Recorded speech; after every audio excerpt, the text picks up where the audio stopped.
Hello, hello. It's always so quiet, so silent. Go into Breath of the Wild.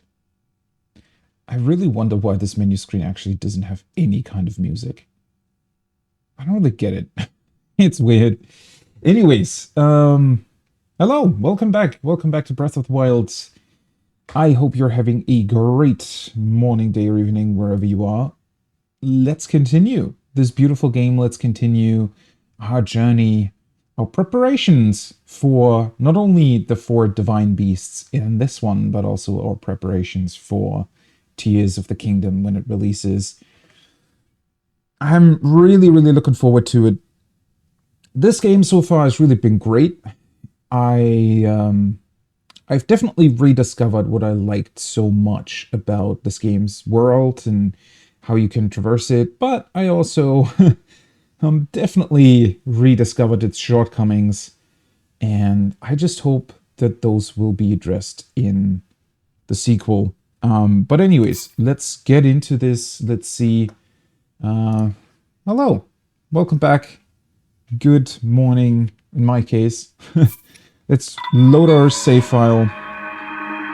This time I actually remembered to keep the loading cable on the Wii U gamepad so that it doesn't just run out of battery midstream constantly. I mean, it's a small thing to fix, but it's just strange that for whatever reason they decided to not include a some sort of pop-up in the Wii U's OS that tells you about the gamepad getting low. Oh well, no big deal. There we are, back in Kakariko Village. So, yesterday we left off with Impa telling us about the past and about, well, Ganon's first time appearing in Hyrule, which apparently was 10,000 years ago. I'm really still on the fence on that whole thing. I view it more as they don't actually really know. At least that's kind of my headcanon. I don't think it's actually been 10,000 years. It's probably just been a very long time.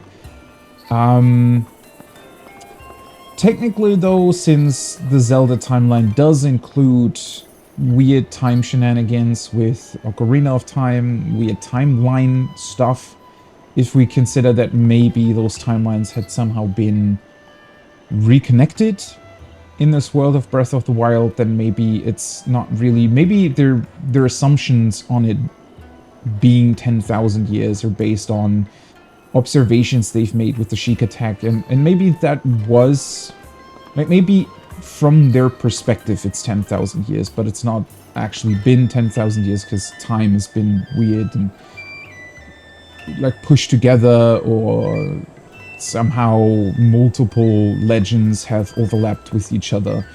There's definitely just a whole bunch of things that could have gone into this, or could be the reason as to why that it happened the way it did. What I'm way more interested in anyways is what happened 100 years ago, which that I think works pretty well. I honestly would have liked them to go into that even more, with 100 years ago being the Calamity. The one thing that is somewhat strange about that, though, is that technically the only part that's really being destroyed by the Calamity is the castle. Everything else sort of seems to be fine, although, well, the castle and the surrounding city sort of being the central hub of Hyrule, sure, that would leave a lot of devastation behind, right? Not only a lot of lives lost, and we can assume that a lot of relatives maybe lived in the surrounding villages. So yeah, sure, it's devastating, but I don't know. In Breath of the Wild, the threat of Ganon really doesn't show through that well. There are a few things that... Well, I mean... He's been contained for 100 years, so most people alive now wouldn't really see the threat of Ganon as much. I don't know. I just wish that they had done a bit more with it, right? Just more hints strewn in, more NPCs that do weird stuff. I already talked about that. Hello, Paya. Master Link. Is anything the matter? Anything at all? Can I help you in any way? What's that ball? That's such a weird question. Have we asked her this stuff? I don't... what's your story? Me... You want to know my story? Well, my name is Paya. The reason I was named Paya is because I have a birthmark shaped like a papaya seed. Really, though? Okay, Link. I mean, clearly she's shy. Do you really... anyways. Well, it's kinda... Master Link. Impa is just... What the fuck are you asking, Link? You're weird. I advise you to change the subject. I'll answer you some day, just not today. Yeah, okay, we know where... we can guess where it is, I mean... okay, what's that ball? Let's follow up with another weird question. At least weirdly phrased. The car cigarette lighter ball thingy. This priceless artifact here, is that what you want to know about? This is a Sheikah heirloom that we have long protected. The hero is chosen by the Sheikah heirloom will be gifted the blessing of antiquity. With these words as our guide, we have watched over the sacred artifact since my grandmother's time. And even since her grandmother's time before. Okay, so this thing's been here way before Calamity Ganon actually killed everybody in the castle. So they had this since the ancient times, since the first time they started the whole Guardian business up against Ganon. I cannot say that I entirely know the meaning of these words, but no, now that I think about it, the hero is chosen by the Sheikah heirloom. Could it be? Yeah, it's me, alright. I'm good. Okay, right. Do we actually need to do more in the village? There is another shop, but I think... we got 60 rupees. Might as well quickly take a look into it. I know that I've not really talked to many people here, but then again... We'll be back here a number of times, I think, so... Also, let's see, Adventure Log. What's currently locked mementos? Okay, yeah, that's fine. So that's what we're gonna go for next. I want to go to Hateno because I want to get the missing stuff for my Sheikah Slate. And then we're off to do the Divine Beasts, I think. Yeah. Okay, so that's the inn, it looks like. Oh, right, there was a, like a vegetable shop here. Forgot about that. I think, you know, in terms of butter, that might actually be difficult to get otherwise. Bird eggs. Swift carrots. It's cultivated extensively in Kakariko village. It strengthens the legs and hips when cooked into a dish, which helps increase your movement speed. I don't think you need them for the horse, though. Hi. Hello, weary traveler. Welcome to Kakariko village. Here we are blessed with the protection of the goddess. That's why we have so many healthy, happy animals and an abundance of fine crops. Our products are all locally grown, fresh and seasonal. Truly choice goods that bring something special to any recipe. I've discovered a new recipe.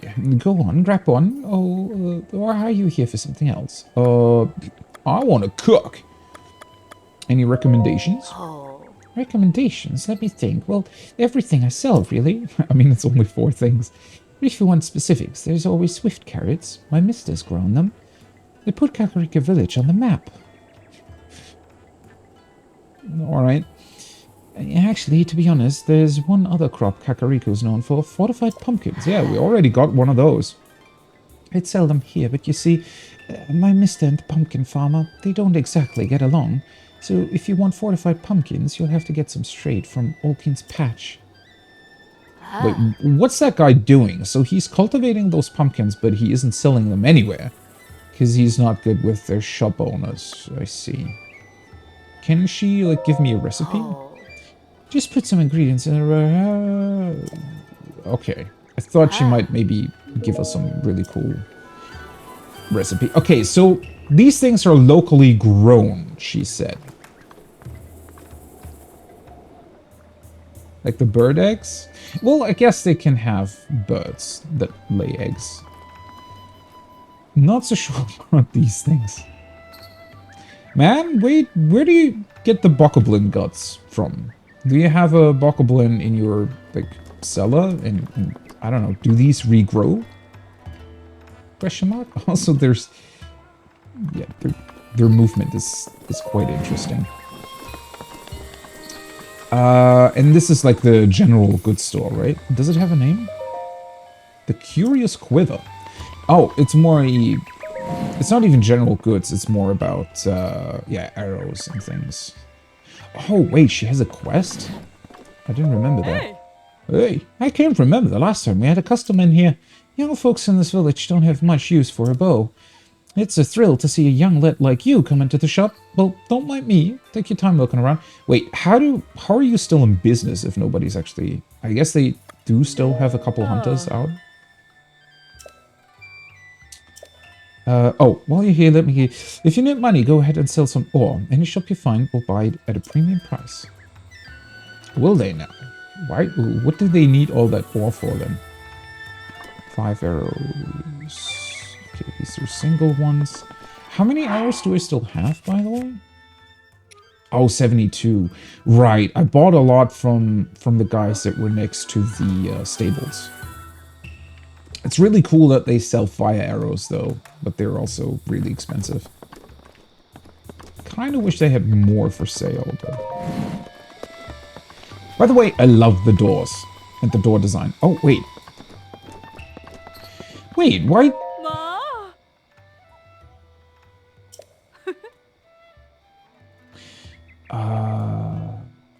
Had you figured for one heck of an archer, and I'm head over heels for a fine slice of man that can use a bow. So how about it? Why not take out that bow and show me something special? You got it. I like your attitude. All you gotta do is light the torches by the goddess statue. Think you're up for the challenge. Goddess statue? Oh, the one in the middle of it, yeah. You really don't know about the goddess statue. It's by the spring in front of Lady Impa's home. I don't know who put it there, but it's been there forever.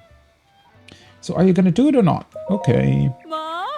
I thought of a young hunk drawing a bow just makes my day. Uh-huh. Okay. I see where this is going, but alright. Arrows of burning heat. Sure. Let's do this real quick. When Roller, owner of the general store... okay, so they even call it a general store, but the only thing you can buy in it are arrows. Right. Judged you as a capable archer, she wasted no time recruiting you for a seemingly simple job. All she asked was that you light the torches by the goddess statue in the village, but her suspiciously sweet smile made it clear that this task would require unconventional methods. Does it really, though? I got 5 fire arrows. She just wants to sell her arrows! That's her ploy. It's not about, like, lighting the torches at all, or seeing Link do it. It's just she wants to sell her arrows.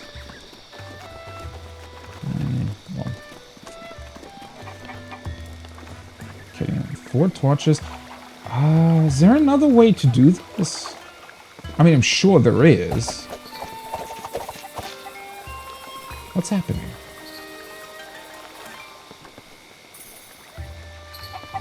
What was that weird sound?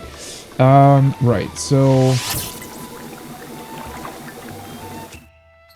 actually, wait, that's arrows? Oh, I knew it. I forgot to, turn my HUD on again. Yeah, let me see.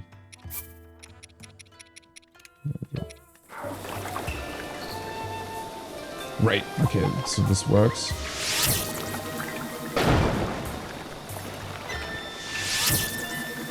Maybe she's gonna give us some free fire arrows if we do it.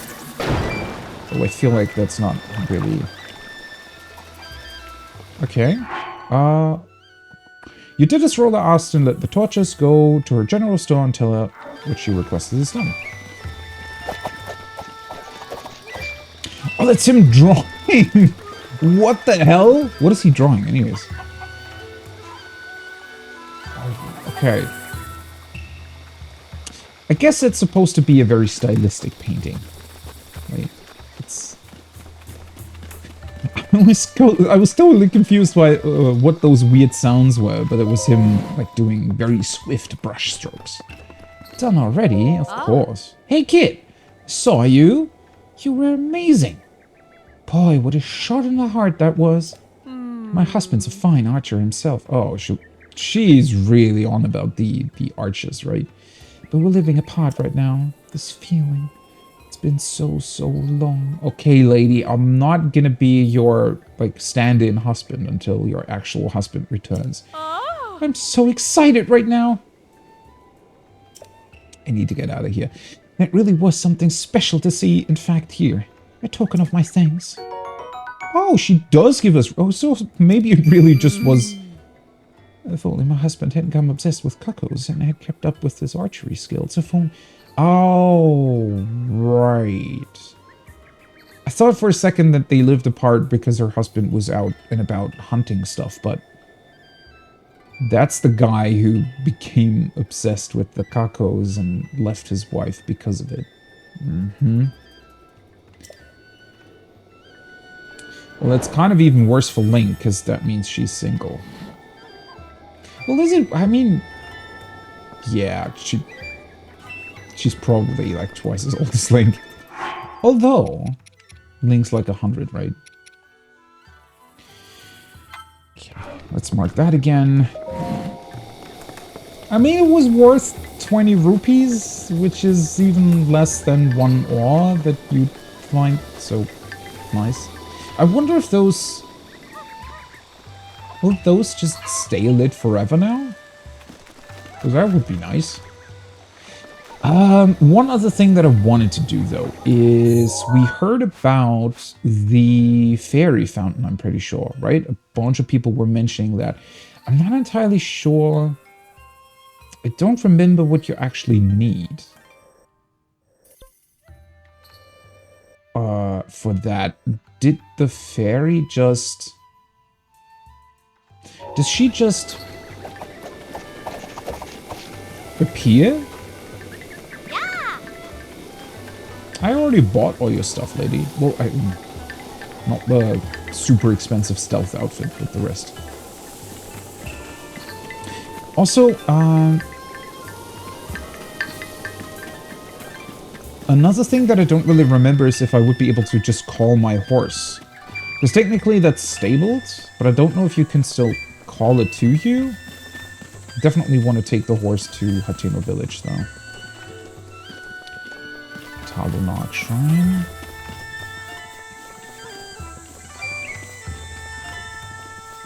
This is a very memorable path, by the way, because... Well, you have to do it a bunch of times, right? Whenever you do want to go back to the ferry. I remember that thing. I'm not quite sure what it was for. Or maybe it's just...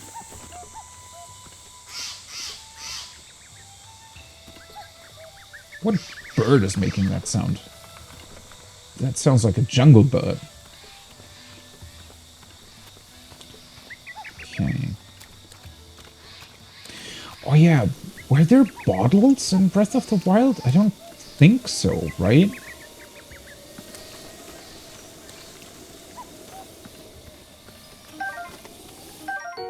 Fairy. This fairy will fly from your pouch and heal all your wounds the moment you lose your last heart. It's easily mistaken for a firefly at first, but it glows in the daylight as well as night. Oh, so that's pretty cool. That's definitely a detail that I did not remember. So the fairies work the same as they've always have in Zelda, but they don't require a bottle. Which is, again, one of those things where I'm not entirely sure if I like it or not. Um,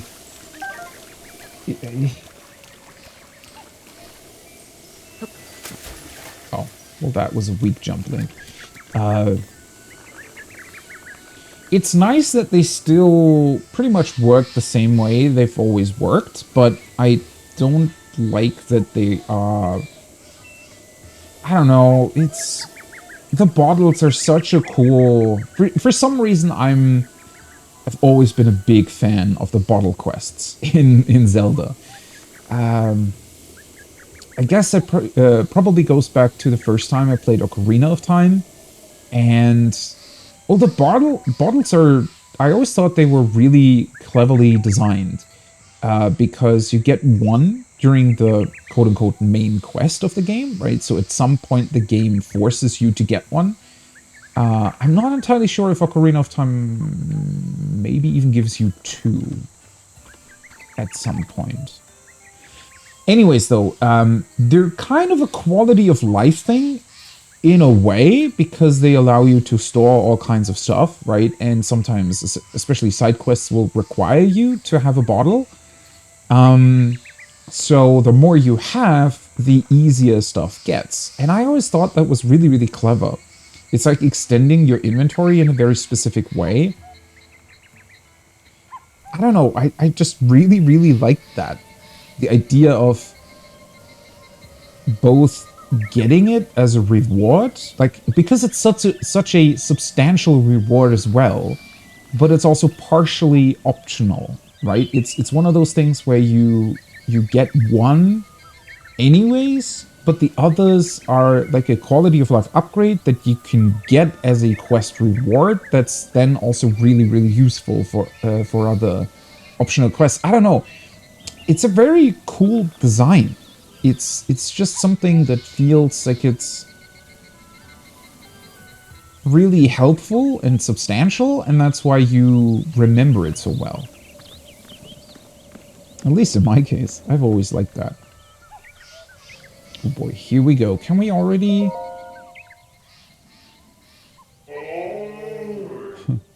Boy! Sweet boy. Please, listen to my story. Okay. I'm the great fairy Kotara. This place was once a beautiful spring. As time passed, fewer and fewer travelers arrived to offer me rupees. As a result, my power has abandoned me. That's all she wants, right? The rupees. I'm nearly powerless now, so I beg your help. I need rupees to become whole again. Oh, shit. I'm missing 20. Once my power has been restored, I can help you do great things, boy. Mm-hmm. Wait, can't Link just pretty much look inside right now? Now, if you have rupees, hand them over to me, quickly. In order for me to regain my power, I need 100. Here you go. What's this? You don't have enough rupees? How tragic. How dreadfully tragic. Okay, I didn't remember that they required 100 rupees. That's kind of a ripoff, isn't it? I mean, they're very, very helpful, but, what the hell are they even doing with rupees if they're fairies? The way they're helping Link, though, is also highly questionable. The animations of these fairies are, something else. Okay, how the heck do I get more rupees? I guess I could just sell one of these. Weren't they worth, like, 60 rupees or something? I could also... Well, anyways, let's go to the... I think the clothing store should allow me to sell this one. Oh, no. Wait, are you still open? Because it's, like... almost 8 o'clock. I guess you are? I want to sell. Yeah, okay. Nice. Cool. Yeah, these are worth 60. These are worth quite a bit as well, although I can use them to light fires and stuff. Ancient screws I want to keep. I do remember needing like 30 of these. I don't know if it was the screw specifically or if it was some other ancient thing. Anything else? that might be worth selling. I could sell some food. Honestly, I'm running around with a lot of stuff where I don't really know if I'm ever going to use it.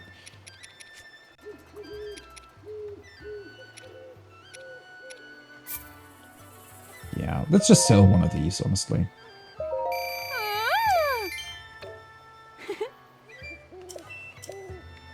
Right. That's it. Okay. Oh, what the hell are you doing? Sir Link. My Kakus. Oh, that's him. You're the Kaku guy. My precious Kakus. They haven't come home yet. Now that my wife wants nothing to do with me, my Kakus are my only emotional support. Wait. I guess we haven't heard the entire tale then. We've heard her side of the story. Saying that he chose the Kakus over her. Feel like that's not the entire thing though. What do I do? Ah! Oh god. I'll go find them. Calm down. Really?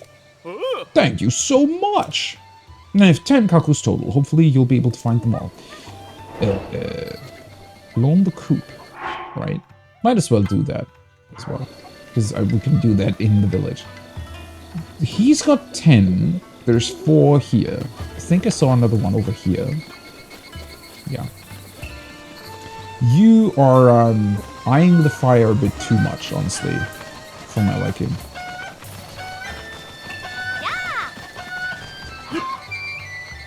Okay. For a second I thought you would fly over it. That's number 4. No idea where the others are. Let's go back to the ferry real quick and unlock that.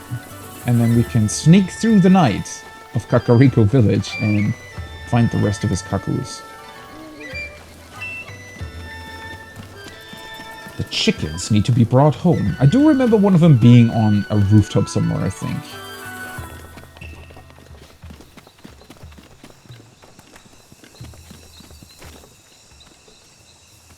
Well, there's one here.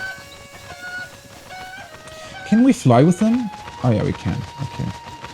How does that work, by the way? Oh boy. There you go. Nope, not top.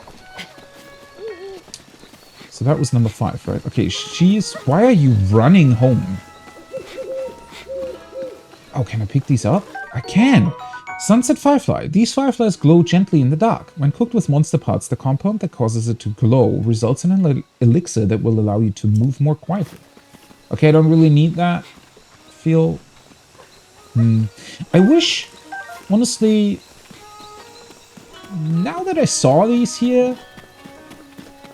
Might be cool if stealth was more of a thing, right? I mean, in order to just get the critters and find various wildlife, sneak up on horses, for example, you pretty much can just, well, sneak up on them, right? That's what the sneaking option is for. But, I mean, beyond sneaking... I don't know if there's really that much worth in being quiet. Feels like that's a bit of a wasted elixir. Okay, well then I need to keep 100 rupees around if I find the other fairies, right?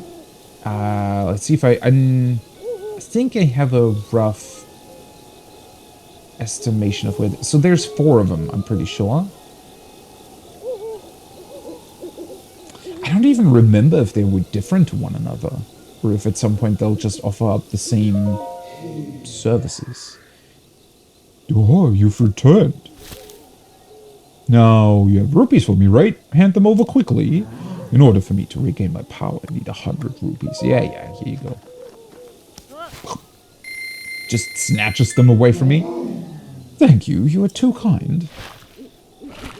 The power... It's overflowing. Okay, I don't want to know what the hell you're doing with those rupees, but sure. Very much love the design of the fairies, though. For, you know, just the normal design. I don't know, I just... Okay.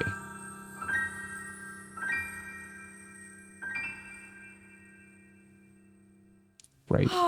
No, I just think that the, I don't know, the detail... Oh, I'm making it worse, ain't I? Well, it's just the fairies in Wind Waker. I don't know, I felt they were kind of boring looking. They're just... They look like a sort of weird magical creature with long hair. The ones in Ocarina of Time are interesting, but very low poly, which results in some, yeah. Let's keep it with interesting features. And then... I don't even remember the ones from Twilight Princess, honestly. Now that I'm thinking about it. Were there fairies in Twilight? There must have been, right? They always exist. Eh, well, anyways. I do like their design. It's just... I feel like it works really well. Especially the making them giant. And like in a leaf. I don't know, it's just... It's really funny as well. Ooh, what a feeling! That first breath of fresh air after an eternity of decay. It's just so intoxicating. Wait, why decay though? Oh, did they have to like protect themselves from maybe Ganon's influence because and they were closing their flower because of that? Yeah. I think with these you can make innuendos out of anything. Thanks to you, I've been returned to my former glory, and as they say, one good turn deserves another. I can help you, boy. Allow me to enhance your clothing. It's the least I can do, but it will need the necessary materials. What's this? You don't have any clothing that I can enhance, really? Let's take a look, just to be sure. Yeah, let's take a look. Please, oh, let me explain why I cannot enhance your clothes? What? It's unfortunate, but you don't have enough materials. Oh, because we're... Why can you not enhance these? I do remember being somewhat annoyed that some cannot be enhanced, right? No! I sold all my Bokoblin horns! Shit! I didn't remember that you needed them as like a base material. Well, at least now I have a reason to attack them again. Yeah, rush rooms are easy enough to get. I do need to keep the key swings then. That's good to know. Yeah, by the way, so this clothing enhancing feature, I initially was a big fan of when I first saw it. I thought it was a clever way to integrate that into the game. Problem being, well, first of all, it obviously relates back to the issue that I talked about yesterday with how damage is being calculated in the game, where it's just... It's strange that it makes a lot of enemies hit for basically nothing if you're running around with a high armor value, while some other enemies can straight up one-shot you, right? Because the damage calculation is weird. Or it's not the calculation itself that is weird, it's just the sort of resulting balance problems from it. Because I feel like they recognized, oh, you know, a lot of enemies aren't really going to be able to even damage the player if that's how we're doing it. And then they went, well, okay, let's just put in a bunch of enemies that can dish out a lot of damage then. Which the Lionels, for example, they can just straight up murder you because their bows can deal like 60 damage or something, right? So the problem is I feel like they designed this system and then maybe later on realized what kind of problem it could have and tried to rectify it, but did so in a way that I wouldn't necessarily say made it worse, but it's definitely not optimal. Although it's also difficult to come up with a solution for it as well. Although I did say yesterday that maybe, you know, maybe there could have been... So let's suppose... I don't know, let's say you, the Lionel is dealing 60 damage, you have 20 hearts, so you need 40 armor to even survive, or 41 armor to even survive that. Which that's kind of crazy already to begin with. But then, I think it would have worked better if the damage value would be divided by something, right? So that it felt more natural. The biggest problem that I just have is that they'll just annihilate your health, and it seemingly doesn't... It's just a weird sort of setup when the difference between enemy strength is so large. Even though it really isn't, because the absolute value of most enemies is not that different to one another, right? But that's what I meant, right? So the Lionel is 60 damage, and there could be another enemy dealing 40 damage. Technically, the Lionel isn't that much stronger, but if you're running around with 41 armor, the enemy that deals 40 damage is not going to deal any damage to you, right? Or rather, only a quarter of a heart, whereas the Lionel will pretty much almost one-shot you, even though technically they're only 50% stronger. And that's the big problem here. It doesn't really relate back to this, where you can enhance your armor values.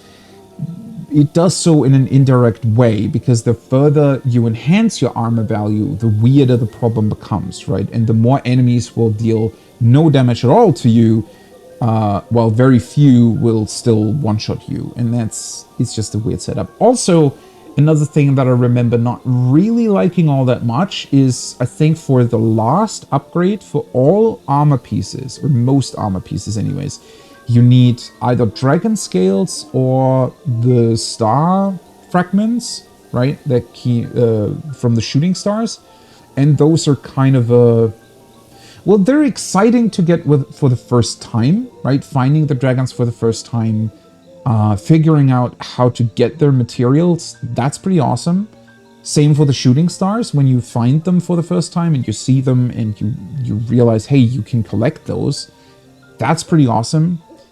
Trying to get like 15 of the same material, like 15 dragon scales, 15 shooting stars, at that point it becomes a little bit annoying, right? That's only if you really want to upgrade everything, but I still think that it's... I do remember wishing that there was a system where maybe... Because you get so many basically worthless materials towards the end of the game. I definitely distinctly remember that I was wishing for an option to, for example, just... I don't know, turn 100 moblin horns into one shooting star or something, right? Just to have some witch or some crazy alchemist be able to convert those. I feel like that would have been... That would have made the whole system a lot more exciting, honestly. Anyways, for now, for the start, it's really, really cool, though. Especially because the upgrades are not that big, and it still needs basic materials, and that's way more fun, honestly, than what it becomes later on. So, I just need to remember that once we get back to Kakariko Village. So I just basically need to keep a bunch of bokoblin horns. It's good to know. Bye! Away! Bye! Fairy Fountain stays around, though. It really does look pretty beautiful. Again, I really like the design of these fountains. Although, yeah, the one thing that I don't entirely remember... Oh, I've never collected these, huh? Silent Princess. This lovely flower was said to have been a favorite of the Princess of Hyrule. Once feared to have gone extinct, it's recently been spotted growing in the wild. I think there's a quest we need them for. I distinctly remember running back to this fairy fountain a bunch of times to collect them again.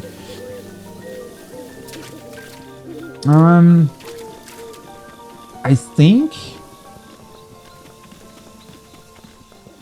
think you need to unlock the other fairies in order to gain access to more upgrades. I'm pretty sure. It might have been something like the second upgrade to an armor piece can only be done once you've found the second fairy or something, but I'm pretty sure that all the fairies can pretty much do all the upgrades. Unless I'm misremembering that, but I think that's what it was. And then, yeah, from that point forward, they can... So you just need to find them, and then you're good in terms of armor upgrades. I'm pretty sure, anyways. Right, okay, there's one. How many are we missing? 5, right? Wait. I like how they're not even bothered by Link just appearing next to them. Maybe they're used to being collected. Although, judging by their reaction, they do mind being carried around, I think. Where's everybody running? Why do they... Huh. Oh, she's out here praying. That's really awesome, though. I like how they've designed the NPCs, where they actually have like a day-night cycle, if you will. Hmm. Do you need something? I haven't seen you around here before, but there's something so familiar about that face of yours. Wait, we haven't talked to this guy? I thought he was one of the like, door bodyguards of Impa. I guess not. Oh, yes, I remember now. It was long ago when the calamity hit. Wait, you're over 100 years old? You look just like the swordsman who was trying to stop it. That was me. Say, what now? You're really the same swordsman from way back when? Uh-huh. Young people these days sure do like their jokes. If you were really that noble swordsman, you'd have the legendary blade. The sword that seals the dark. Oh, he gives you a hint about the master sword. You see, the thing about that swordsman is he trained with swift carrots instead of a blade. He strengthened his body with a diet made entirely of swift carrot, I'm sure he did, and he tempered his soul with the sweet aroma of swift carrots too. That's what my grandfather always used to say anyway. So I suggest you stop joking around all the time and instead have a carrot and try to be more like the swordsman. Oh, he just gives me one. Looking for carrots, you can buy some over at my old lady's shop.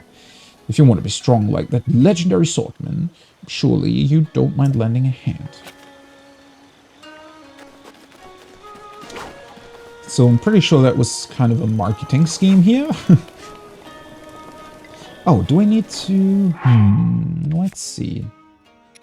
Well, I am still running around with a bunch of stuff. It honestly might be worth it to just...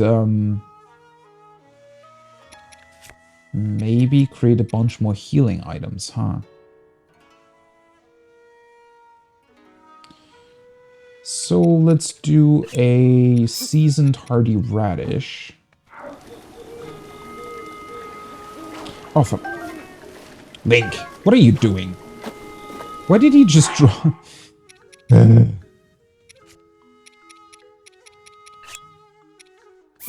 at least I was able to pick it up again. There we go.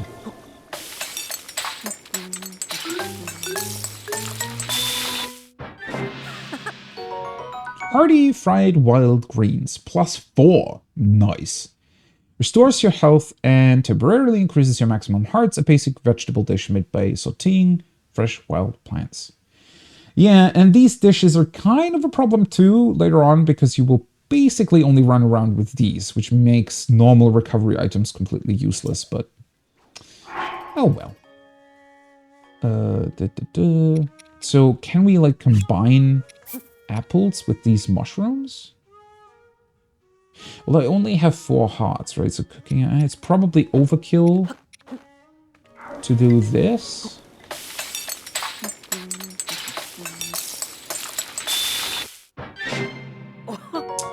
Fruit and mushroom mix. Oh, well, it's essentially a full heal for me. That's nice. This dish contrasts the sweetness of fruit with the savoriness of mushrooms.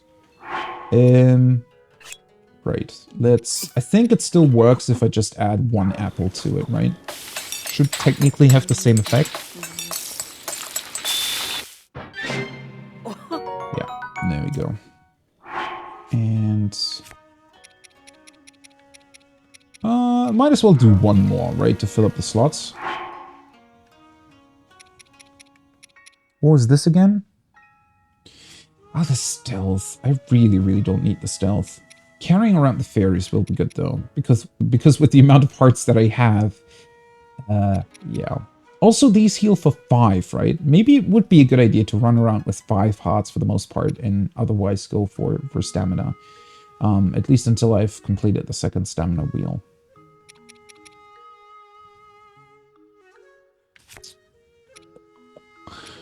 So I got 4 or 3 movement speed enhancing stuff.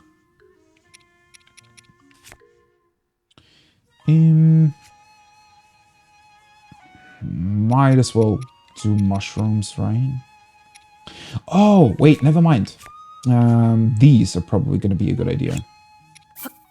Let's hold 2 of those and 2 of these. And do like a mushroom skewer, I think. Or maybe I should have added the seasoning too. Oh well. Should be fine, yeah. Grants a low-level defense boost. Okay. That's fine.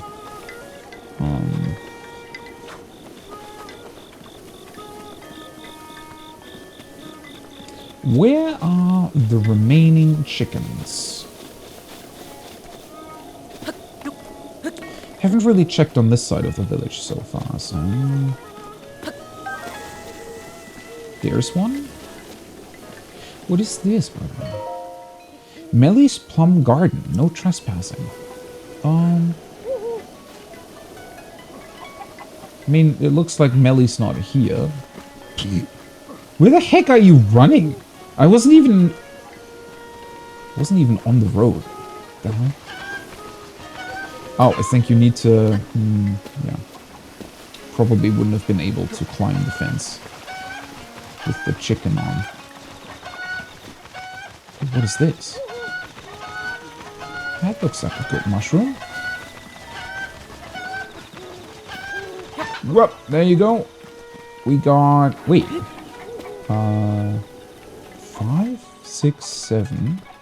Yeah, okay. Missing 3.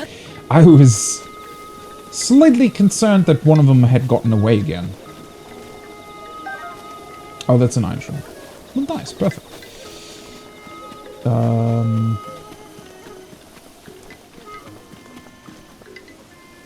Also, isn't there pretty much... Has there always been a chicken collection quest?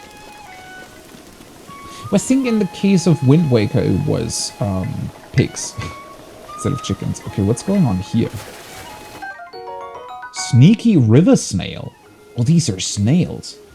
This large glow-in-the-dark snail lives in fresh water. When cooked into a dish, it heightens your senses so you can move... Oh, even more silencing stuff? Are you serious? Also, this is not a river. Or I guess they're close to a river. Man, look at this though. I love the design that they have here. The detail in this world, even considering how large the game world is, really is something else. Having the water run down here, the water mill is picking it up, it's going in here, and then it's used to tend the fields. With splendid carrots, it looks like someone's gone to great lengths to grow them. Oh, so it cannot just pluck them out. That's fair. Link is not stealing, I think. Okay. It's another one of you guys. I'm sure the villagers will appreciate Link running around the entire village with a screaming chicken on his head during the middle of the night. Seems like a very good idea. Okay. Why are you up in the middle of the night, by the way? Okay. 2 more, right? I'm pretty sure one of them was up on a roof some... Ah, there we go. That's the one. I should be able to just... Nope. Link, what the... I wasn't even pushing forward on the controller. Why do you just fall down?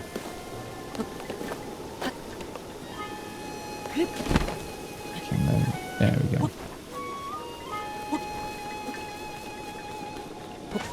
Oh, it's, getting bright pretty early, huh? It's like 4:30 in the morning, and it's pretty much already daylight. That was the one up on the roof, so where's the last one then? Also having these wooden... what are they called? I'm pretty sure they have a specific name. But the sound of them sort of clashing against each other, it's pretty awesome. There you go. There's the last missing one. I'll go this way.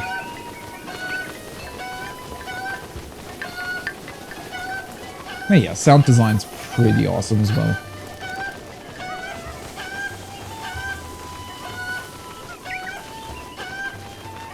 Now we just need to wait for the guy to come back, huh? There we go. Still in the coop.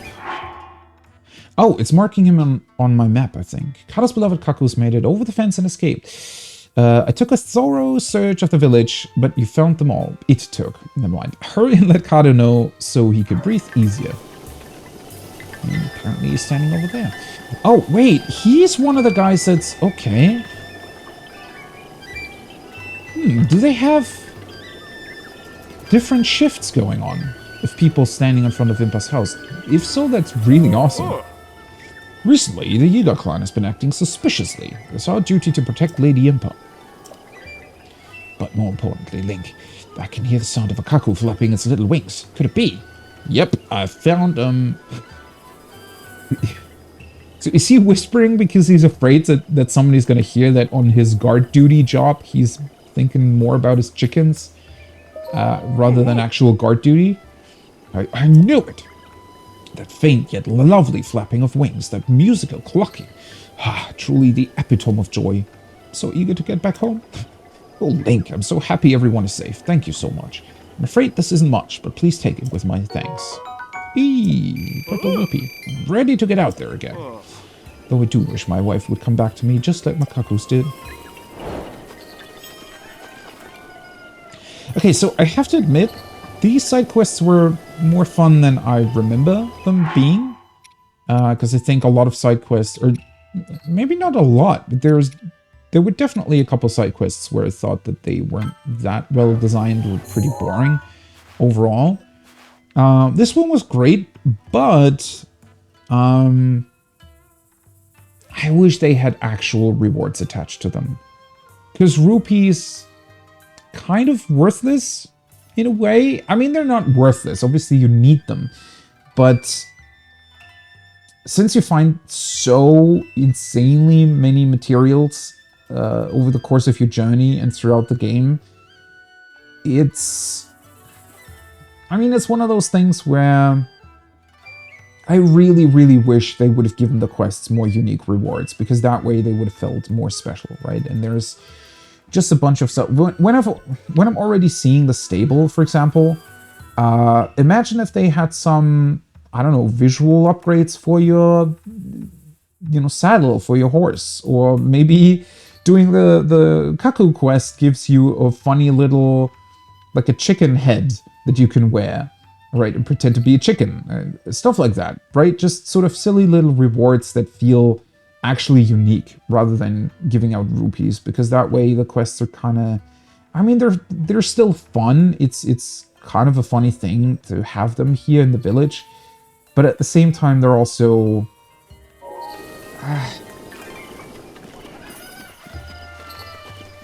it sort of goes back to what the rest of the game is, right? It feels like they put in so much effort to make the game so great, and then they just kind of missed the mark on the last 20%, right?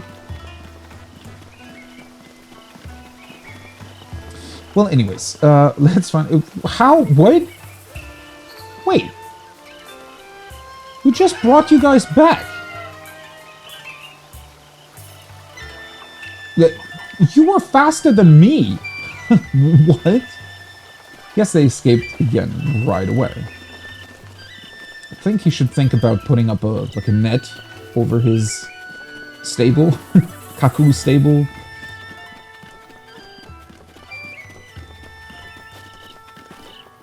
Okay, one thing that I don't remember is, can I call my horse?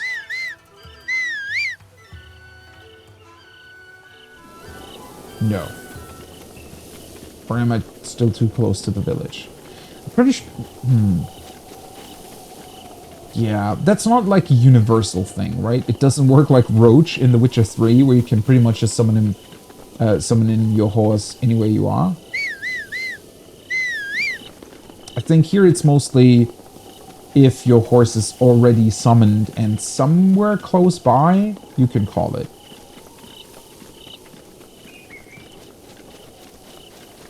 Oh, why am I running back? Yeah, it makes more sense to...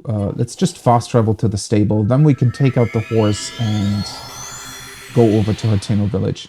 Honestly, well, I'm probably going to do that at least to a certain extent in the sequel anyways, so... But now I'm thinking... It would have been really, really fun if I had the option to still get the DLC, to maybe do a master mode, no fast travel kind of thing. Because it's honestly just really, really fun traversing the world, but... Yeah. I need to keep in mind that the sequel is coming out in a couple of days, and I need to finish... Well, I don't need to finish before then, but I want to, and also I can do that in the sequel, right? So, once we get to Tears of the Kingdom, I think I'm going to try to pretty much, well, see all of it and don't fast travel if it can be avoided. Oh, right, you have a side quest too. Wait, does he? Horse taming competition. What's his side quest? Hey, I saw that look you gave me. Fine. You don't believe me? Let's go, pal. You, me, right here, right now. You want to challenge the second place Hyrule horse taming competition winner to tame off? You got it, mister. Can I even win this? Okay. That's the spirit. The only rule is that you must bring a wild horse back to this spot within the time limit. Oh, okay. This area is chock full of wild horses, and any one of them will do. My record is 2 minutes flat, so you need to bring back a wild horse within that time. Okay, that doesn't sound too complicated. Let's try. Prepare for extreme taming! Right. I just need to pick one that's easy to tame, then. The 2 minutes is kind of a long time, isn't it? If I'm careful, I'm pretty sure I can just sneak up on these guys and... Okay, those... Do those count as spots? I'm not entirely sure if that's one of them that's... Oh, you know what? Might as well do the sneaky mushrooms. So that we don't risk being seen by the other horses or something. I don't even know if it helps against horses, honestly. Yeah, looks like they don't really care. Give me a buddy. Seriously?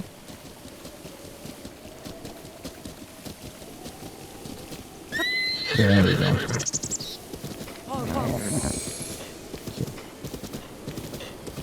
Well, that was easy. Okay. Well, it didn't do it in under a minute, but... Okay, come on.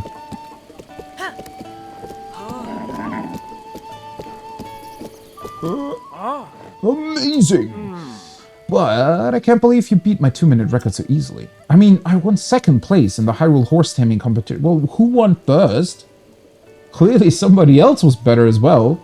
To be fair, it was just my brother and I competed. What the hell? Well, you didn't tell me about that, mister. So it was just you two, and you got second place? Anyway, here's the purse for winning the second official Hyrule horse taming competition. You earned it. Nice. See, wouldn't it have been perfect if you got something that actually was connected to horses? Like, why not give out, I don't know, some sort of cool item that lets you tame horses more easily? Like, maybe a piece of clothing or like a flute or something. These quests could have been so much better, honestly. I guess there's more competition out there than I knew about. Maybe Hyrule isn't all bad after all. Cool.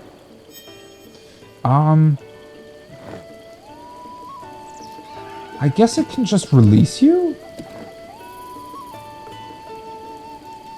Because, I mean, I already have a horse, right? Okay, you're also kind of... There you go, buddy. Let's get out my actual one. Excuse me, a new steed. Do you want to... No. Anything else? Yeah, I want to take my horse. Leo! There we go. Yes. Alright, let me handle the paperwork and we'll get you settled. What kind of paper? Why do I need... What? I thought I needed paperwork to register it, not to just take it out on a spin. Now there you go. Thanks for choosing us for all your horsey needs. Horses that have lots of stamina can run at top speed for a long time. However, they can't turn well when they're running at top speed. If your horse can't turn sharply, you're more likely to hit obstacles, so think before you ask your horse to sprint. Well, at least it's not as bad as it is in Red Dead Redemption, where you can very easily just, you know, hit like branches and do really, well, flips and stuff that look like they fucking hurt. Alright, well, anyways, should be able to go to Hateno now, which technically it should be to the right over here.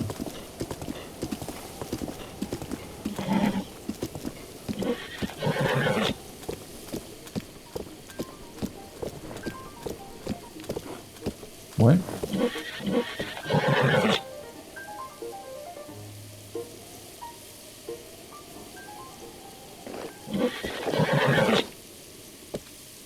What's with the music? Was I missing something? Was there something going on in the background? That was interesting. Yeah. Hateno Village to the right. Alright, let's do it.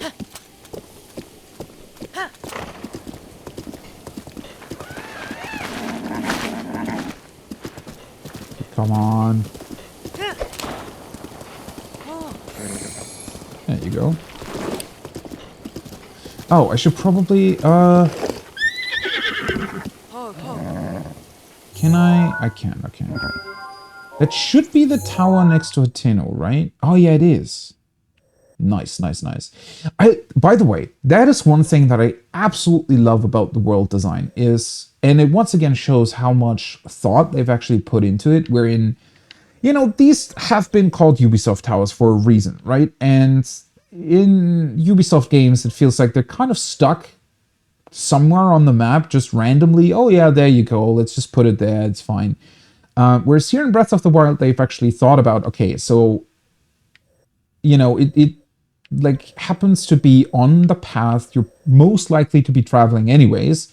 But then it's also fairly early on in this section of the map to where it's cool that you can unlock the map pretty much before even traveling into that region, which just makes way more sense than placing it, I don't know, up here somewhere, and you're just running around blindly through the area. Because that's kind of annoying if you know that there's a tower that you could get to and unlock the map, but it's just far away. Yeah, Breath of the Wild just does it correctly.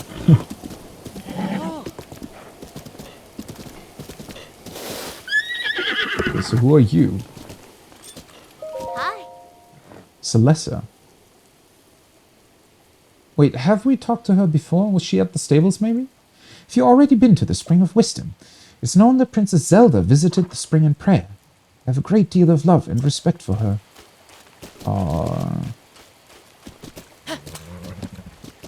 Okay. Spring of Wisdom, huh?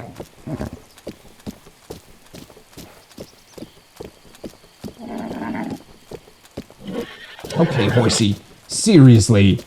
It's not that hard to follow the road. What the hell are you doing? Technically, I should deal with them, right?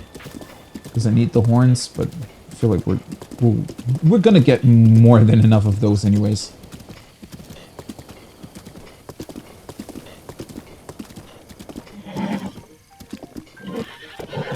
There's some music again. Is that whenever you're traveling faster on a horse?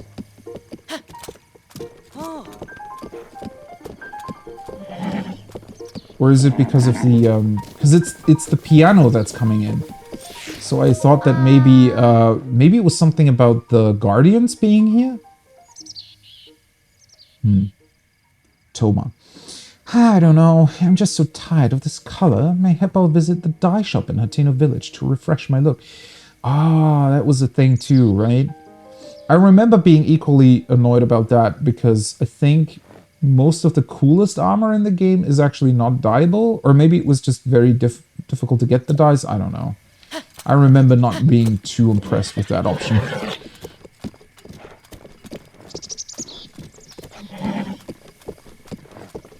Okay, like, seriously, it's not that hard to just keep straight on the road. Oh, were they hiding?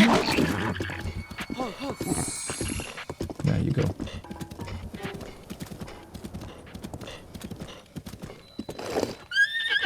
Fort Hateno. I love this field, though. I don't know, I guess, how much history it has and how it connects back to everything. Taiki, hi. Yeah, there's like a couple of weird weak points that Breath of the Wild has. I really, really hope they address that. Especially because I don't know if it's really only the enemy variety, or maybe they just appeared way too often in the open world, like all the bokoblins, right? What are you doing? Oh yeah, my name's Garrow. Come to see Fort Hateno, I take it. Well, I want to go to the village. That's right. Figured as much. It's well worth seeing. Fort Hateno here was the last line of defense between Hateno village and the awful tragedy all those years ago. Everyone's got to come and pay their respects at least once in life, right? Yeah. It's very interesting to me, though, that they were able to fend off the attack. I mean, look at how, like, the crazy amount of these guardian things in here. This must have been one hell of a battle that took place here.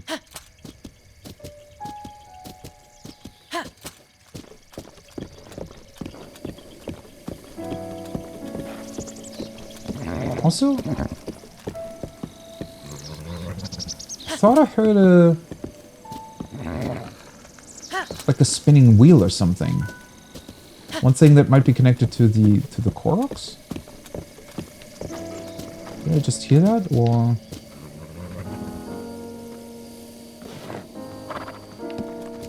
I don't know. Might have been something else.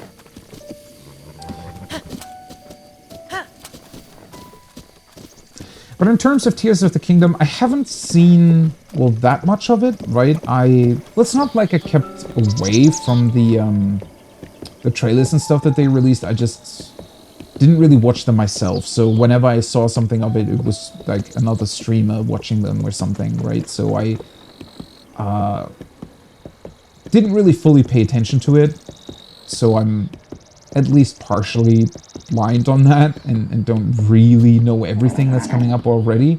Although obviously I've seen some stuff. I do have to admit that I'm still slightly concerned about the enemy variety, though, considering that I think what they've shown, you know, didn't really, I guess, instill confidence in that they really came up with much more. Yeah, sure, there's more, but there's still your moblins and everything running around, so. But maybe it's going to be interesting in terms of that maybe enemies can use, like, weirdly combined weapons too. So that would also be kind of cool. Or maybe it's just that they also adjusted some gameplay systems because, well, that's kind of the issue in Breath of the Wild, is how it combines with everything, right? Yeah, the enemy variety isn't that great, but at the same time, it's also not, there isn't really that much reason to fight them beyond maybe getting a bunch of materials. I don't know. But yeah, I just hope that they're going to improve on everything. And hopefully if they do, sequel is going to be an awesome game. There's a worn-looking book here. Would you like to read it? An ancient text. When a dark light resides in the cursed statue's eyes, pierce its gaze to purge the seal from the shrine. Oh, it's a shrine quest. When a dark light resides in the cursed statue's eyes, pierce its gaze to purge the seal from the shrine. Okay, pierce its gaze, I'm going to assume means shoot an arrow through it? I do vaguely remember this, I think. Wait, why isn't this... Shouldn't this be marked off as a quest? Or not marked off, but appear in my quest log?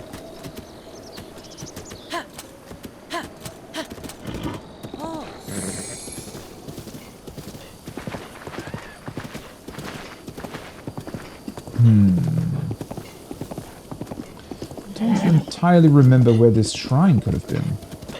Oops. Yeah, the piano music might really have just been, whenever you ride around on your horse or something. That's cool. I don't really remember that because I've never really ridden my horse that much in my first playthrough. I was always running around on foot because it felt like it was just, I was more flexible doing it. Hey, name's Tally. I'm a bit of a treasure hunter, if you get my drift. It's just a short hike west from here to Fort Hateno. Let's see. What can I tell you about that place? No, nothing really comes to mind, okay? Thanks for talking. Hey, question for you. Do you have any interest in Guardian remains? What you got? What catches your eye? Oh, so he's... okay. Well, I mean, these three things, aside from maybe the gears, they're kind of common, right? Nah. So if I sell them some? No. Still the same price. Okay. I thought that maybe I was going to get, like, a higher price from him compared to others, but I guess not. Goodbye. For now, farewell.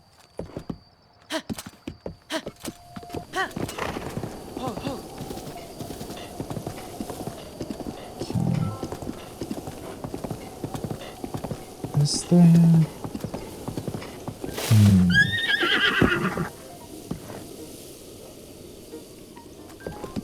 I want to say that the statue, the diary thing he was talking about might have been over here.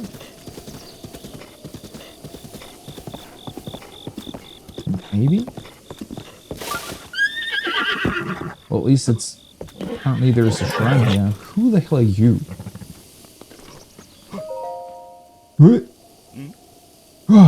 Let me guess. Caught wind of the great Dr. Caleb's groundbreaking research and just had to meet him for yourself, huh? Oh, are you the guy who wrote that down? No? Don't tell me you've never even heard of me, after I've dedicated my life to researching the ancient shrines. Well, you'd better remember my name, for it's not the last you'll hear of it. And while I'm at it, it's Dr. Caleb, if you please. I didn't study my rear end off to be called Mr. Caleb. Well, did we even say a word to him? Everyone forgets I'm a doctor for some reason. And since you asked, I'll inform you that I'm engaged in analyzing ancient texts. I haven't time for idle chit-chat. And yet you've been blabbering on for a bit. Ancient texts. Soon my long years of research will be revealed, and all the world will hail it as the discovery of the century. To prevent any undue attention, I haven't even told my family about my work. You understand, I'm sure. Well, of course, Dr. Caleb. Doctor? Oh, God. Did I just hear you call me Doctor? As in not merely Caleb, but Dr. Caleb. It rolled off your tongue so naturally. It was downright savage. Okay, calm down, mister. This changes things. Very well, then. I will go along with this. I'm feeling charitable, so I'll let a few things spill. This is just between us, understand, of course. When a dark light resides in the cursed statue's eyes, pierce its gaze to purge the seal from the shrine. Okay, yeah, so it's exactly what we read in his book. I'm still in the process of deciphering that one, so I don't suppose there's any harm in sharing it with you. That's my life in a nutshell. Days filled with researching shrines and nights spent studying ancient texts. That leaves no time to converse with passing strangers, so farewell. Oh, now we're getting the quest. Okay. When a dark light resides in the cursed statue's eyes, pierce its gaze to purge the seal. Okay.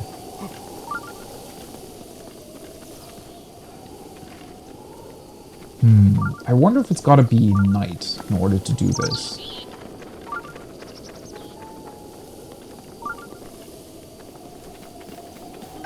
Yay, a hearty radish. That's gonna come in handy. I didn't remember that your shrine locator thingy actually still went off, even though the shrine isn't like here properly. I was gonna say, the doctor though must have had a field day when the earthquake hit and Link woke up, right? Because all the shrines suddenly appeared. Okay, this is gonna be a Korra. Do we have an apple? Oh no, I cooked all my apples. Well, that's not good. Okay, first of all, let's get whatever's in here. Seriously, just a rock salt?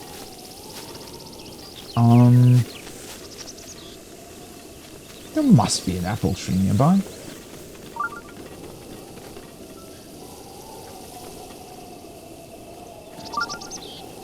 I think, hopefully. I thought those were everywhere. Clearly the developers thought so as well, because they seemingly thought that you would have that with you anyway. Oh, hello! Aren't you a trader? Do you have apples? Hey, buddy. My donkey. The foodstuffs you get in Hateno village are way fresher than anywhere else. The vendors there know it too. Then on that note, I'd love it if you bought something, but I mean, I'm happy to just show you what I've got for sale. The rest is up to you. Do you have apples? Take your time looking around. Being in a hurry never did any good for anyone. Oh, he doesn't. Oh, he's got some cool stuff though. Goat butter, fresh milk. Can be used as an ingredient in soups and stews.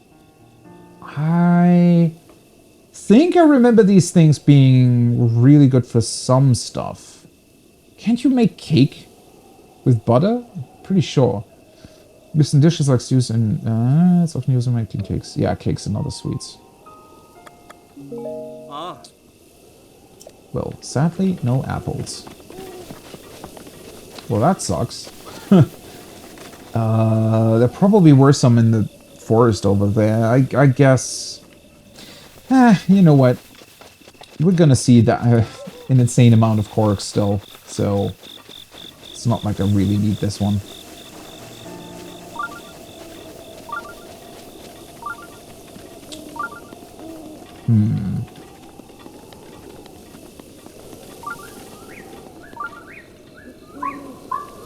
How did this happen, by the way? So, most of the shrines seem to have been activated when Link woke up.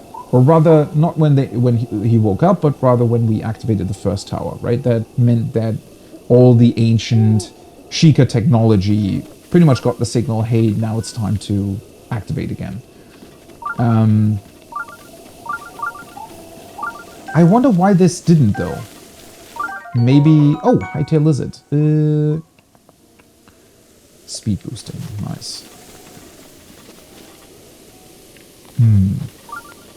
I wonder if the Sheikah did, like, special things here, or for some reason thought that a couple shrines needed to be more specifically protected. And that's why they didn't roast immediately, but require sort of this additional thing going on here. How does this... I don't really remember how it worked, though.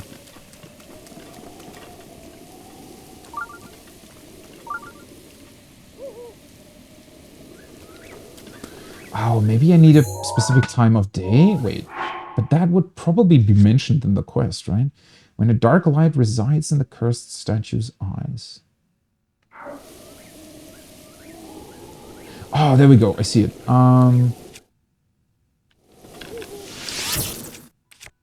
Let's take a normal arrow, though.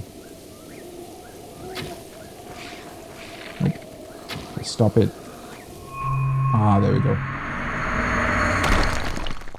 So I guess it must have It needs to be night in order to do this, I'm pretty sure.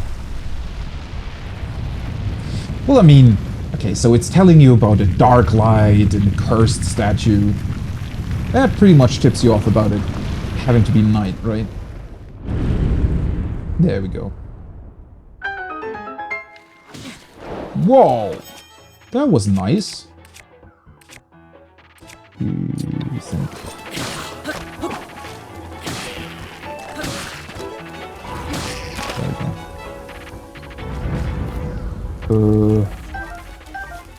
Fang. Of course, now I'm getting fangs where what the horns. As well take the shield and the club. But there we go.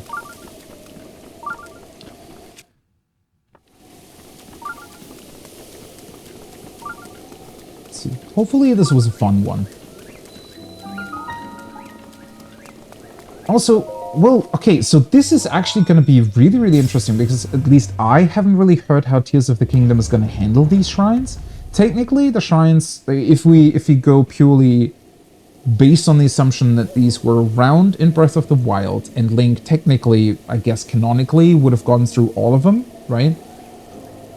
So they should still be there, but they should be solved. Unless somebody did something else with them, or they got sucked underground again. I don't know. Definitely going to be very, very curious how they're handling the shrine locations in Tears of the Kingdom. And I also hope that we're not going to get them again. As they're... As cool as the basic idea of it was, hey, by the way, we're going to have 120 shrines, and they're essentially going to be our dungeons. It really didn't turn out so great. Because they're just way too simple most of the time. Okay. Oh, it was the big one with the... Yeah, I remember this one. You need to, I think, stasis the gears at specific points.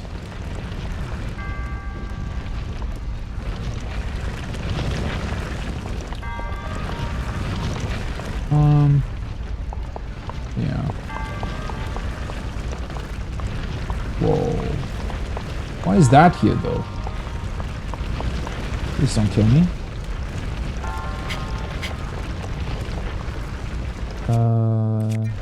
Might as well already equip the stasis.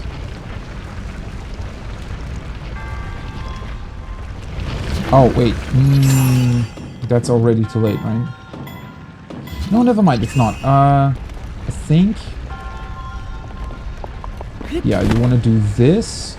Nope. Well, that didn't work. But yeah, you want to get onto the onto the staircase, then wait for it to come around again, and well, stasis it to be able to walk over the functioning staircase. Nope. That's too late.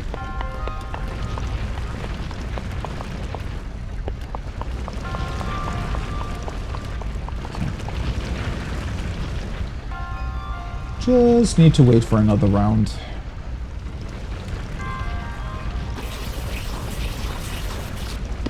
Oh, that was a... For a second I was really confused where the sound was coming from. Kind of a weird scratching sound. Okay. Oh, well, I kind of want to stand over here, right? To get as much height as possible.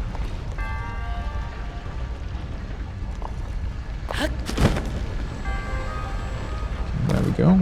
That worked. Is the lamp good for anything? No. I think that's just providing some light.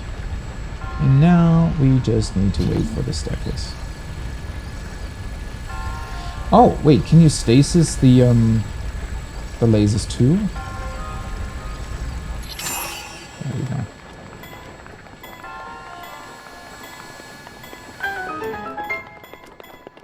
Yeah, I mean, this pretty much highlights the problem. I think they must have had some sort of rough idea of how long they wanted these shrines to be, which I get, right? But that also is where they kind of went wrong, I want to say, in my opinion, because... Well, I don't really know what they went with first, right? If it was 120 shrines, or it was their length, or what they really came up with at the start of it, but I'm pretty sure they had like a rough outline or a rough idea of, hey, these shrines should take the player maybe around 5 minutes or so per shrine. I don't know if it was 5 minutes or maybe even less than that. Pretty sure that was sort of their goal. And, well, if that's your goal, you can't really make these puzzles very complicated, can you? Right? Because you want your player to be back in action, if you will, or back in the overworld fairly quickly. I mean, yeah, that's a very, very difficult problem to solve, because it sort of goes back to how ingrained these shrines are in the design of the game. So rectifying that is really, really difficult. Sure, you could just make the shrines last longer. You can make them have actual puzzles. But being stuck in 120 shrines for like 15-20 minutes each, I think they must have realized that that wouldn't feel that great either, even if the puzzles were insanely fun. Okay, so it's actually picking up on another shrine, it seems like. And we're somewhat close to the tower, though.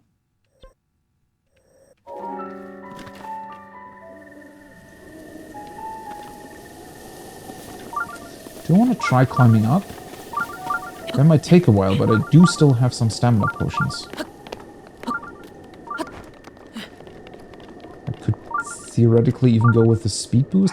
Might as well. Otherwise, I'm never using those. Let's see. Movement speed boost. There we go. Oh, I should also... Can I still change my clothes while I'm... Yes.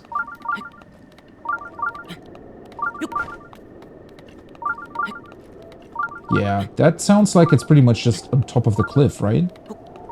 I hope. Oh boy, this is actually a bit steeper than I thought. Hopefully I can stand up there. Can I still make that without my... I don't think so.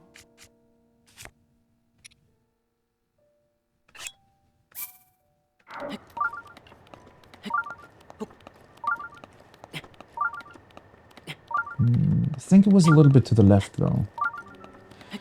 Yeah, this is actually way more difficult than I thought.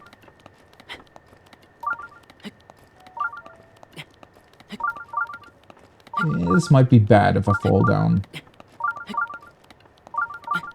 Oof. Thankfully, I have two, or had two elixirs with a bit more stamina regeneration.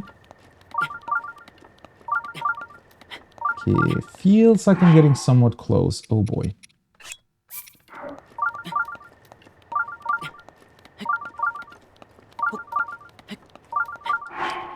Holy shit, why is that running out so much? Okay, this might actually be a bit much. Let's see, what do the others do?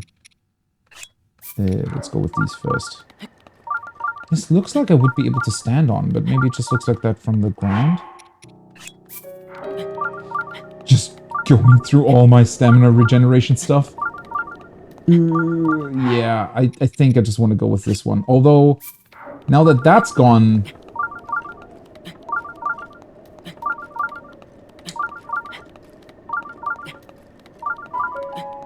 Okay, I've been climbing for 1.5 minutes. Didn't realize this was going to be so difficult to get to.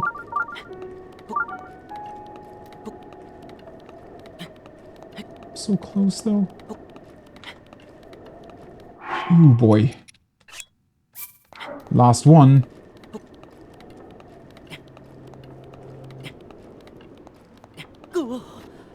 Of course. Okay, well. At least it didn't fall all the way down. Oh boy. think I might still be able to make it. Let's see. Maybe I should have just done a last-ditch effort jump. Because it looks like I should be able to stand on that. I thought I'd already made it, but I guess it wasn't enough.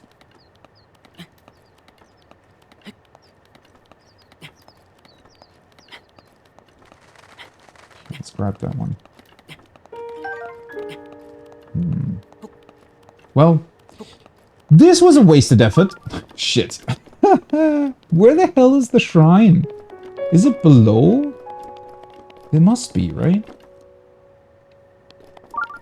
Oh no, it's this way. Sounds like it's really, really close, though.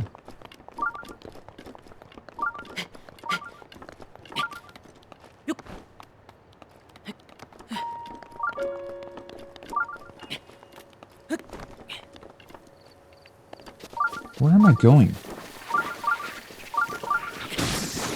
Leaving poor Horsey behind. Oh. Wait a second. Is this the one that is, like, below? In a cave? No. It's not this way. Where the heck is this? What?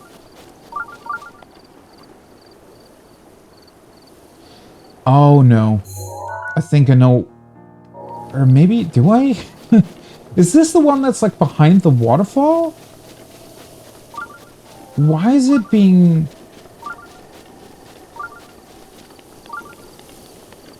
That's pretty far away from when I initially picked up the signal. It made it seem as if I'm really, really close to it. Oh, well, that's unfortunate. Well, now I'm committed. No, we need to go there. Or maybe it's not? No, it... Yeah, I think I'm pretty much above it now. I do remember this section, definitely. Yeah.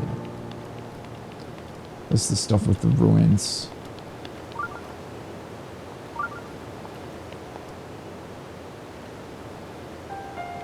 Well, I mean, at least once I have it,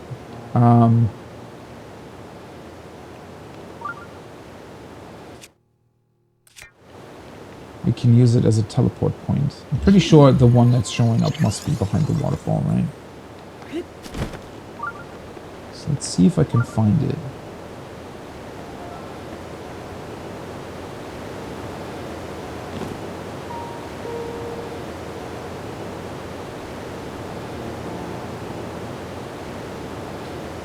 Isn't it usually showing through, though? Pretty sure the original sort of way of finding it is you can see the orange light shine through the... Oh, of course. Oh boy. Okay, I got really, really lucky there. Yeah, that's the one. Okay. Why does it show up so early? I was pretty much on the complete opposite side of these rocks. Guess the shrine locator is way better than I remember it. Oh, I could have landed on those two? Huh. Didn't remember that there was a second entrance to this cave. Well, I mean, it worked out anyways. Hey, a flint. Strike it with a metallic weapon to generate a spark. This portable fire starter breaks after one use, but it can create a long-lasting flame if you use it near firewood. Nice. Definitely want to keep that one.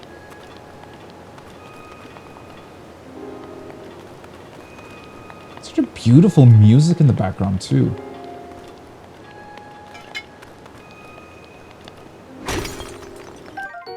Luminous stone. This mysterious mineral gives off a pale blue glow in the dark, which some believe to be souls of the dead. Okay.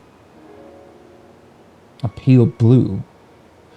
The glow that I saw in the statue was purple, though. Maybe they used somewhat similar stone to this in the statue, in its design. Wait, how does that work anyways? Now that I'm, thinking about it again. How does that shrine with the statues make sense? Well, okay, I've already kind of talked about the whole 10,000 years subject and that it potentially doesn't really mean that it's actually been 10,000 years, but clearly it's been a while since the Sheikah developed their really, really awesome technology, right? So if the shrines are from then, feels like somebody else has potentially added that secondary mechanism. Maybe that's why the shrine didn't come up at the same time as everything else, right? Why it was still hidden. Because maybe somebody else later on added on a secondary security mechanism for some reason. And they decided it should be those statues. Maybe that's the reason for it, right? So other people must have found these shrines even before Hyrule did its thing. Or maybe it was at that time. Technically, it could have been 100 years ago, right? If we consider that the Hyruleans, is that how you say it? Well, everybody around Princess Zelda, pretty much, that was involved in the whole, you know, bring those ancient technologies back to life kind of deal. I guess we can assume that some researchers potentially, for some reason, decided to keep some of the shrines more hidden. Or maybe they even thought that it would be beneficial to add additional security measures to all of them, but they weren't really able to do that. And so it only sort of happened with a couple. Or maybe they did some experiments too. But I feel like that's more likely, because those statues definitely haven't been around for as long as the shrines have. I feel like that doesn't really make that much sense. So they must have been something that was added potentially 100 years ago, or, you know, a little bit before that. Although, that also means that whoever did add them had a way to pretty much hack or otherwise insert themselves into the, I don't know, logic circuit of the shrines, of how they rise and how they're hidden again too.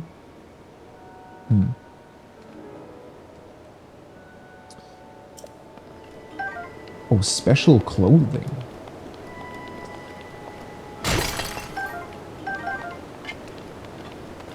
I love this, like, thing that's back in the music, right? This ding dong. Is this like a faint?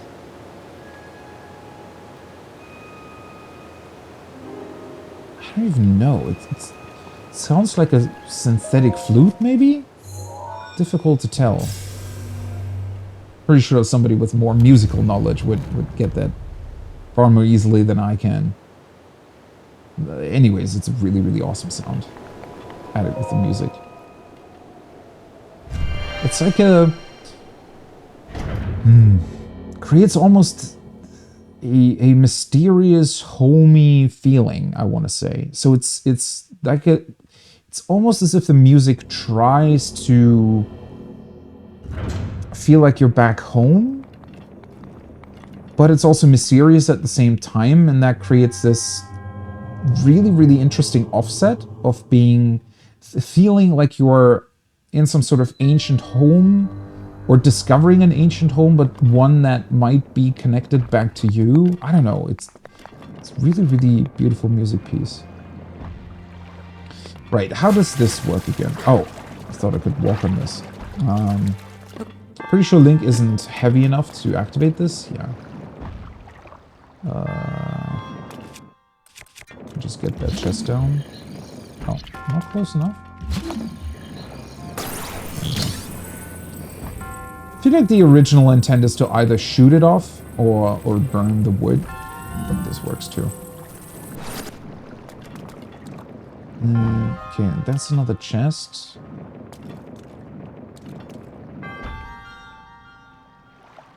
Aren't we missing something heavier to put onto the big button?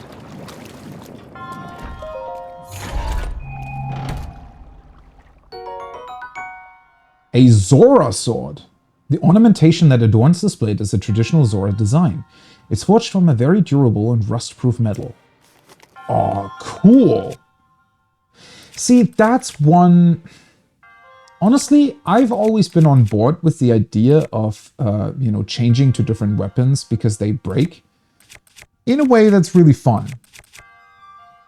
But whenever they give you these weapons, they're just not only cool looking, but also connect back to, like, one of the races from the game. I don't know, something about it, I wish they either would give you an option to recreate them, right? So maybe a weapons shop that can smith anything you've already seen or discovered for rupees or something. Or maybe later on during endgame you would have an option to make weapons permanently available. I don't know.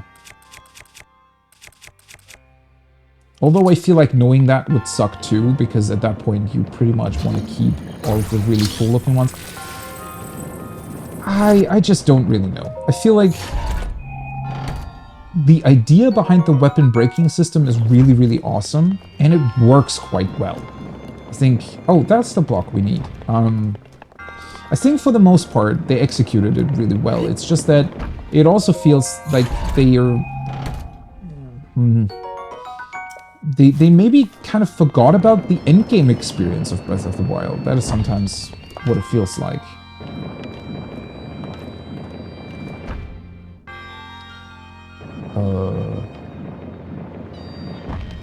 Wait, I somehow need to open that up, though.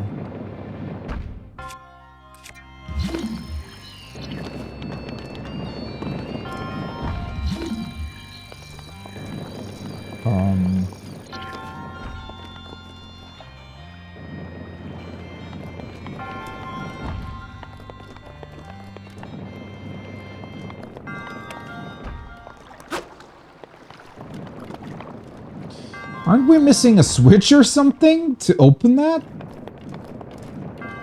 Pretty sure it's not up there. The lamps are just lamps.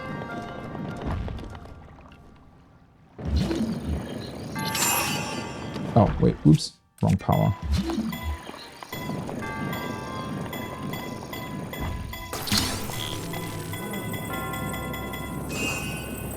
Maybe I got this wrong and I need to put the thingies on the bottom? Because I thought that I would need the big metal block to put that on the big button, but maybe these work too?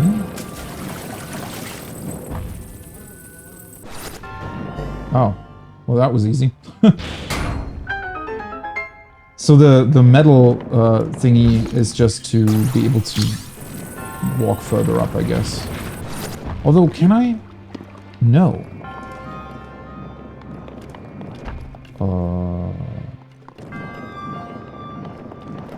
Ah, well. It still works, I just realized.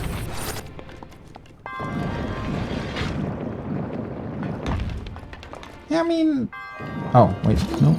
Not there. I need you over here. There we go.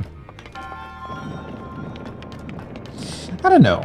It's a neat little puzzle, but it's still... It always feels like the shrines introduce a really, really cool idea, but they never built on it, right? This was fun to solve, but there should be like a second part to the shrine that builds on this original idea and makes you, you know, really take it a step further and understand what you've done and how it works. Even for some optional stuff, it doesn't even need to be necessarily for getting or completing the shrine. It could be for an optional chest or something. If the chest contains something unique, that is, right? If it just contained more ore or things that you can easily grind for in the overworld, then it makes less sense. Okay, my horse should theoretically still be next to the other one, right? Pretty sure. And yeah. Since I definitely don't want to climb that mountain again, I'm also pretty sure that I couldn't, considering that I wasted... Or not... Well, it wasn't wasted, right? We got to the shrine eventually. But I definitely used up all my stamina regeneration items. So next time we see a cooking pot, we definitely want to get those back. Although, I fear, at least in terms of the elixirs, I might not have enough of them. Or enough of the materials that I would need in order to create them. Oh, okay. Calm down there.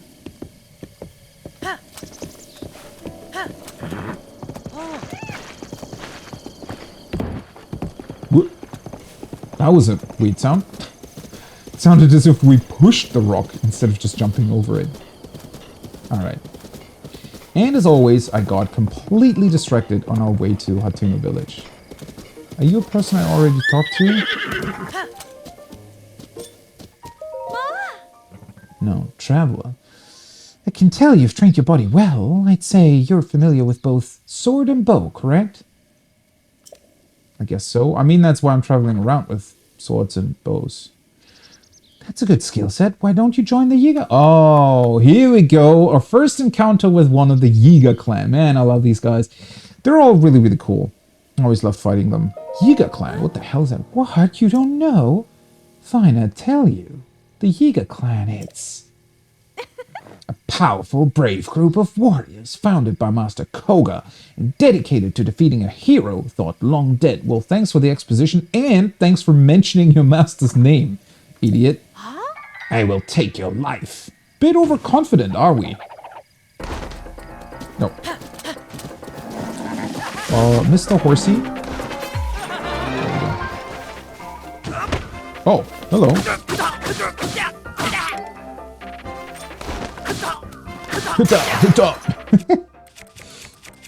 Yeah, let's go through our weak weapons first.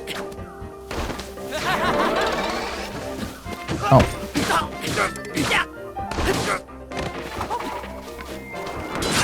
Oh. Whoa, okay.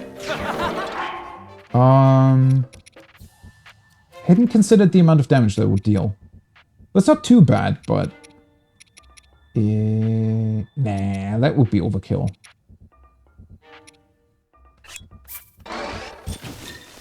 There we go.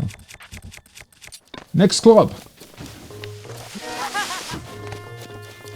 The thing that I like most about the monastery is just the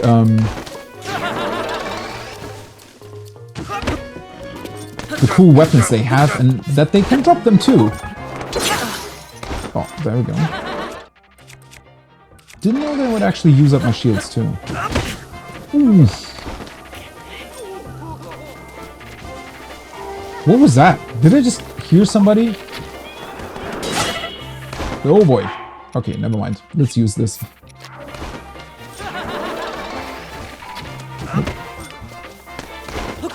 Oh, the other guy is concerned while that we're fighting one. There we go. I was gonna say, that can definitely be parried. Okay, I felt like I was way too late on that too. Nice. Okay. 5 rupees. And they always drop bananas. Some of them even sell them to you, funnily enough. So they come up to you and, you know, trade with you. You can buy bananas from them and then they still attack you, which I always thought was really, really funny. This fruit grows mainly in tropical forests on the Faran region. When it's used as an ingredient, the resulting dish will temporarily increase your attack power. Oh, right, that's why they have them. Because they make them stronger. Okay. Vicious Sickle, a grim weapon favored by the Yiga. The half-moon shape of the blade allows for the rapid delivery of fatal wounds and serves as a symbol of their terror. Its durability is low, and yet he was able to constantly attack me with it, or she, rather.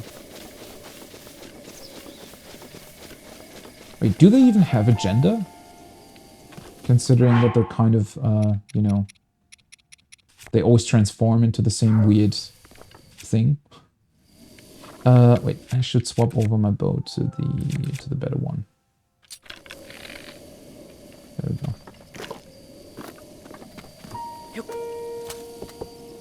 Well, that was fun! I wasted my defensive thing a little bit, but... ah, well.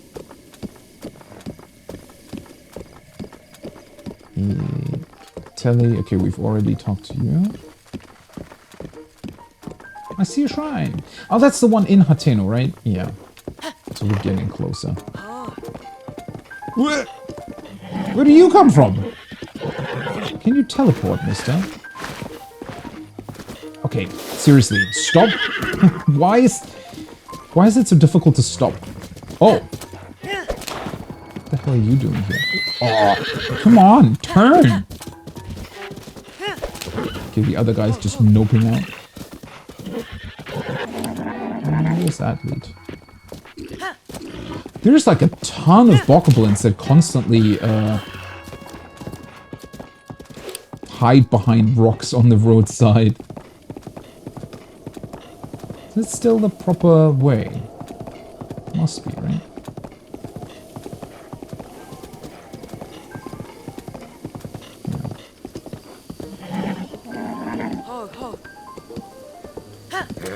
Nope.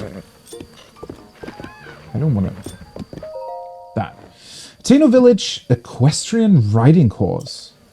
Wait. The hell is that? Is that really close? Oh, I almost forgot about the tower. Ew, that's really high up.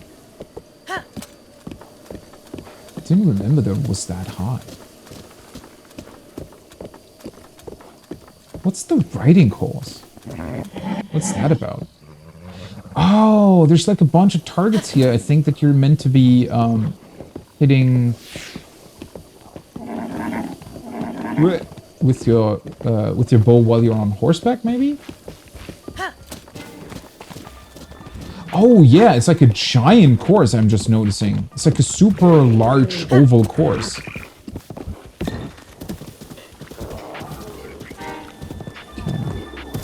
Well, since I almost forgot about the tower, let's do that first. Because I feel like that makes sense. Okay. Seriously, where the hell are you riding? Is that because it's... I thought the ones that had less stamina were easier to control and move left and right with, but apparently that's not really a thing, or is it because I'm turning my camera? Because... it feels like I should be able to turn left and right way more easily than that. Oh boy. Stop! I'm telling you, I'm constantly pressing my analog stick and the horse is just not doing what I want it to do. It's gonna fall to its death eventually. I can already see that. Wait, can the horses die or do they come... Okay, seriously, stop when I'm pressing stop? Feels like I can almost not turn, even at this speed. It seems very, very difficult to turn the horse. Maybe it was just panic or something? There we go. Okay.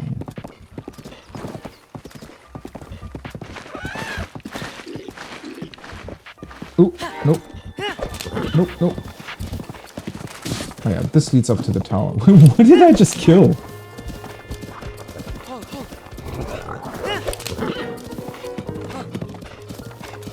Right. How many of you guys are here? Seriously.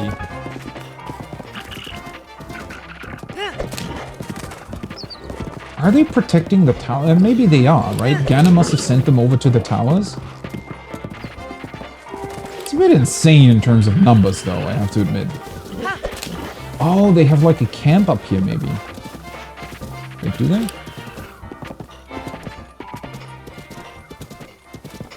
Oh, there we go. Well, that was something. Ooh, no, no, no, no, no! I wanted to pick up the flower! I didn't realize that was gonna... Oh, boy.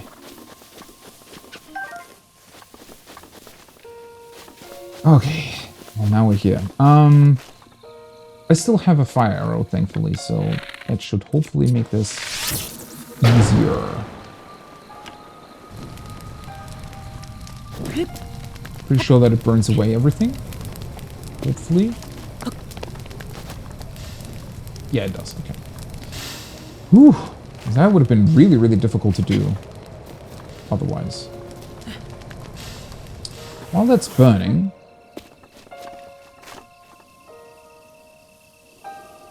Is it still burning? I hope it is.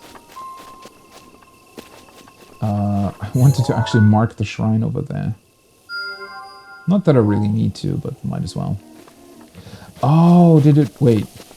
Did it already stop burning because it was starting to rain?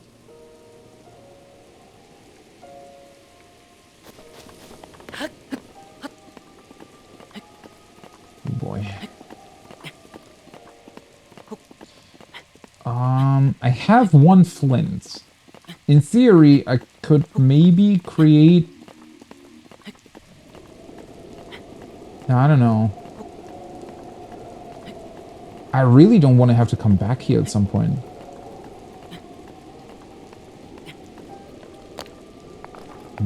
Can I create these, or can I kill these in another way? Really stop burning. Well, that sucks. I have the jelly that can explode.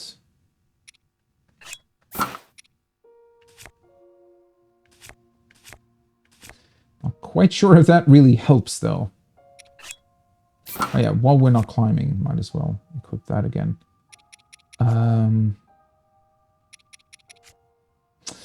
Yeah, I mean, I could wait until it stops raining, create a fire up here, and somehow... Can you make fire arrows by like holding your bow or normal arrows into the fire? I don't know if that was a thing.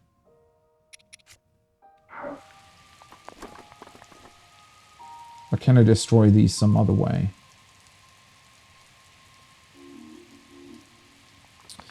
Didn't realize I would need this much fire for it. Maybe the bokoblins drop fire arrows? I mean, that could also be... But they're just the normal ones, right? Typically, sometimes you do get fire arrows from them, but I felt like that was mostly when they were in their... what's it called? In their skulls. Skull cams.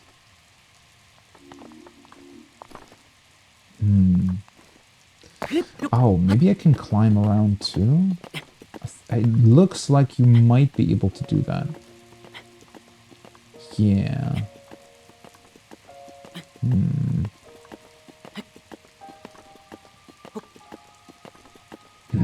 So maybe there's a way to do this without having to burn off all this stuff.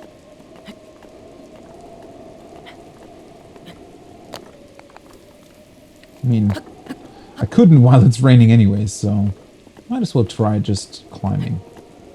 Yeah, maybe these are just put on it in a specific way that forces you to take a different path than usual.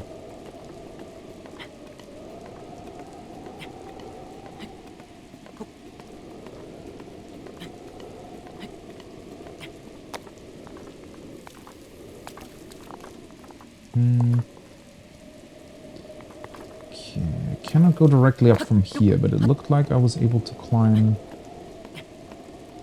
over there, maybe? At least that's slightly higher. You know, 1 meter at a time. I wonder if I would fall if I hit the spikes. Oh yeah, I can definitely do this, okay. I guess having more fire available just makes this a lot easier. Because this way you also definitely need way more stamina than usual. Okay, well, it looks like I should be fine. Yeah, let's go over there, and then from there I can climb all the way up. Okay, there we go. And then the only question remains if I want to take my horse over to Hateno, or if I just want to fly over, because I could theoretically do that from here too. I don't know, what happens if you just leave your horse out in the wild? Does it eventually just return to a stable? Can I just call it in? I don't really remember how that worked, because it's certainly not just dying, right? If I leave it here.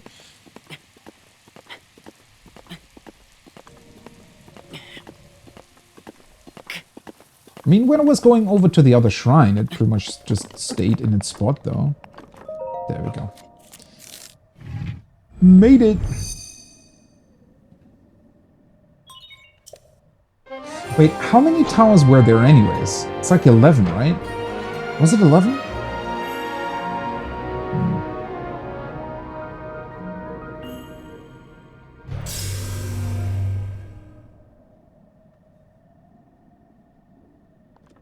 It's also so cool how they combined the the towers are so well utilized, right? So you have the towers. They're kind of a cool challenge to climb up, right? To figure out how to do that, because a couple towers work slightly differently. Like this one had the thorns, right? And then there's other towers that have other challenges attached to them.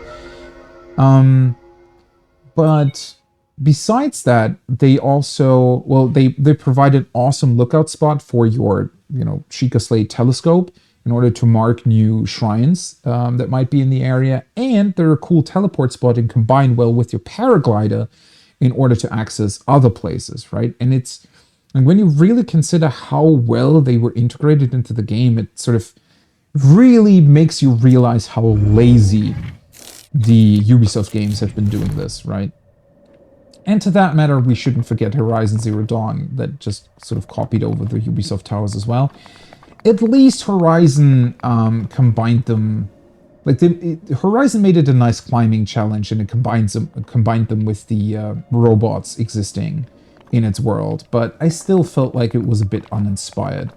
When I saw the first original sort of teaser trailer for Horizon, and they showed off those giant robots walking around, that looked really, really impressive. But once you play the game and you realize, oh, they're just Ubisoft towers that walk on a predetermined path, and there's no real way to interact with them beyond that, I do have to admit I was slightly disappointed.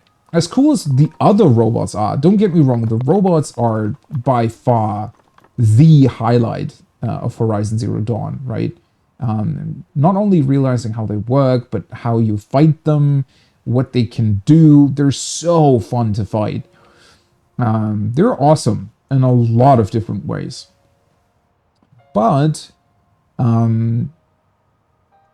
well, the big ones are just sort of, yeah, they're just walking Ubisoft towers. And I really would have liked them to do something else with them. That being said, Horizon Zero Dawn's world design is also not nearly as good as that of Breath of the Wild, and as good as the game looks, it also, I don't know, it has this very, and the developers even talked about that, right? It has a hyper-realistic feel to it, and what they mean by that is that they made it so that it always looks perfect, pretty much, right? So the time of day, the lighting, everything always combines so that the world just looks beautiful. Whereas here in Breath of the Wild, as impressive as things are, very often you get fog, or, if you look over there, it still looks impressive, but it's, during the dark night, and so it's like not that much is visible, even though they've done a great job in, still including certain,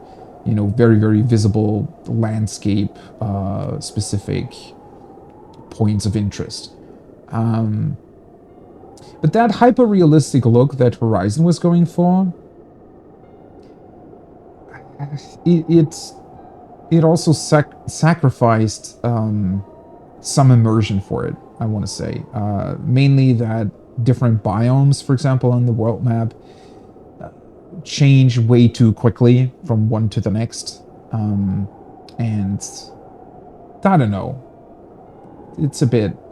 Horizon was hit and miss in places. And I don't know how the sequel went. I feel like not that many people really talked about it that much. So I don't know if it was just not that great, or if it just was more... I feel like the sequel, at least from what I saw from trailers and stuff, it was kind of just more of the same.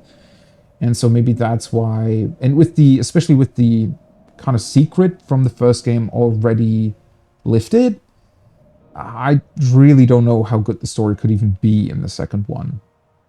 So maybe that's why it's also not that great. I felt like Horizon Zero Dawn was a good basis to...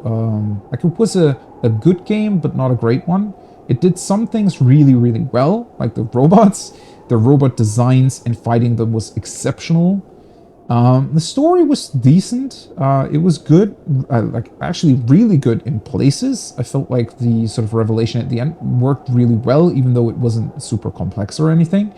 But yeah, I mean, it was a decent game. I just, from all the trailers and stuff that I saw from the second one, it just didn't look that interesting, right? They never really convinced me to buy it, and I still haven't done that. I'm planning to at some point, if there's ever going to be a time again when I have nothing to play, then maybe I'll play the sequel to it. Anyways, do I want to... I'm honestly really interested in just jumping off and paragliding over to Hateno, mostly because I want to know if I can still call in my horse if I do that. And in terms of this horse course here, I don't know if there's like an NPC in the hut, maybe? Slightly confused because there were so many moblins walking around there. I'm not entirely sure if you need to do something else first, maybe. Or maybe there's an NPC in Hateno that tells you about it. Okay. Now let's land somewhere over here.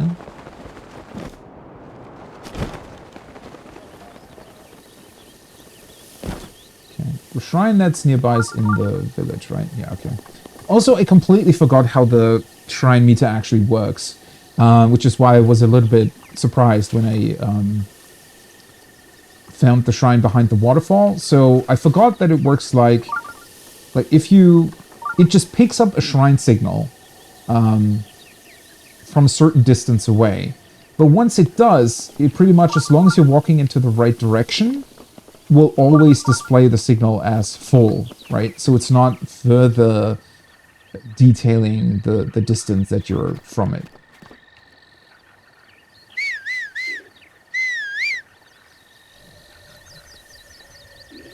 Okay. So it displays why my horse is on the map. But it's still where it was. Okay. Maybe, so if I go to a stable, maybe at that point I would be able to recall it? Oh, there's a bunch of moblins here. Do I want to kill them? Nah, not really.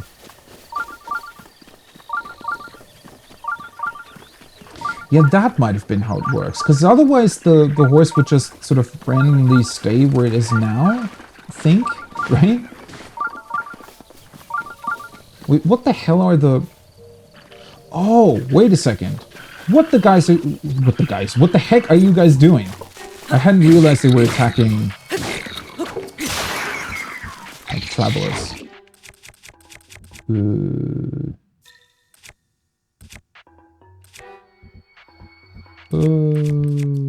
See, now I'm already... Okay, let's use this one. There we go. Do I want to pick up the clubs? Nah. Hey. Where are you guys? Never even saw them coming. That's exactly why I didn't want to go truffle hunting. Lousy gnat. Truffle hunting? We're traveling all over to find hardy truffles. I know. It's dangerous for two folks to travel on their own these days. You don't have to tell me twice. Yeah, you were just knocked unconscious by a bunch of bokoblins. But when I think about how wonderful those truffles taste, all the worries and warnings melt away.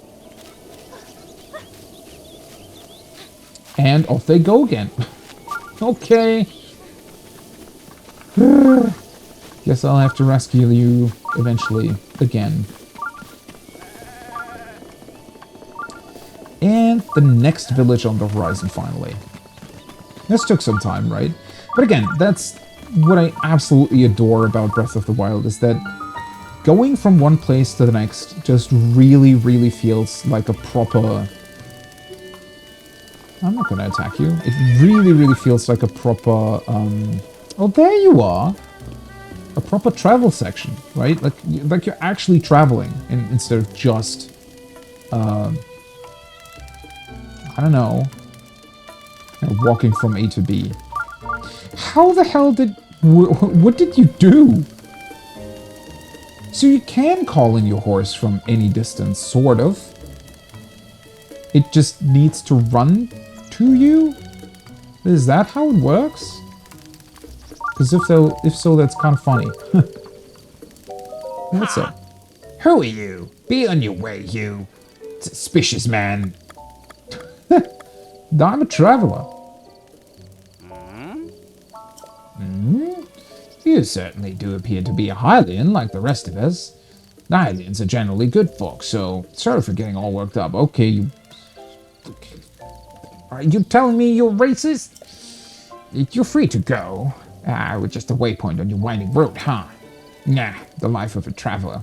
Now you can get most things you need at the general store, and the inn is just back there. You don't tell me. Whoa!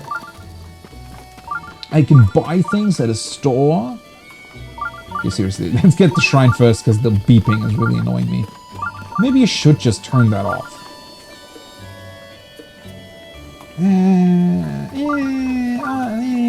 I don't know.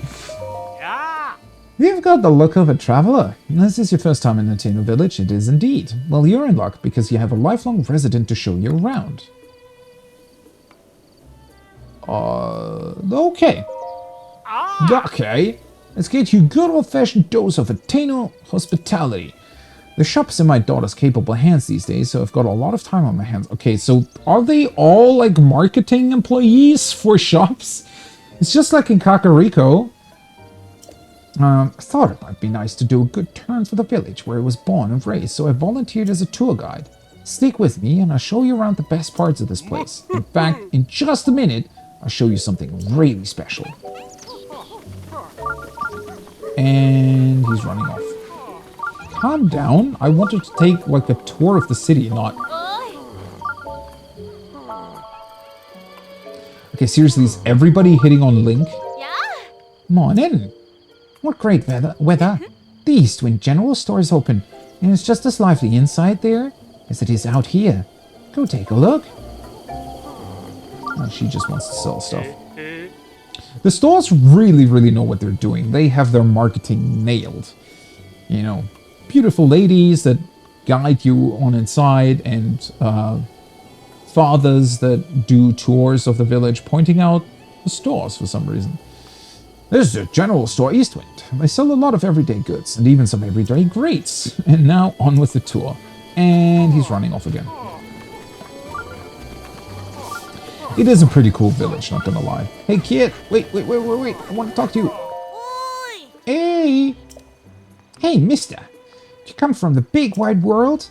You look like you're good with a bow and sword, so you must be pretty strong. Are you strong or what? Of course I am, what? I bet you can use all sorts of different weapons, right?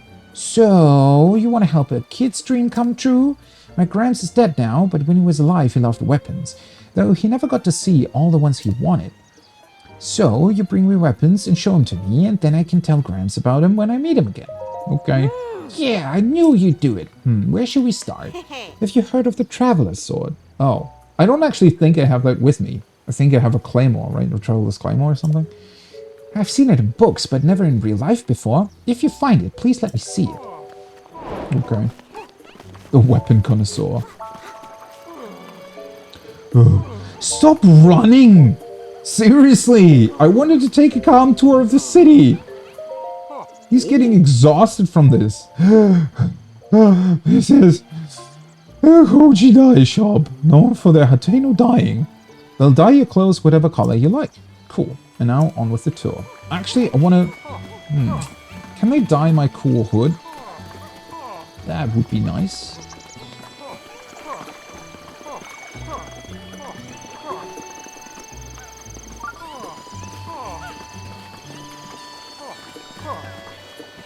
Mumble, mumble.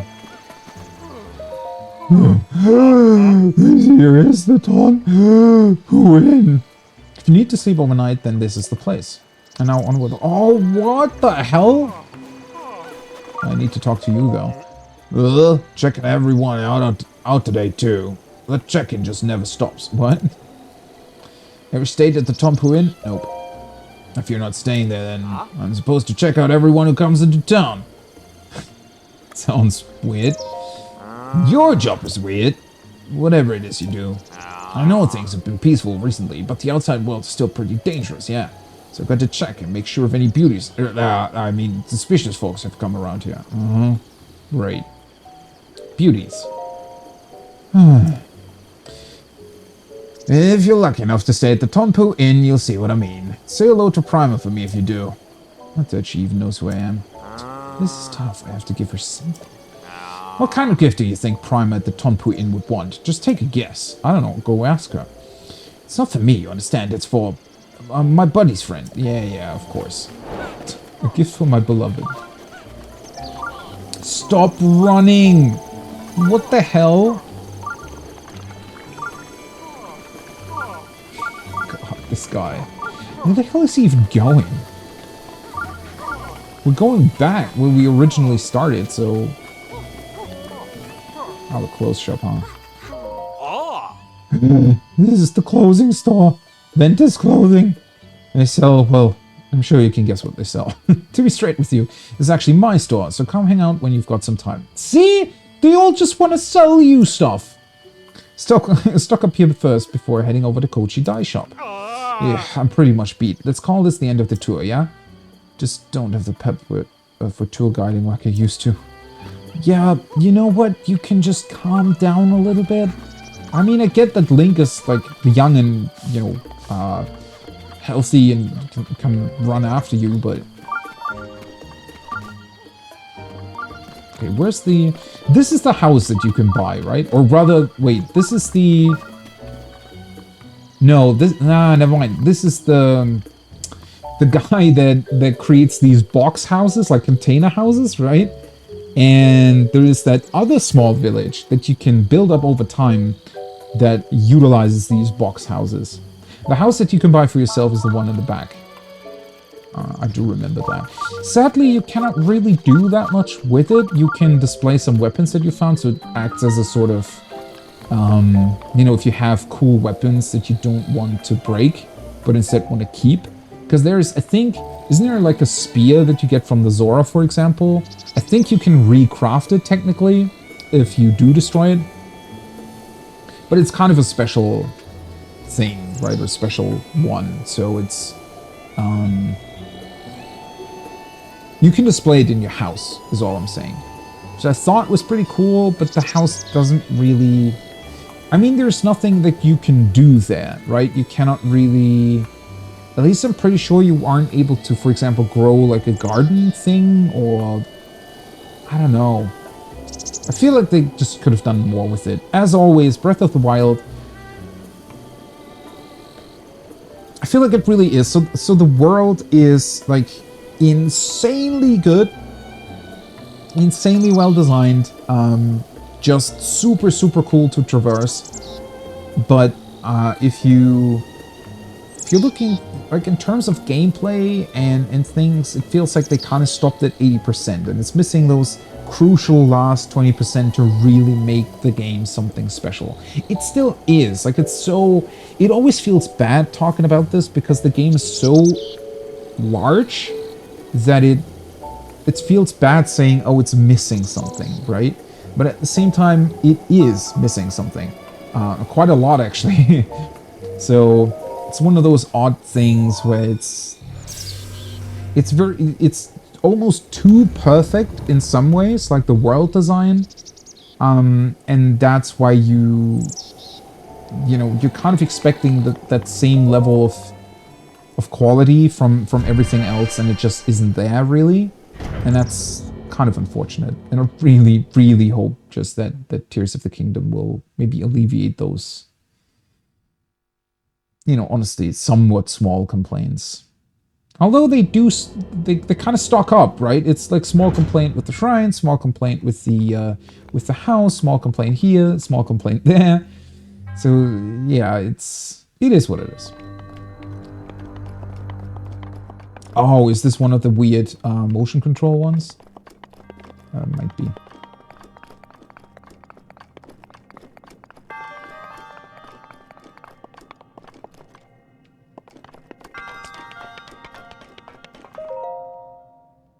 I mean, they're fun. Let's see. So you can like do this with like motion controls, right? So I have to move the gamepad in order to rotate this. It's probably going to be really, really annoying. Wait, can I go over there? I can. Yeah, okay. Because I want to grab the chest first. Oh wait, never mind. This is actually a lot higher than I thought. Right, that won't work.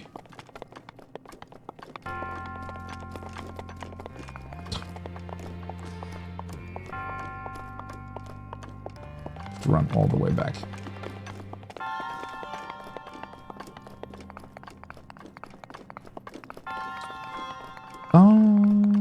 Well, that's the way to access it though, right? So let's get the... Suppose let's get the ball out first, and then I can tilt it in a way that allows me to get the chest afterwards.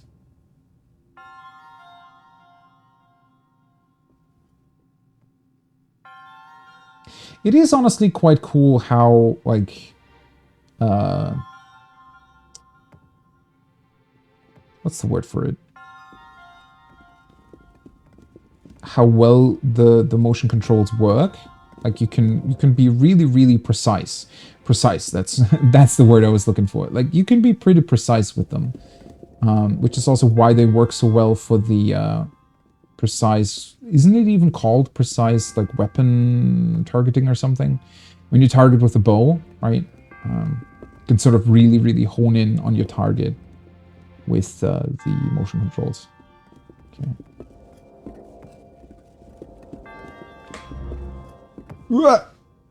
Of course. Okay.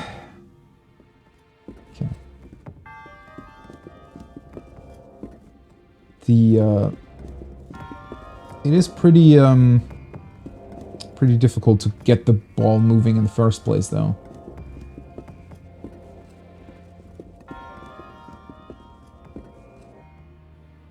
Oh, of course. Are you kidding me? Feels like the perspective is also screwing you over a little bit, because it's not entirely easy to see what the sort of neutral position of the whole thing is actually supposed to be, right? Because we're looking at it like from a little bit of a distance with also sort of this halfway down look to it. Okay, let's see. Let's make sure that I'm tilted the right way.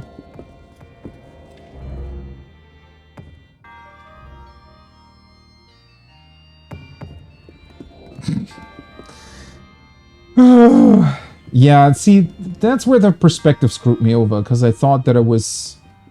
Well, I thought it was the right way, but it wasn't.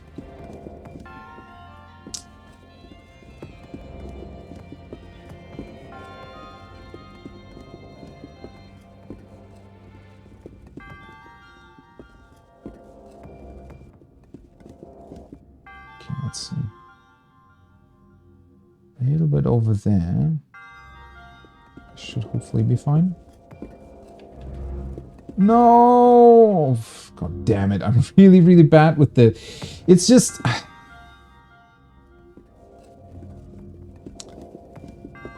The problem is that it turns so slowly, right? So even though technically I'm the one doing it, it's somewhat difficult. Like, it still has a... Not exactly a delay to it, but it's just that it doesn't move as quickly as you can move the tablet with your hands. So it's still somewhat finicky. Okay, let's do it again. This time for sure.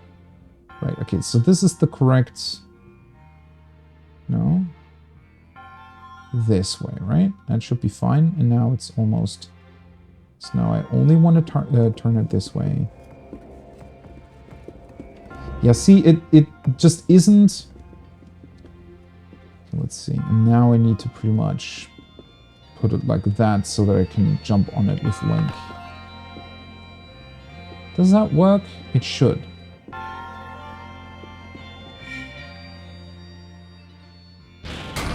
think a slight issue is just that they made the ball very slow.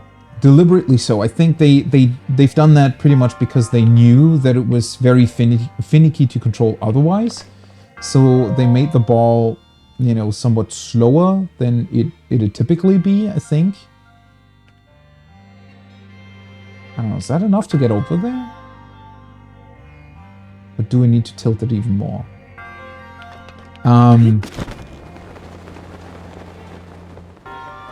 Yeah, so it feels like there's a lot of friction between the ball and the surface that it's running on. And I think it kind of... They needed it to work like that. Of course, that didn't work. They needed it to work like that because otherwise it would have been difficult to do, probably.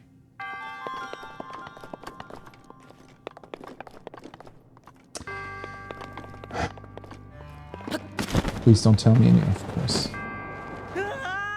Yeah, you need to tilt it more. Oh, that's gonna be annoying to run back to. Do I just want to ignore... You know what? Let's just ignore the chest. I don't think this one... I would be very surprised if this one had anything special in it.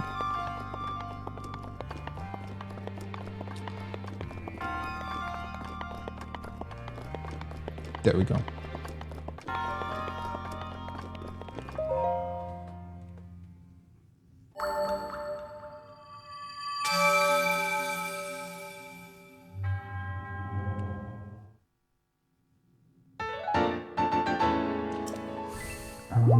I think Hateno had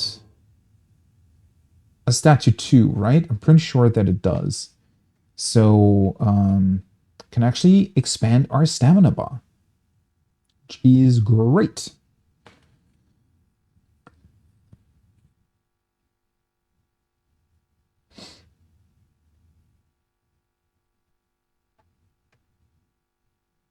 Okay.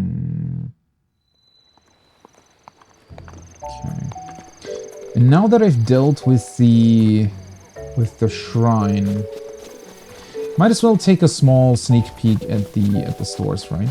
Also, I didn't remember that they still had... So they're kind of still holding up the whole Hyrule Kingdom deal? In a way. Because these giant flags are... I'm pretty sure they're close to Hyrule, or to the... Where the castle was, right? Where Ganon now is. Let's take a look at the store then. What do we have here? So we have some rice, some eggs, some Endura shrooms. Temporarily increase your stamina limit. Oh, wait, really? Oh, they're really pricey though. Hearty truffles. Cook before eating, temporarily maximal hearts. And fresh milk. And we have a couple arrows. Oh, these are bomb arrows. Never mind. I thought they were fire arrows. I don't really need bomb arrows, I think. Although, technically, you might be able to use them to burn stuff, too. Explosive powder packed into the tips of these arrows ignites on impact, dealing big damage to anything caught in the blast. That's a lot of damage. Okay. Or are the... No, they're all bomb arrows. Is there anything up top too? This is an actual general goods store, right? Oh no, that's just where they sleep. Never mind, sorry buddy. Didn't mean to intrude on your private life. Let's see, I don't remember what clothes they were selling here either. Ah, right, so you can get the same set. This is the one that's the soldier set.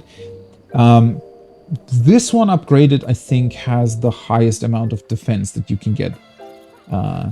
Headgear made from sturdy metals for frontline soldiers, praised for their defensive capabilities. The only helms that remain are those that survived the calamity. So it's a pretty cool set,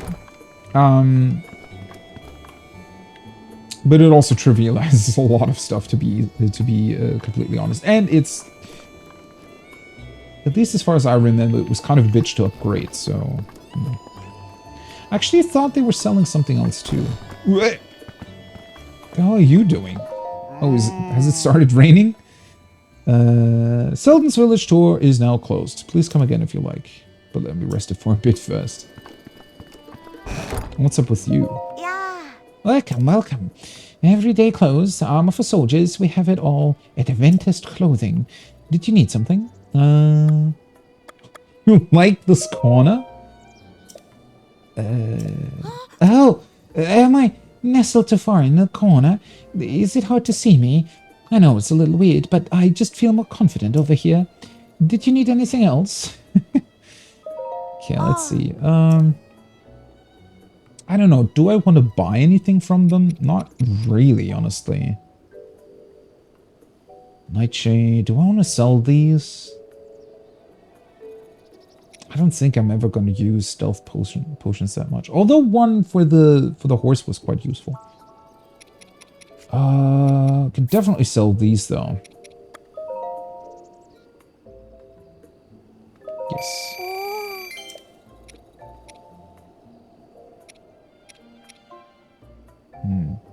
These are worth a lot.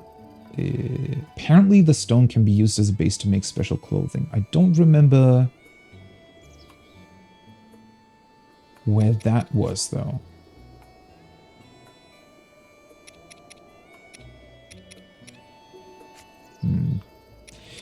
Yeah, I don't have that much to sell, right? Bye. Well, then again, I don't really need any of the clothing here, because this set I already own. The knight set. I could buy these. Add a little bit of defense on the legs. I mean, I don't know, would that work? Does that look cool if you're running around with the soldier's greaves, but the rest of the normal stuff too?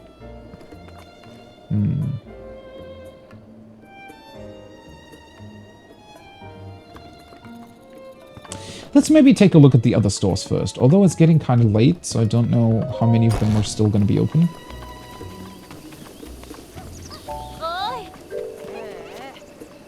Wow, really? Why is it displaying Hateno Village again? Examine. Will someone please deal with the monsters at Hateno Beach? Okay. That's not a quest. Honestly thought it was one. Oh yeah, let's need more apples. I need to remember not to cook all the apples so that I can use them for... Because I think there's quite a lot of the Korok things where you need to place an apple in front of one of the statues. Okay, I've got this. Greeting time. You're a customer, right? That's right. And it's a customer. Looks like he's hungry to have his clothes dyed. I'll leave it to you. Okay. I do have fond memories of this though. Because they pretty much just drop Link in with his clothes on. Oh yeah, you don't look suspicious at all. Yeah, welcome. If you're looking to add some color to your wardrobe, you found the right place. You do. Oh god. Welcome to Kochi Dye Shop, where we live to dye. Oh god, his dad jokes are off the roof. If you have any dye ingredients, it's 20 rupees to dye an item. That includes a service charge, of course. Let's get going and dye your getup. The color of your choosing. Okay. Tell me more. I love the fact that someone so young is so interested in how unique Hateno does. It is indeed part of my duty to keep the young people from losing their interest in the tradition. Let me give you all the colorful details of how the magic works. Hateno dyeing is a traditional craft of Hateno Village. In days past, we use our own prepared dye ingredients. But these days, there is so many monsters about that it's difficult for us to gather ingredients. That's why we switch to the customer bringing us the dye ingredients, and in return, we have a small service charge. And the total price is just 20 rupees. So now... I'll dye it close to the color of your choosing. Let's do it. Wonderful. No, go wait up there. It'll just be a minute. It's time to tin. Another day to dye that whole outfit all at once. Alright, choose your dye color or go ahead and change clothes. Well, I mean, these are the clothes that I'm running around with right now. Oh, I forgot that they actually give you a preview. That's nice. I mean, obviously black is pretty cool, but it also takes some of the uniqueness away, doesn't it? Also, black is pretty much what my hood already looks like, I just realized. So it's pretty much... Because I thought it was like a dark blue. Or maybe it is. Kind of difficult to differentiate between the two.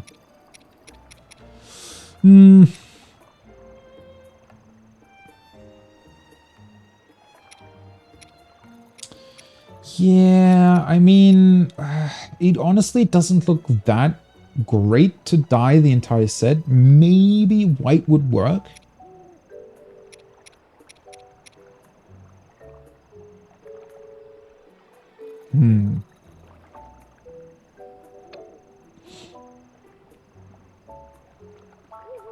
I like the color combination of my, like the body piece that we're currently wearing. Maybe it would be cool just to dye the trousers.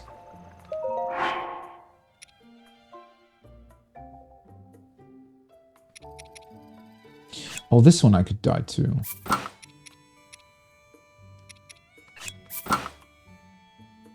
Yeah.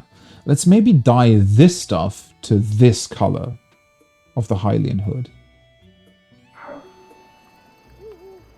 I mean, it's only 20 rupees, right?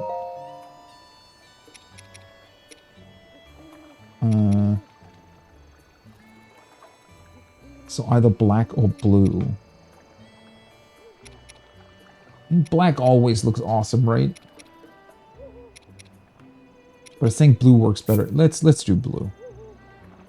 Oh. Ooh, we need blue and ooh. The luminous stones, huh? They're worth a lot, though.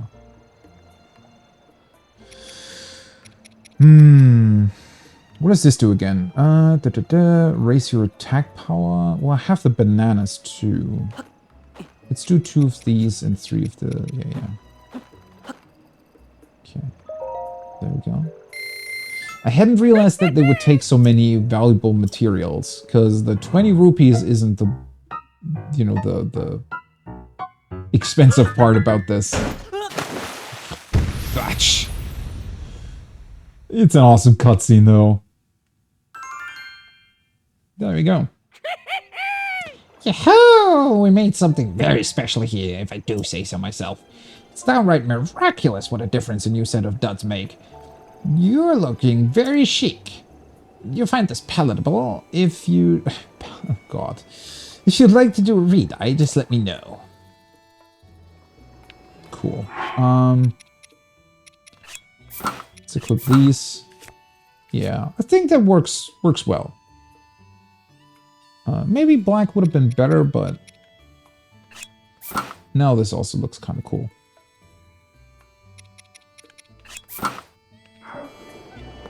It's not the same color though, so the hood comes in black pretty much when you buy it, which is nice. Yeah. Color of our set is sort of all over the place, but I mean the rest of it doesn't really look that much better, to be honest, so...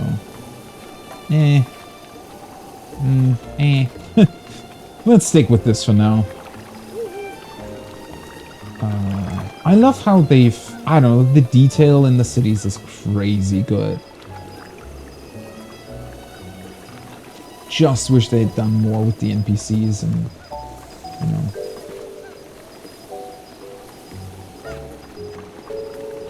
Is there... What are you doing back there? Who the hell are you? Oh, there's dogs here too. Hi. Evening. Ma?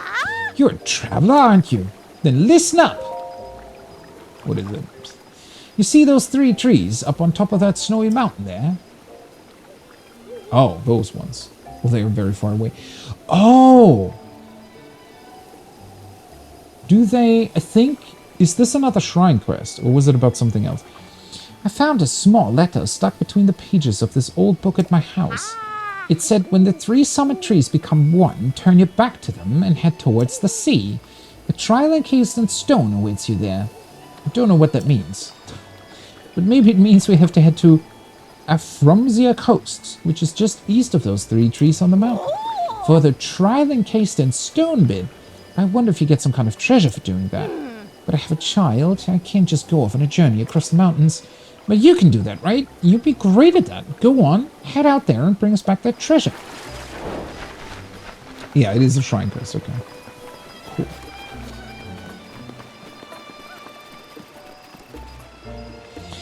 By the way, now that I'm really thinking about it, I really, really like how they've done the quest markers. I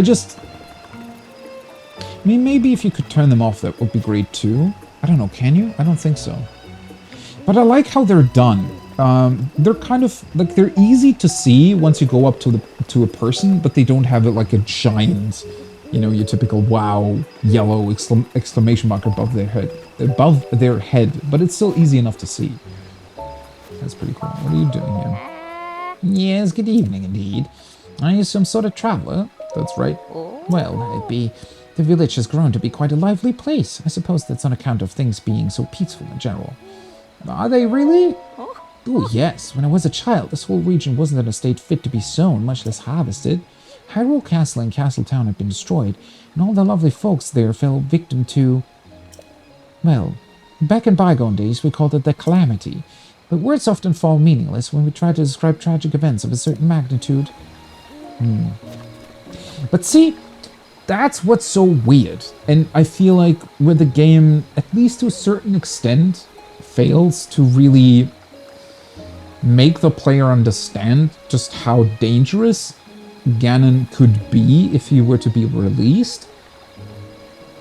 Sure, 100 years ago, yes, he completely destroyed the castle, he completely destroyed everything around it.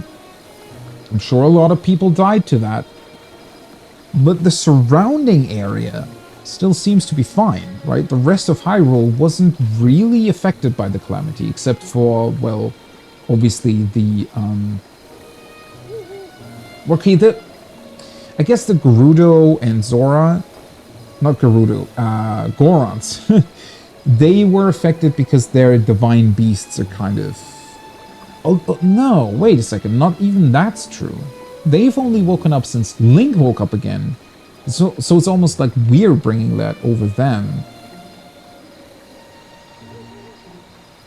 I don't know, it's just... I feel like the game kind of fails in showing you how dangerous Ganon is, or would be, if Zelda failed to contain him within the castle. Because if the first Calamity pretty much just meant that the surrounding area around the castle was destroyed, which it still is to this day, but all the villages around are kind of fine, then it... I don't know, is that just me? But I feel like it would sort of mean that if Ganon was to be released, all he would do is kind of rule over that middle part of Hyrule. I know that that's probably not true. I feel like the implication is that eventually he would take over the entirety of Hyrule, right? I don't know. It's just... For some reason, I feel like it's... Like that particular point of, okay, if Ganon is released, everybody's doomed. Feels like the game just kind of fails in showing you that, right? Which is difficult to do in and of itself since, well, it cannot really show you because Ganon isn't released. Oh, what is this? Soup ladle. The kitchen implement often used for serving delicious soups. It was carved from the wood of a sturdy tree, so it actually packs quite the wall. Yeah, it's... it just needed a bit more... That part of the story just needs a bit more... I don't know. Like a particular...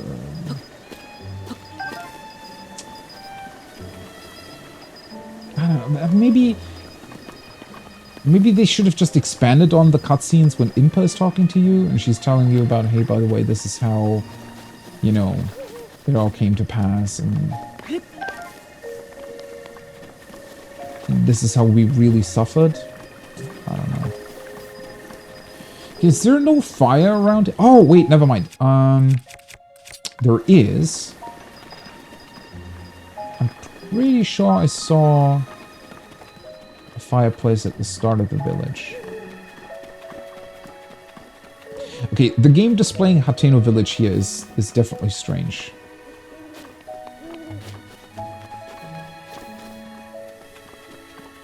Yeah, there we go.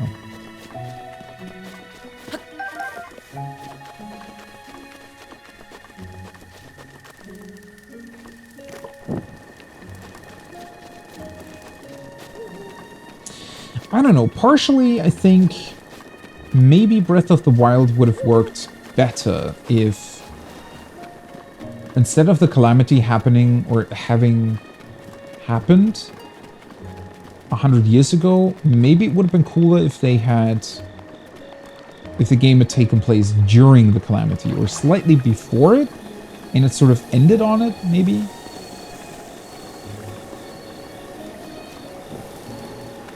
Might as well do both of them. Let's see. I desperately need more stamina recovery stuff again.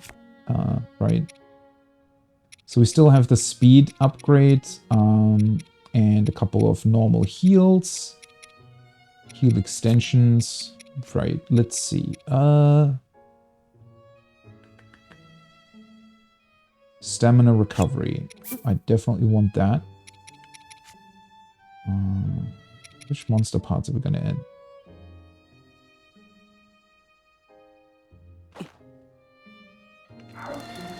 Guess that one.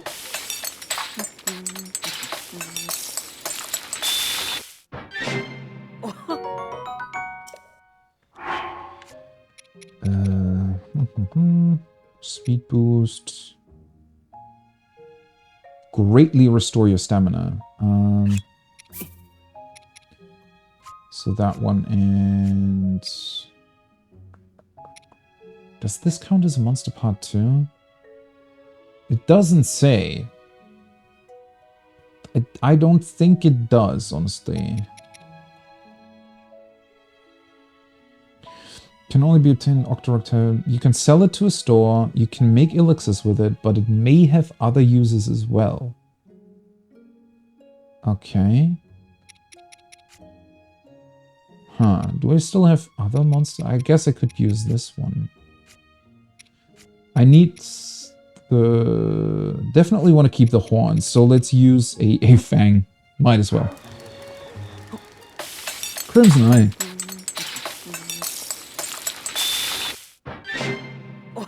Oh, right. Oh, holy shit, that's a lot of stamina. Whoa! That was because of the, like the golden...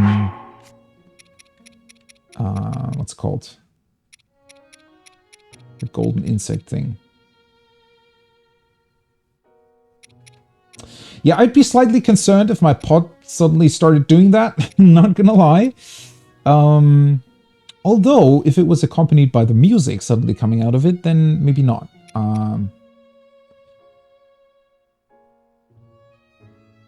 Okay, what can we combine bananas with? Move more quietly. I don't really need that. The rush rooms, I need to upgrade my clothes. Hyrule herb. Herbs with bananas? Don't really know. Speed boosting. Why do we have so much speed boosting stuff?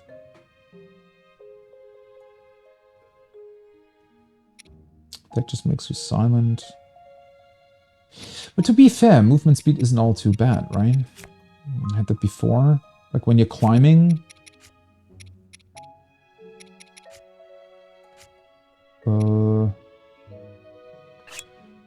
Let's do carrots and add on a...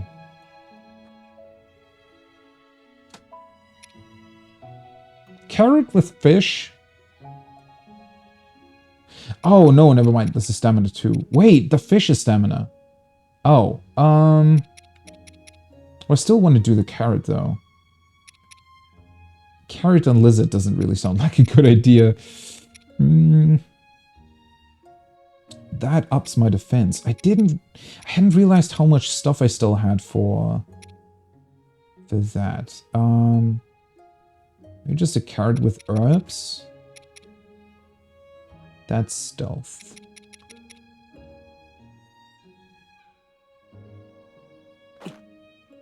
Let's just add a mushroom. I feel like that works better.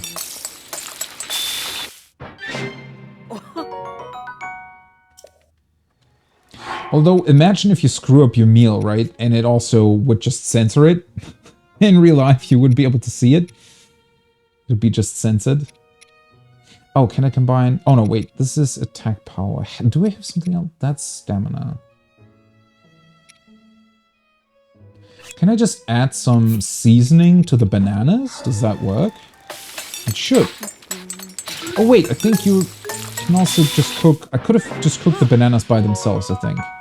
Mighty Simmered Fruit.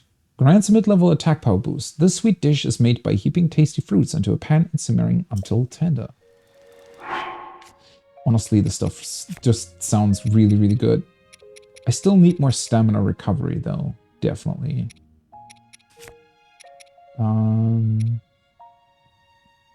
Though defense is definitely also good. I think... Might as well do the pumpkin with a shroom, a bit of salt.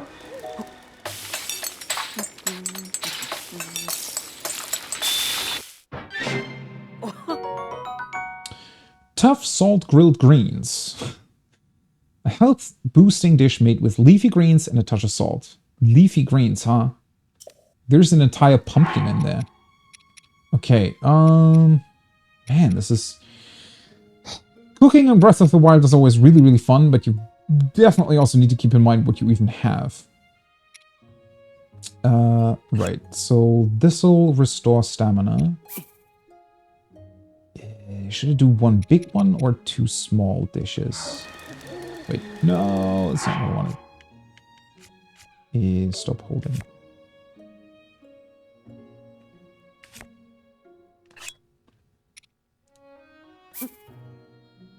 Might as well do a big one. Let's add some salt. Let's just do the fish on its own with some salt. That should be fine too. Don't always need to add mushrooms or apples. Energizing salt grilled fish. Nice. Oh, that sounds so tasty. Simple dish made by rolling a whole fish in natural rock salt before grilling it. Looked more like cooking, but alright.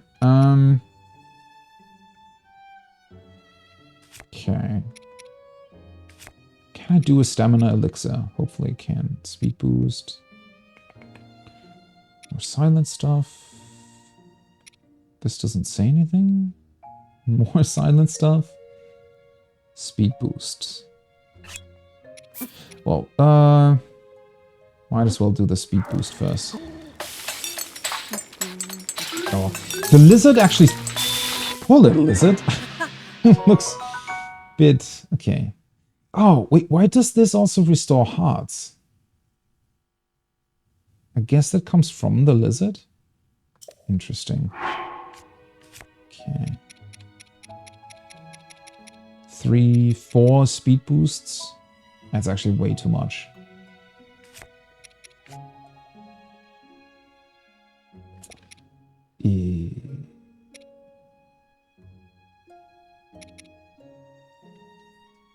Stamina restore. Let's do 2 of these mushrooms with a bit of salt, maybe. There we go.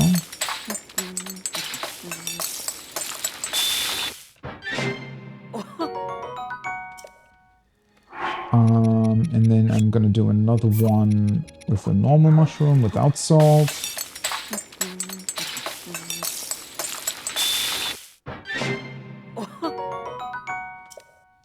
I do love the cooking so much, though. It really feels like you're just preparing for an insane travel. Okay, so that's 5 stamina. Then let's go for one of these. Hearty radish with... Increase the number of hearts. Technically, I think I can just do the radish on its own. Let's see, radish and salt.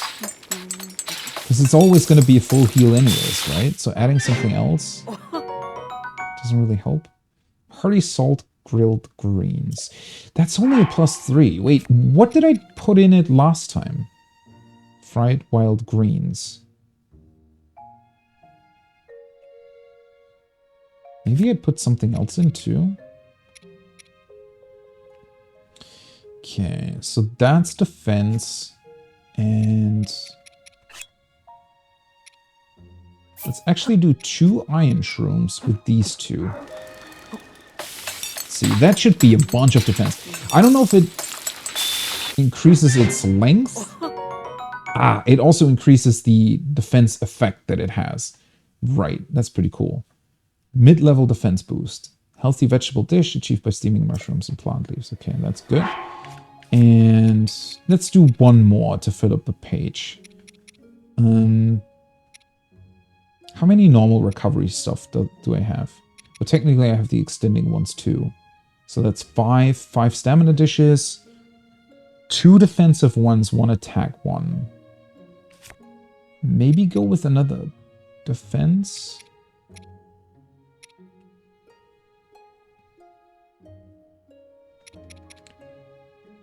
Or just a normal... I might want to sell off some of the stealth stuff, because I don't think I'm going to use it much.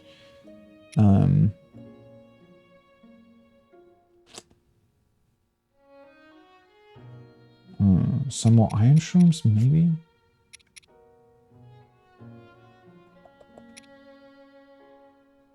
Kind of want to get rid of the frog. Nah, never mind. Let's do another hardy radish. Just add on an herb in the mushroom. Let's see. That way I definitely also have enough extra hard dishes. There we go. Well, that was only +3 again. I really thought that would add... What the hell did I add to the first one that gave me +4? Interesting. Well, anyways, that was a bunch of cooking. Now we can move on to our actual objective, which is the research lab here in Hateno. Okay. Something up in the street? No.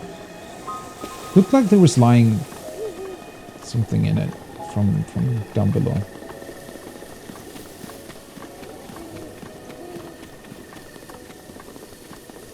I really, really love the cities in Breath of the Wild. They're so well made.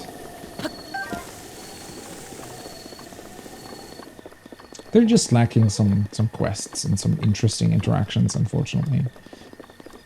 Maybe even some changes over time would have been nice. So, you know, stores sort of changing their stocks and stuff. Ah. Hello and good evening. A night wind is cold, eh? Is it? What are you up to? What's it look like? I'm keeping watch over the windmills. My devoted wife and I stand guard day and night. She's not here right now, I mean. It's more of a time-sharing sort of thing. Standing watch over windmills? It's a bit of a weird job. Also, that would suck. Like, imagine having this sort of shift thing going on with your wife. You'd never really see each other, right?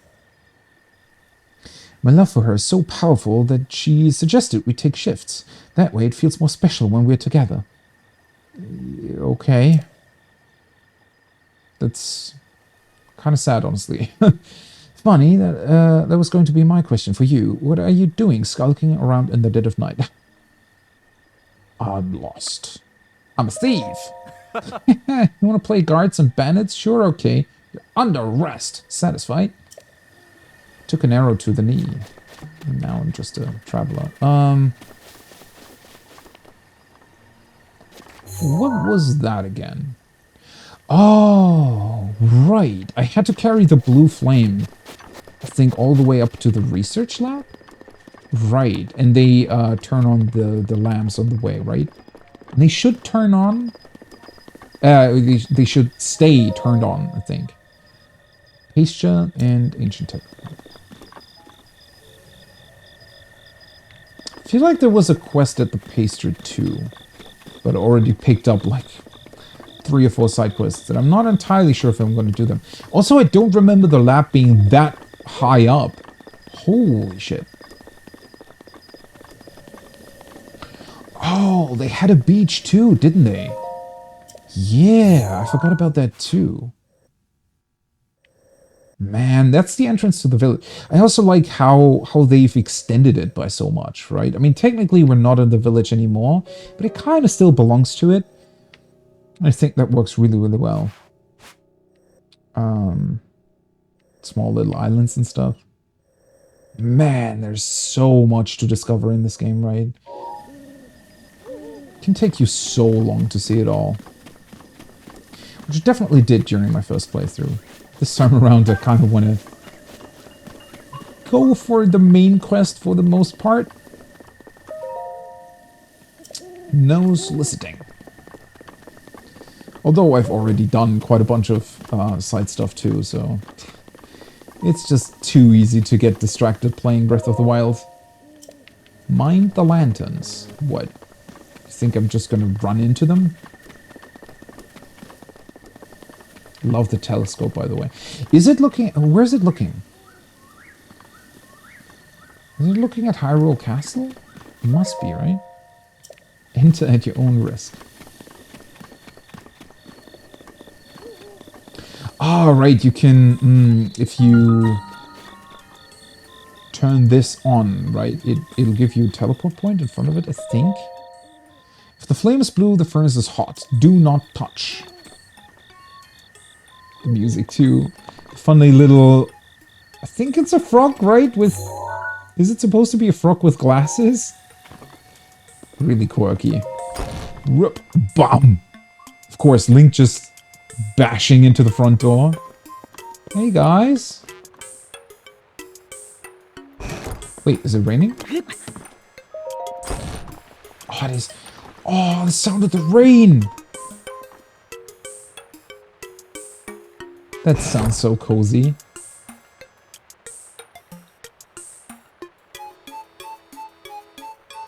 I feel like I could just stay here all night listening to the rain fall on the roof. What a crazy good sound design.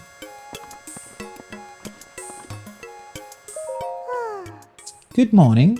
Wait, isn't it night?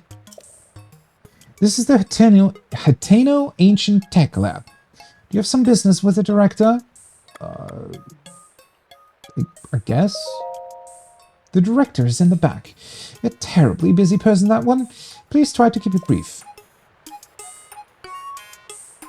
No questions who I am, or why I'm here, or... Okay. Sure. Oh, they have a model of the flying... That's so cool. Man... All the detail in these places is so awesome.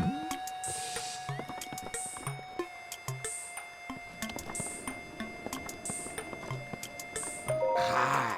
Good morning. Hi. I imagine you've never seen so many books in one place. Pretty incredible, isn't it? We've gathered all of Hyrule's known literature on ancient civilizations here. As for the actual number of books, well...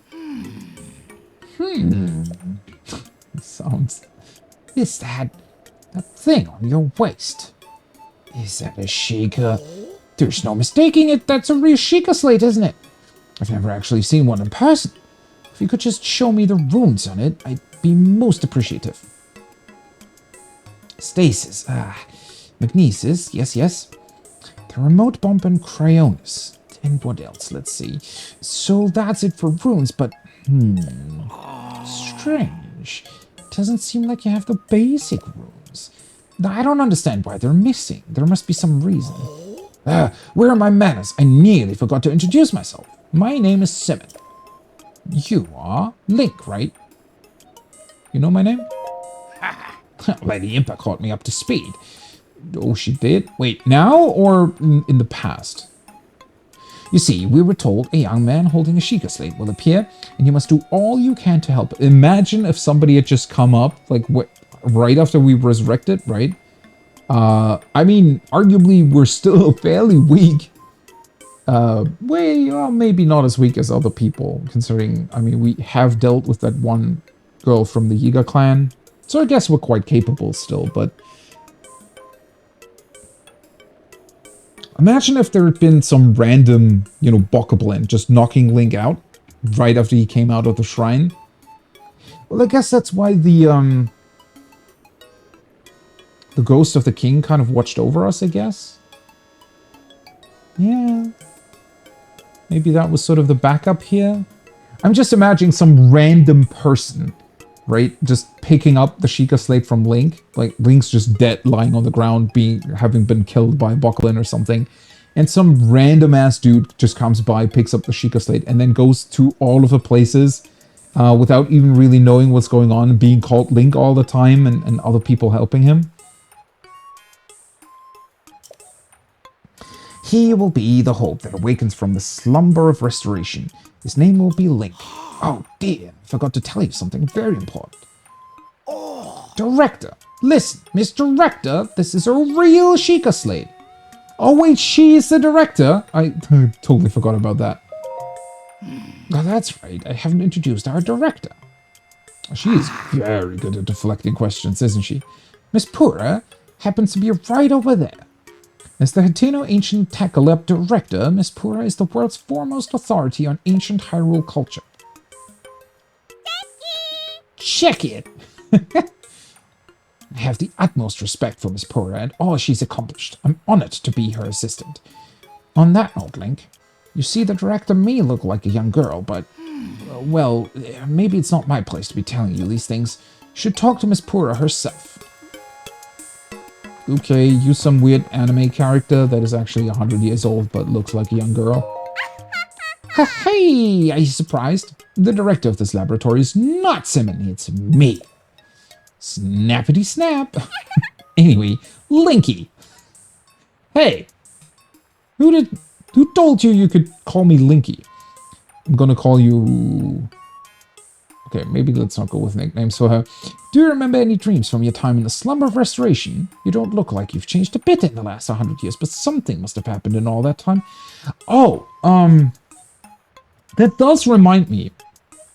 I definitely heard of people speculating that essentially a lot of the other Zelda games might have happened while Link was sleeping in the Shrine of Restoration, right? So there are legends that sort of played in his head, maybe? I don't know. I think it doesn't really work, and at the end of the day, Nintendo sort of has confirmed the current timeline, I think. But still, it's kind of a funny idea, I guess. Although, that being said, seeing as Link is constantly sort of reincarnated, right? Or rather, I guess the Triforce always reincarnates Link and Zelda and Ganon, in a way.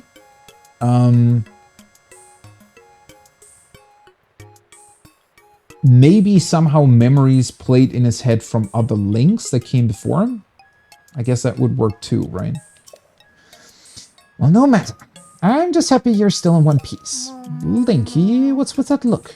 You do still remember me, right? Nah. Really? Well, I'm so shocked I don't know if I'll ever be able to recover from this. Even though, 100 years ago, I took you to the Shrine of Resurrection after Calamity Ganon fatally wounded you. Even though I was the one who put you safely into the slumber of restoration, despite all that, you still don't remember me. Yeah, nope. As expected. After 100 years in the slumber of restoration, subject has lost all memories. Noted. Oh, sorry. I have a bad habit of taking notes rather abruptly like that. It's a charming quirk, isn't it? Well, that's debatable. Anywho, do you have any questions for me? Aren't you a child? Link always just as direct as possible, right? No fucks given, just... How very rude. Or perhaps it's not rude at all. I suppose that's actually a rather logical conclusion to jump to. The truth is, I look this way because of a failed experiment. Well, I say failed, but in some ways it was a success. I documented the full affair in my diary upstairs. But the whole thing is embarrassing, so I insist you refrain from reading it. Right. Why mention it then? Pretty sure she actually wants us to read it. Anyway, enough about that. Back to the topic at hand. Here you are after 100 years, here to defeat Calamity Ganon, who's growing in strength with every passing moment, and to rescue our beloved Princess Zelda. That is, if you've got the courage to try. And to help the one true hero, I, the one and only Pora, will restore the basic functions missing from the Sheikah Slate. Oh, that's nice. And what do you say to that? Yes, please. I knew you'd say that. Alright then, first I need you to run an errand for me, of course. What's with that look on your face? You didn't think I'd fix your Sheikah slate for free, did you? I did. Post-slumber of restoration, subject is plagued by presumptuous tendencies. Noted. I love it. Let me explain what this errand entails. You know the unlit furnace on the wall just outside this laboratory? Could you please bring the blue frame from the ancient furnace in town? Oh, and also use it to light our furnace. This sweet little guidance stone will start working once you do that, allowing us to restore your missing runes. Huh. I wonder if young women these days still say things like sweet and little. Oh well, I suppose it doesn't matter anyways. Okay then. Counting on you for that blue flame. I mean, you're still kind of surrounded by people. Never mind.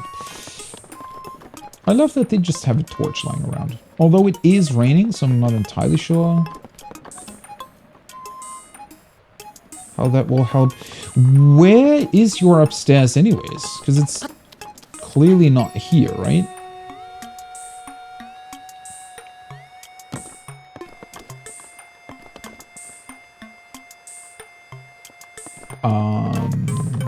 What were you... What? Oh. It has a separate entrance, I guess. Okay. Let's be sneaky and take a look at it. Seriously, what are the... What? What is the staircase? These steps are almost as high as she is.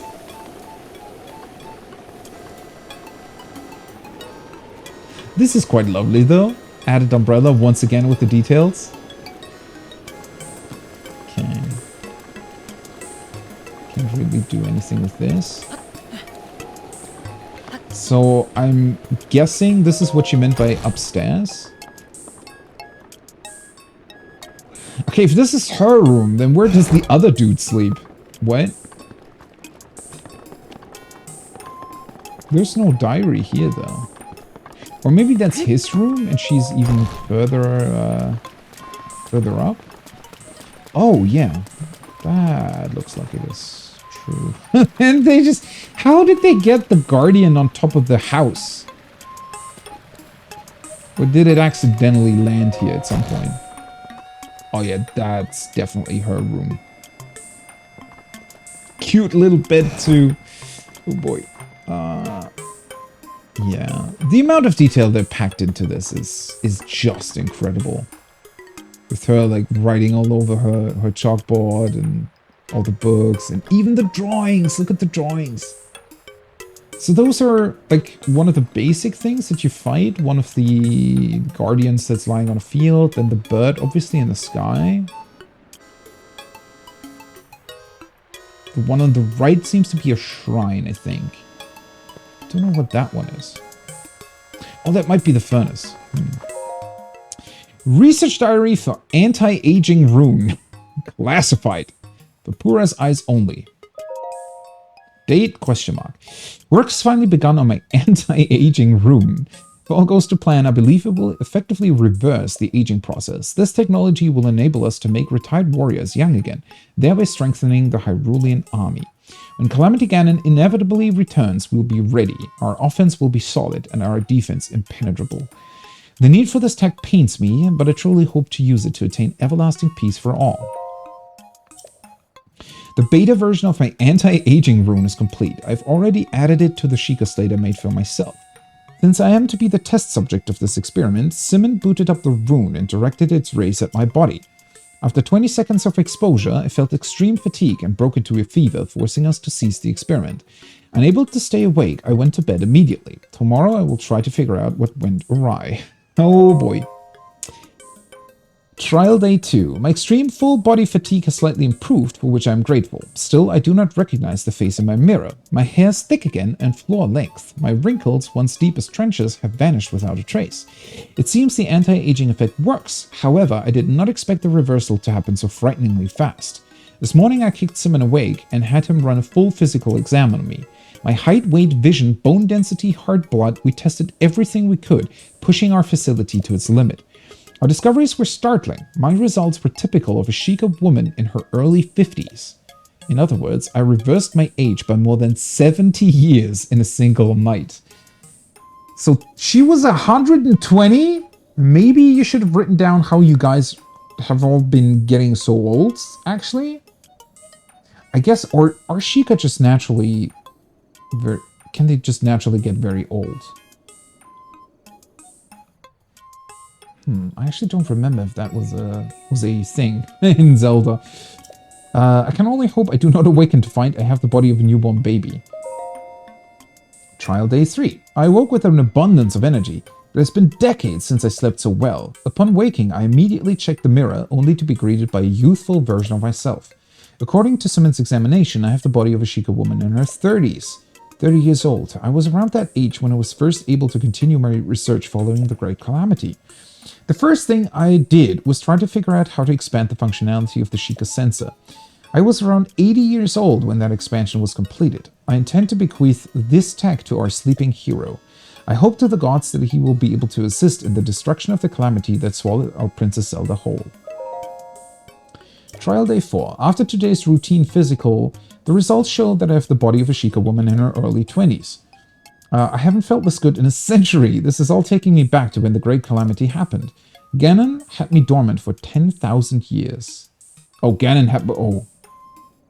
I was going to say, wait, she was... No, Ganon had been dormant for 10,000 years. Perhaps his power had been building all that time. Again with the 10,000, right? That's so weird. The slaughter that followed was arbitrary and merciless, the destruction complete. We lost everything. Hyrule Castle, Princess Zelda, well, perhaps not everything was lost. Yeah, the rest of Hyrule was still... I mean, if he really had slept for 10,000 years, wouldn't you think that he just pretty much would blow up the entire world? It was only the city surrounding the castle. Yeah, sure, that's devastating, but it's certainly way less than what could have been. I want to say? I don't know. A youth named Link was brought to me 100 years ago, covered in wounds and on death's doorstep. Link, so young yet so courageous. He was the youngest knight to have ever been appointed to the Imperial Guard at Hyrule Castle. He was also a gifted swordsman who was selected as captain of Princess Zelda's personal guard. I thought his skills would be enough to defeat Ganon in glorious fashion. Since ancient times, the royal family of Hyrule and us Sheikah researchers have had a strong bond. Their pain is our own. We took the swordsman and the Sheikah slave Princess Zelda left behind to the Shrine of Resurrection. Although the Slumber of Restoration had not been fully tested, we decided to put the swordsman under to save his life. It was the best we could do.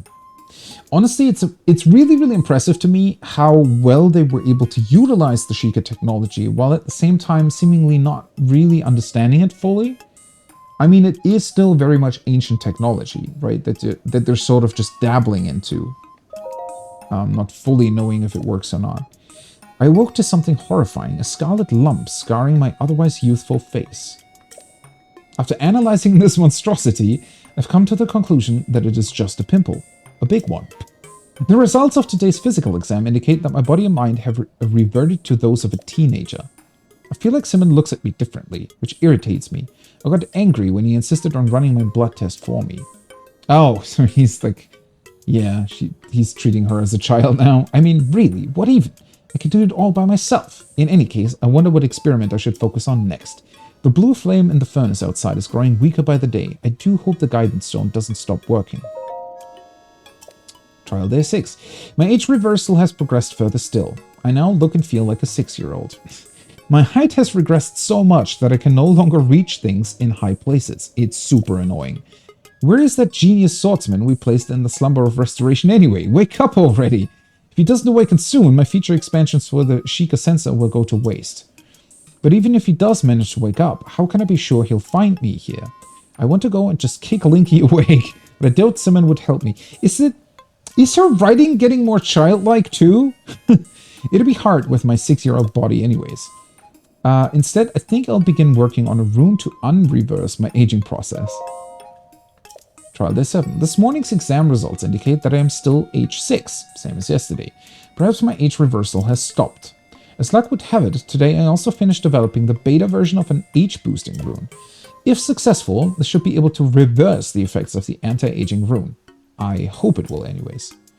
All I need to do is increase the output and expose myself to its rays. However, when I tried to add this feature to the Sheikah slate I made, I found that the guidance stone had stopped. What's more, the blue flame in the furnace outside has gone out. I sent him into the ancient furnace, but he was too clumsy and it was raining and nothing went to plan. So I had to go down there to help. But a girl in the village saw me. What a mess I've made. Not only am I unable to continue my research in the state, I can only work by the light of gas lamps. What to do? Oh, wait, that's the previous. Oops. Okay, so let me get this straight. I guess this has been fairly recent though then, right? So kind of the only reason why she wasn't able to complete the aging rune to reverse the effects of her experiments is because she has a clumsy friend helping her, or a clumsy researcher helping her. She isn't able to do it herself and she doesn't want to go out. Okay. Feels like there would be at least one other person that could have potentially helped, but alright. Technology is kind of crazy though, if that really works. Wish I had one like that. Not necessarily even for now, but just for the future, right? Once you're like 50 or 60, just use it again. Oh, there's like a bunch of shrines you can see from here. Ah, I remember that one. You need a boat to approach it, right? Pretty sure. Is that Eventide Island? The one where they take all your stuff away?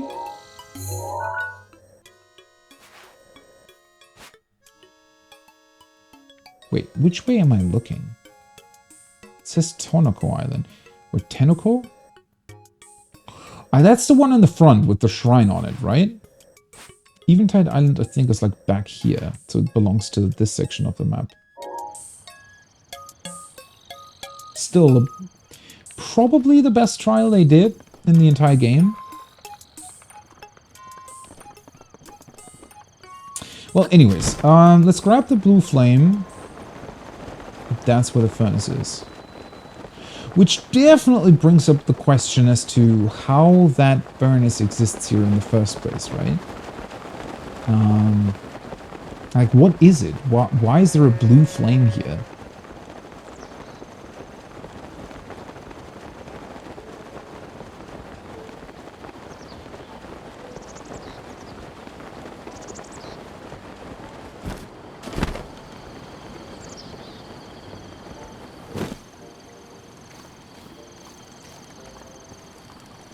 It looks a little bit like the top of the spires, right?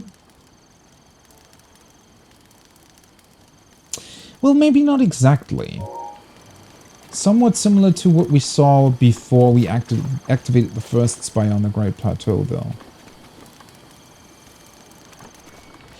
I have seen speculation. So apparently there's like a scene in the Trials of the Kingdom trailer that seems to suggest that we're gonna visit essentially a place below the surface furnaces, below the surface. So the cables are going somewhere and they're drawing power from somewhere. Which again, that's kind of crazy, right? That's where the whole 10,000 years sort of falls apart again.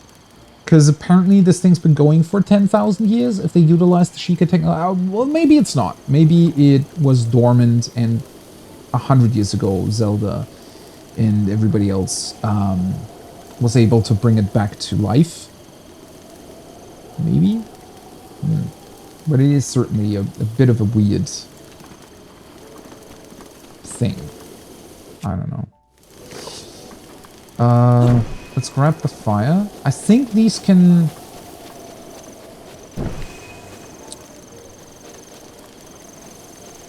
These can go out quite quickly. Right? Rusty... Why is there a rusty broadsword here? Can I jump over there?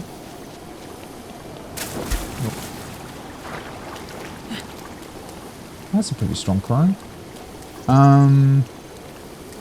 Yeah, so you can turn on all the lanterns in town, pretty much. Yeah.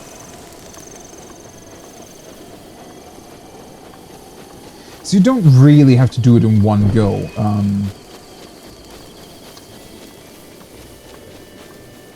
I do remember liking this quite a bit. I don't know, something about it is just kind of funny. Well, not funny, but fun?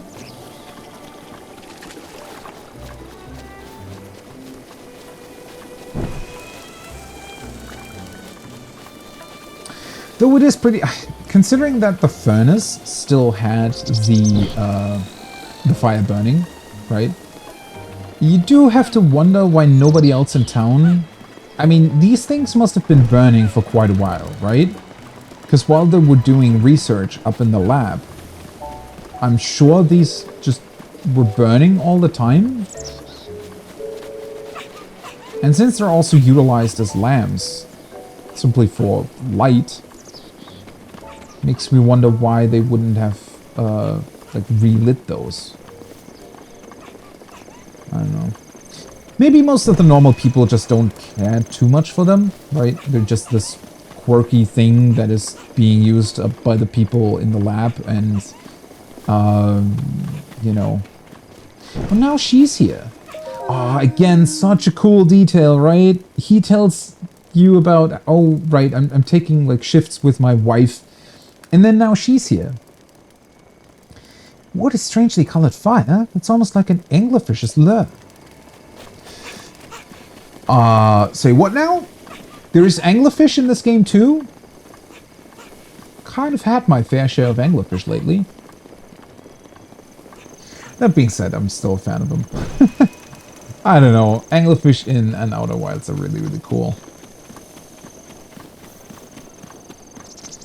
Dark Bramble sends its regards. What are you doing here?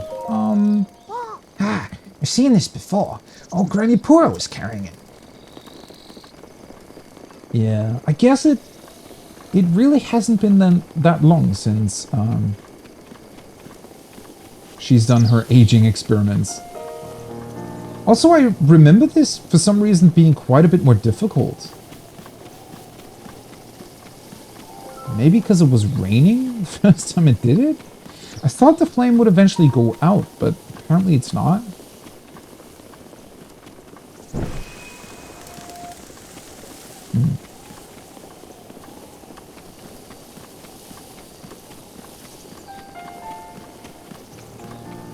Actually makes me wonder if you can still do something else with the blue flame.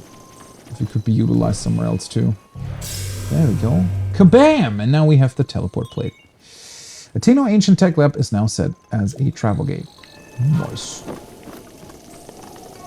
There we go. Boom! Link just opening the doors again. You read it, didn't you? I don't know what you're talking about. Don't lie. I know just what's going on.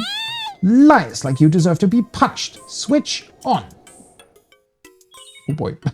All Sheikah Slate runes have now been deleted.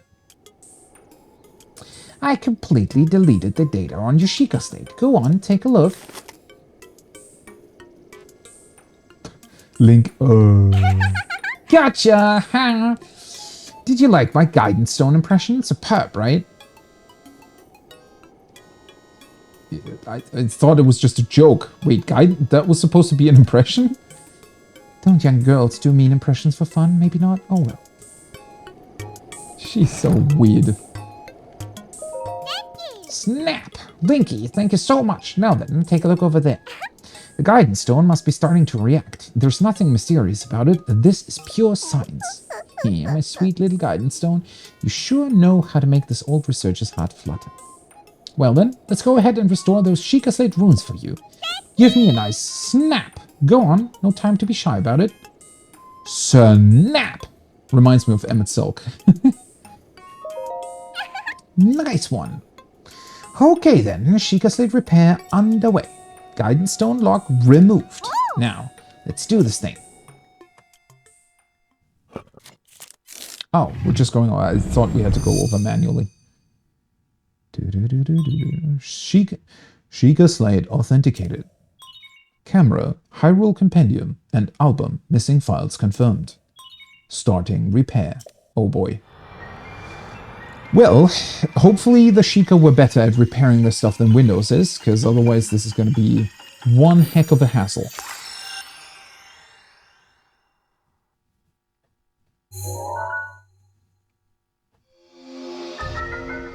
It's so funny to me, though, that the camera was the missing thing. Instantly render a visible image into a picture. Pictures created are saved in the album.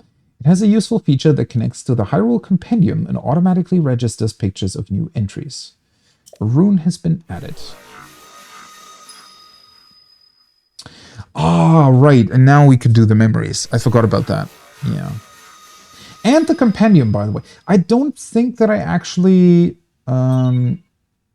did too many of these entries.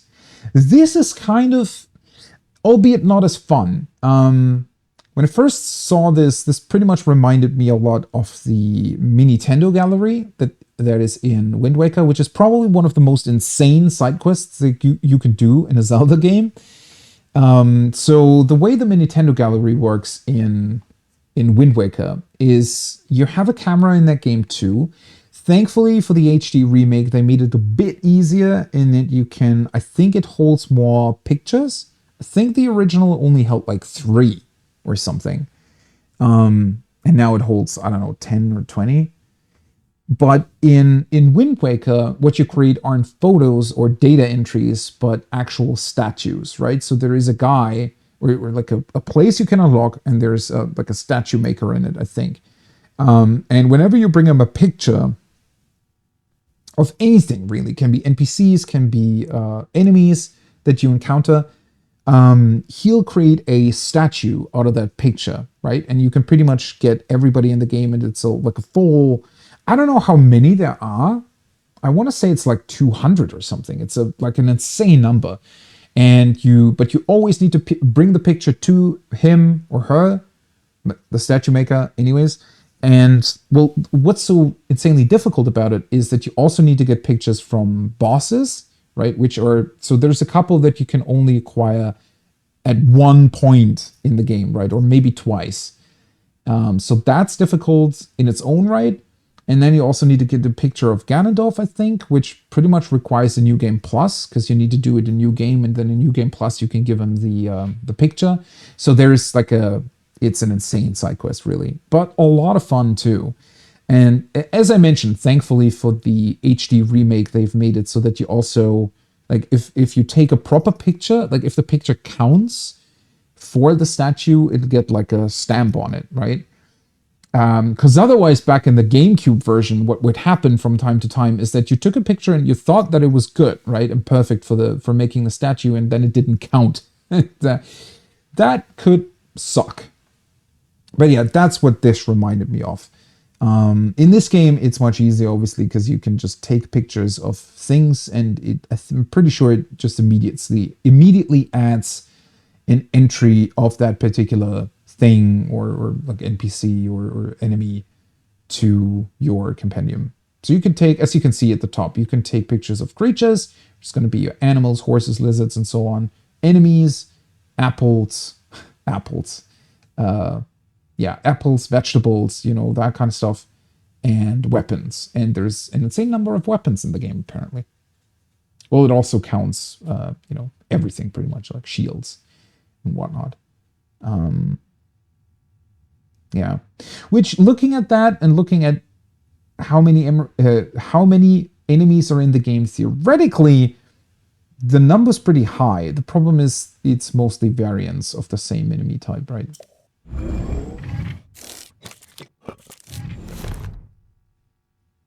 Well, there we go. And it's done. So, is it all fixed up now? Let's see here. Which one is it? Camera, Hyrule Compendium album. Yep, looks good. So, I know this is sudden, but hear me out. Take a picture of me with the camera. Oh, and don't forget to let me see it. Okay. Wait a second. Before I do that... Right, now we can, like, scroll through this. So we get the... What is it even called? The album?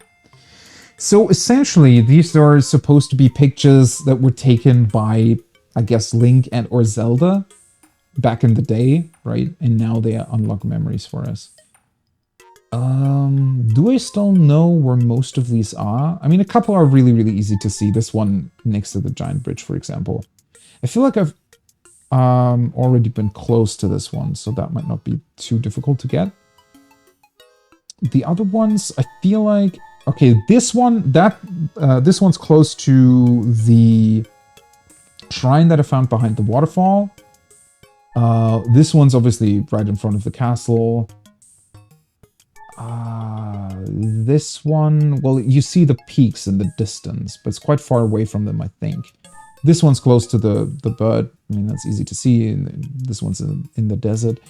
I think this one's actually at the castle, I'm pretty sure, right? Yeah. Okay. This one might be close to the Lost Woods. And then the companion. Yeah, I mean, when you're looking at this, right, it really seems like there's an insane amount of monsters and stuff in the game, but sadly, it's a lot of different variants of monsters. Okay, how did that work again? Oh, she's doing like a cool pose. Wait, how's the camera work again? Oh, right, it's a rune. I forgot about it. This way, okay.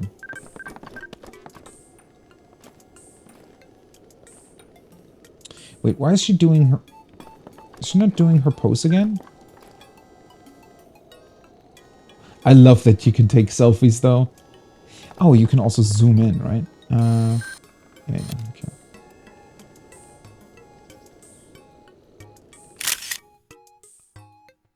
Oh, sure. That works.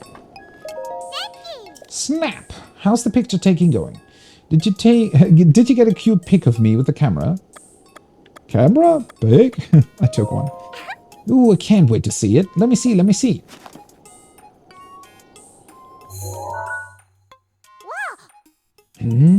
My, who is this beautiful young creature? Okay. I don't know. Something about this still... They're almost taking it too much for granted, right? So they're essentially holding a smartphone tablet thingy in their hand, right? So it's insane ancient technology compared to the technology that is present. Well, in present day in the game. I don't know. It's just, it's kind of weird that they don't acknowledge that more. I want to say.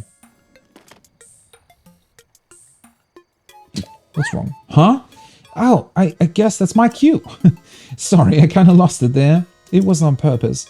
I mean, fair enough. She's probably still getting used to her new look. It's not just a pretty girl in these images. Yes, there are also some old landscape photos stored on the album.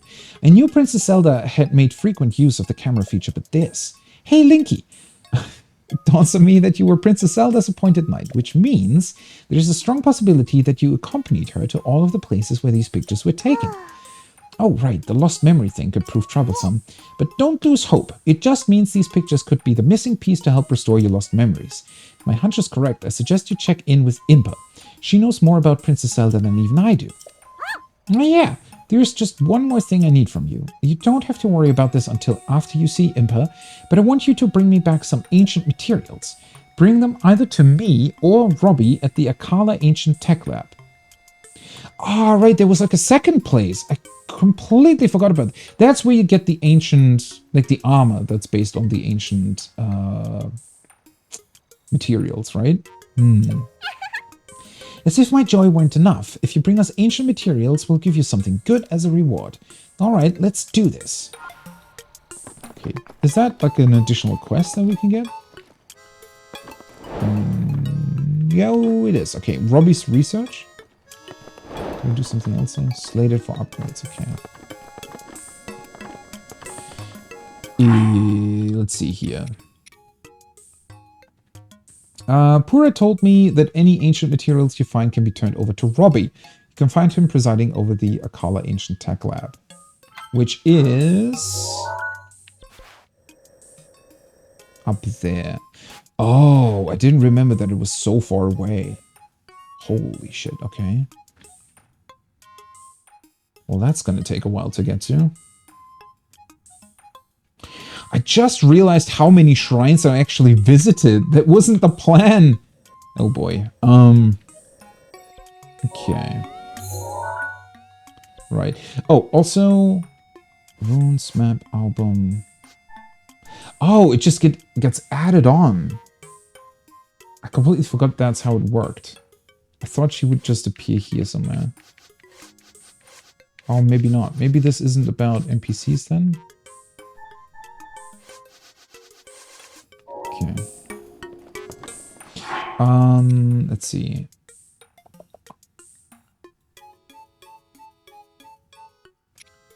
Suprema. I don't know if I ever completed this quest, by the way. Slated for upgrades. Pura has offered to help you out in exchange for some ancient components. Just what are these ancient components, and who's Robbie? You'll have to ask Pura for the answers. Oh, wait, what? We still have to ask her? I got serious. Okay. Yeah, and then once you find the memories, you can access them here. Wait, there was 18? Oh, a couple of them, right. A couple of them are connected to the ancient beasts, I'm sure, right? Yeah. I forgot about that.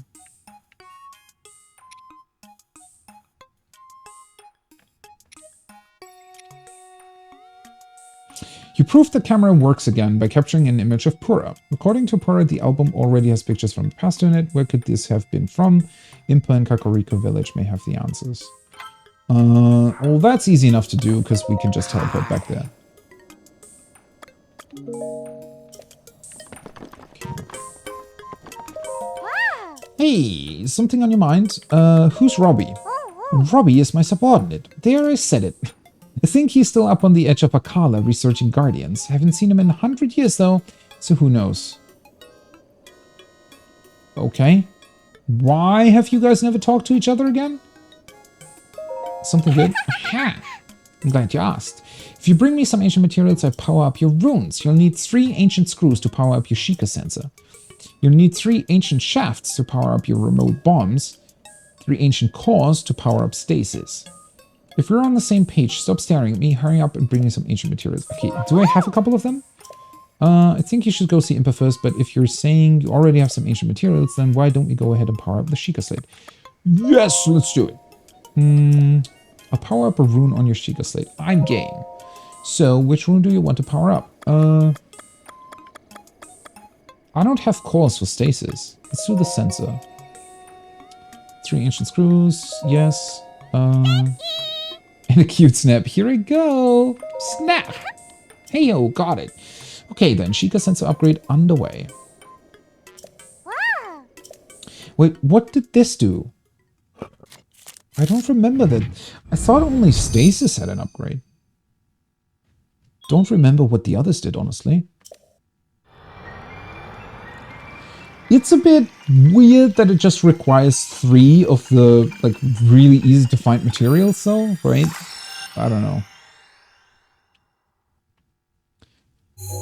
Feels like they should almost be more difficult to get, but sure. Sheikah Sensor Plus.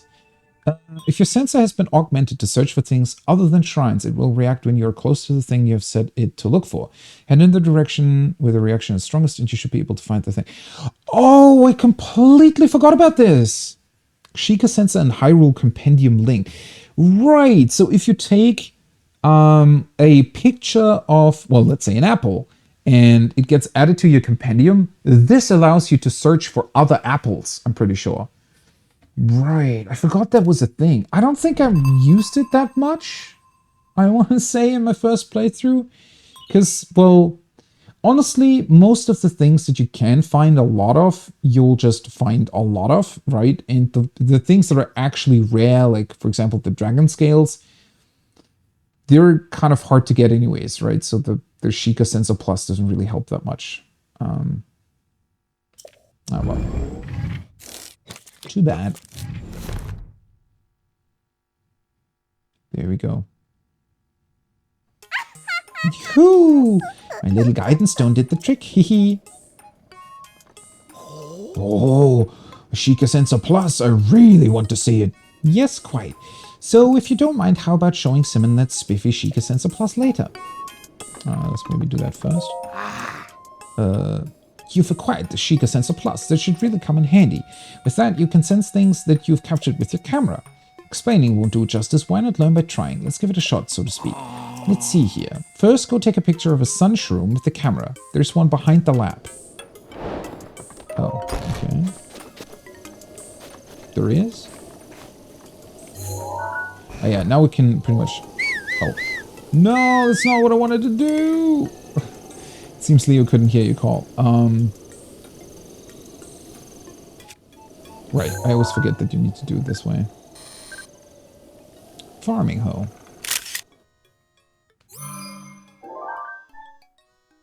Image added to Hyrule Compendium.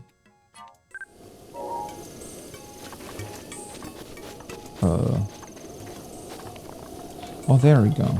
Is that it? Sunshine.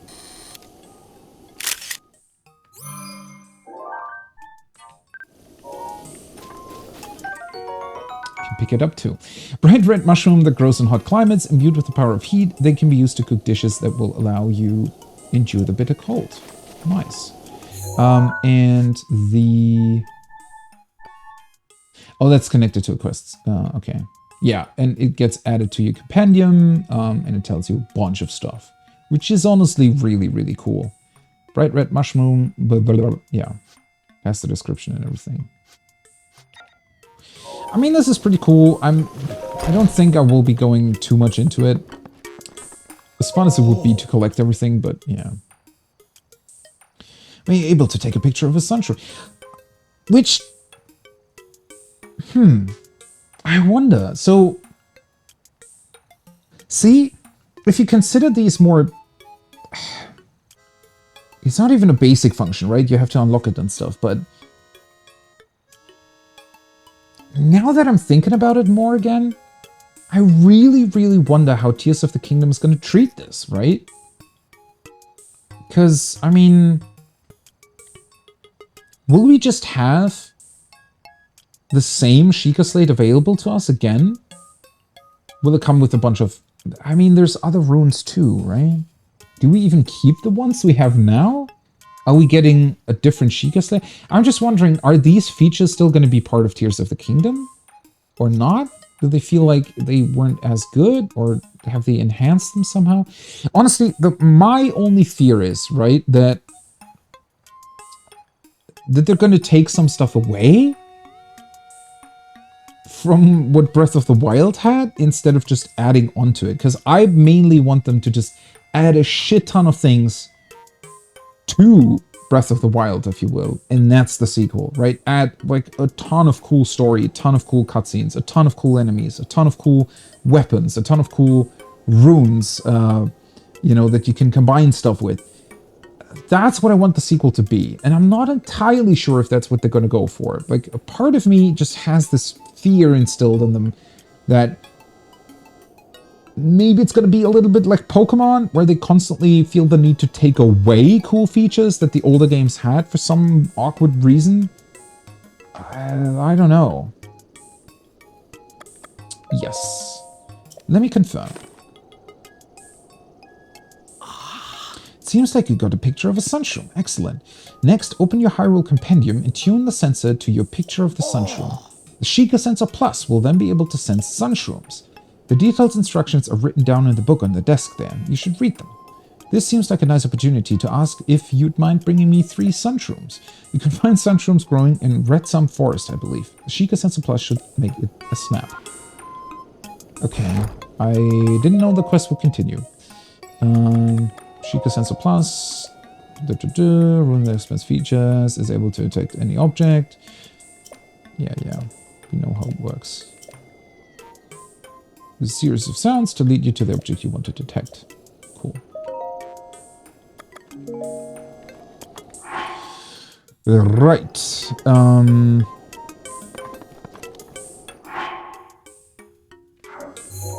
Oh wait, I haven't actually turned it on, right? Because I'm pretty sure that it overwrites the shrine sensor.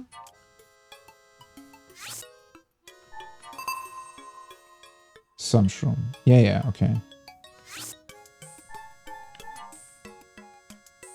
And how do I turn that off again?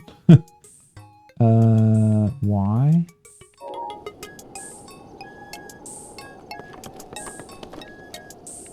There's another one nearby.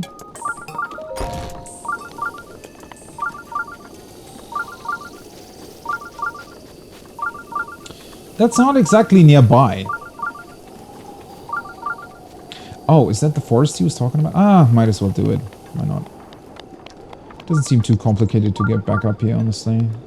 This might be the forest he was talking about then.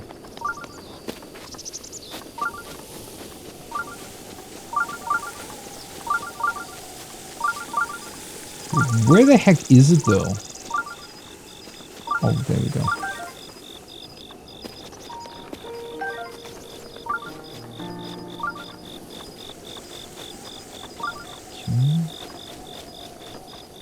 Wait, what?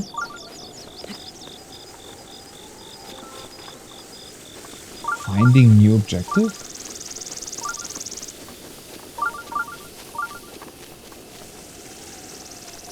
Oh, there we go. 3 sunshrooms. Let's grab the lizard too while we're at it.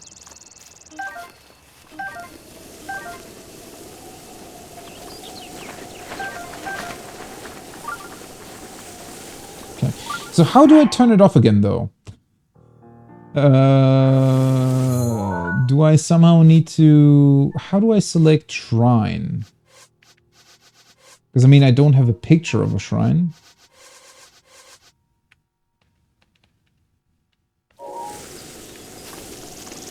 Wait, seriously, though?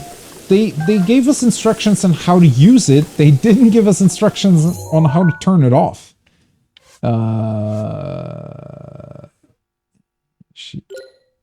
Oh, there we go. Okay, nice. That works.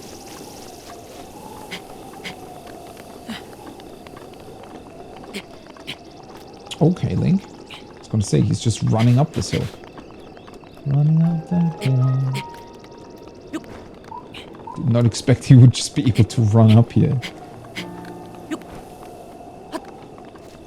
Well, easy enough. That's that quest done.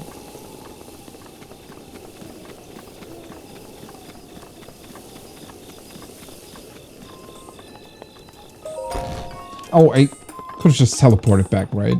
Oh well. See, you brought the sunshrooms. Okay, now please hand over these. Yeah, sure. There you go. Thank you. Here you go. Oh, he gives you hardy truffles. That's neat. So was the Sheikah Sensor Plus to your liking? Oh yes, I just remembered there was something else I wanted to talk to you about. Stop by when you have time to talk.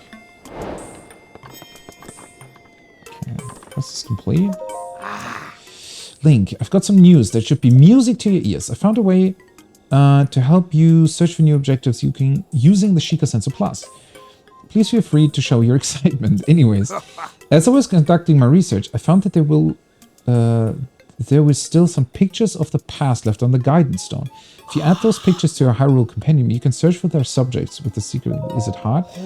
No, not at all. The Sheikah Sensor has been powered up. Okay, so you get, like, I guess it already had a bunch of stuff. It can now access a picture registered in your Hyrule Compendium. Blah, blah, blah. Yeah, we know that. I trust you now see the benefit of adding pictures, and it makes it much easier, reducing more burden to failure. Yeah. No! Shit. Ugh. I'm good. Now then, go ahead and place your Sheikah Slate on the guidance stone. Okay.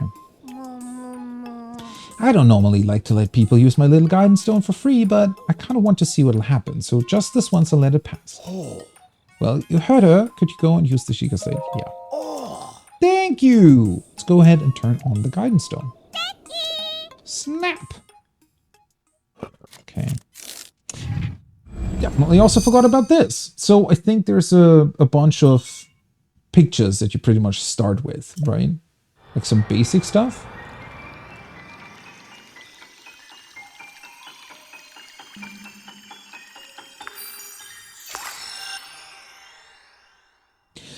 Which actually...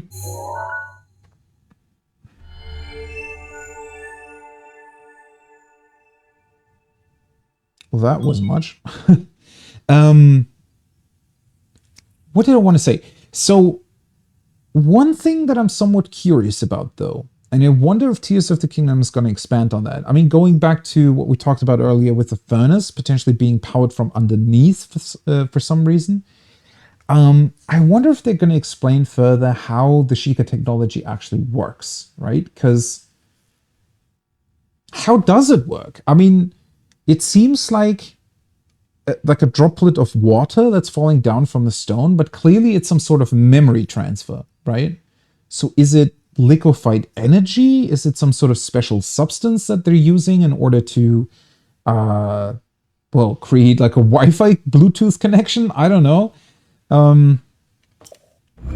It's gonna be interesting to see if Tears of the Kingdom is gonna expand on their technology.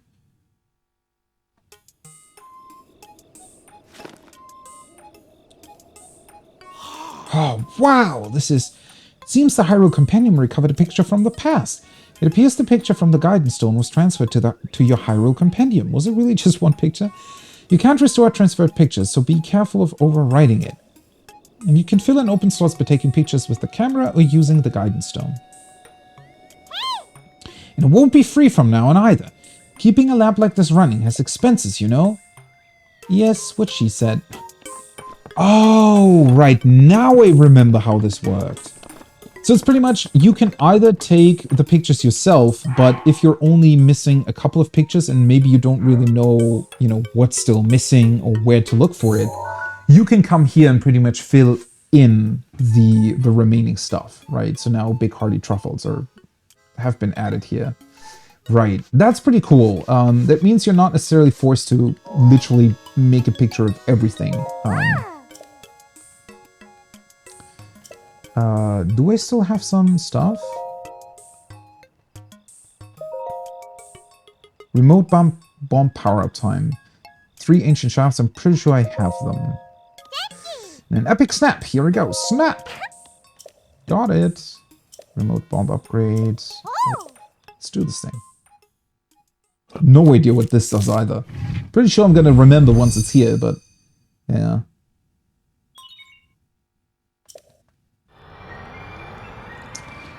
Because the remote bomb, what does it add? It's already pretty good. It definitely wasn't an additional form.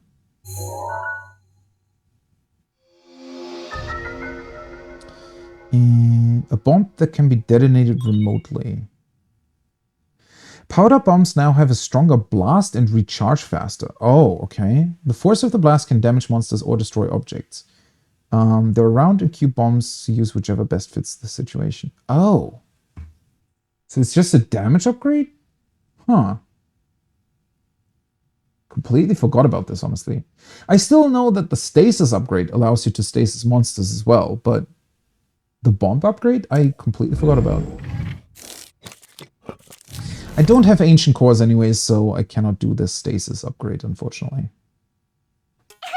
Yoo-hoo! My little guidance stone did the trick, hee. If you have any other runes, just let me know. No, okay. Alright, I think he just explains about the compendium, right?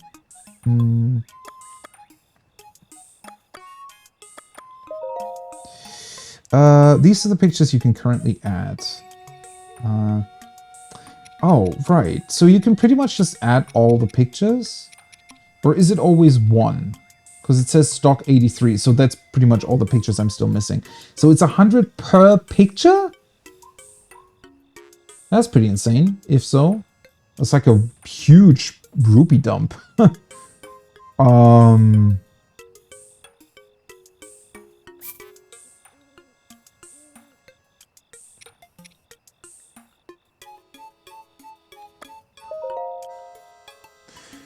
We need more rupees.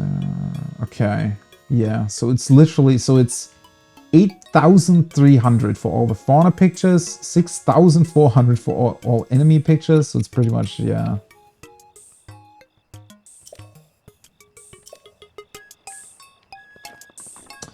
Ah, well, So that at least that means whenever I do have just an insane amount of money just lying around, I can just come back here and we can spend it here.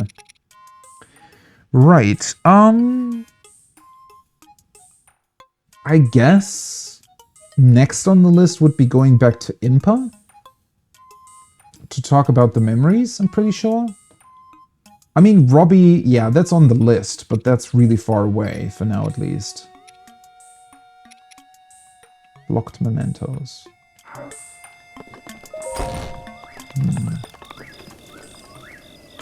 Yeah, let's do that. Because I can do that real quick. Let's just go back to Kakariko and talk to Impa about the memories. What I don't really remember is if the quest will then actually show you where they are. I want to say no, because that's why you have the pictures, right? In order to be able to see where you find them.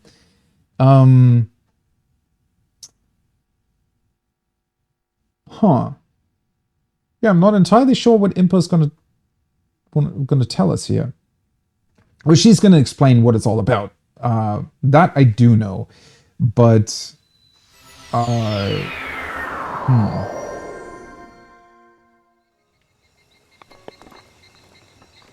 Okay, let's see.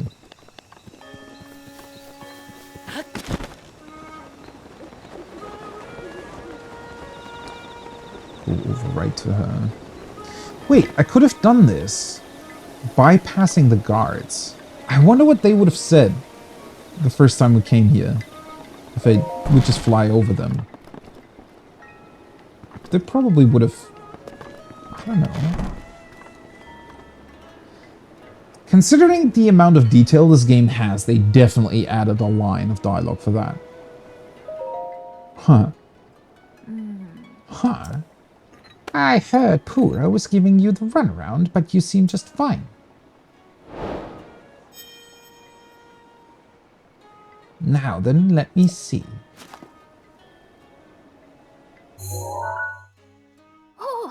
Ah, this is without a doubt the camera that Princess Zelda used 100 years ago. Okay.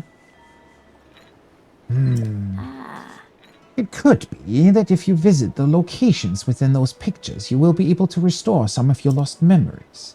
Come back here once you have tried going to at least one of those locations. There's something I wish to give you. Oh. Right. So, I'm pretty sure the quest... Yeah, the quest just goes back to Impa. Okay.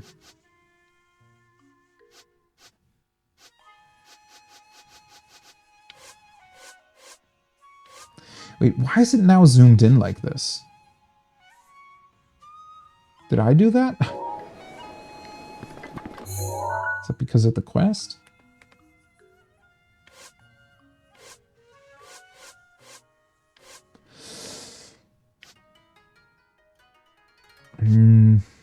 Might as well do the first one, right? I feel like I should be able to get this one fairly quickly.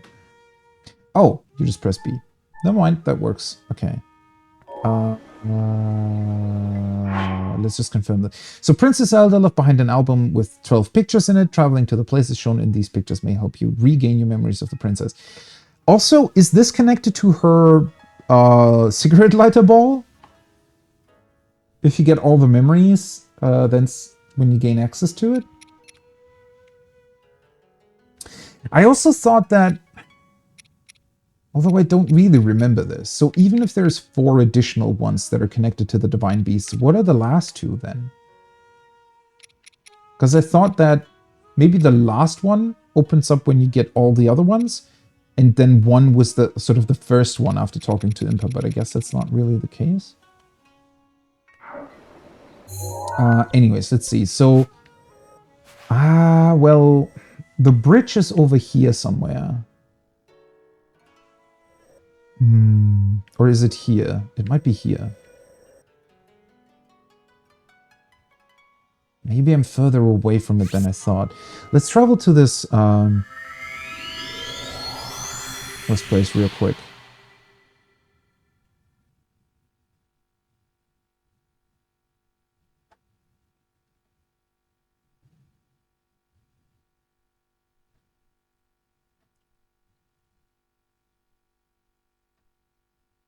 Long loading time.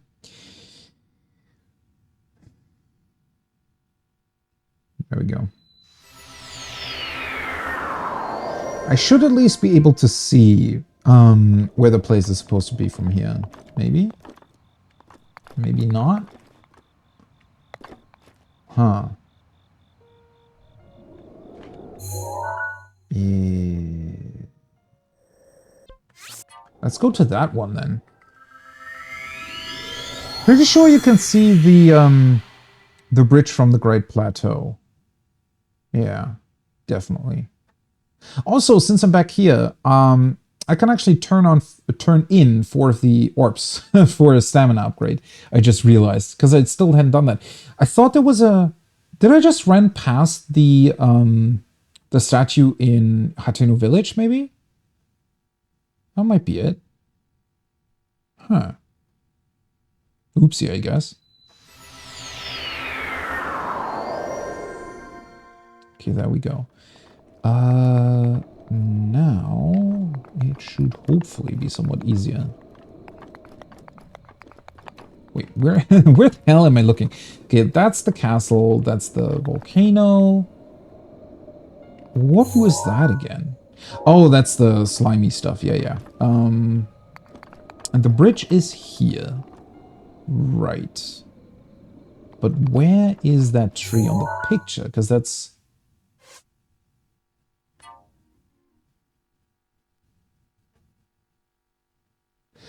Oh, or is it on the other side of the bridge? I thought it was on this side. Because it has those mountains in the background, which are... Which ones are they? Those ones, right? No, never mind. It's definitely on this side.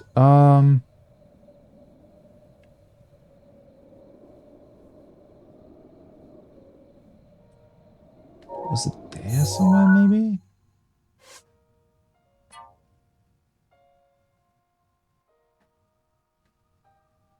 It's like a small tree and a rock, right?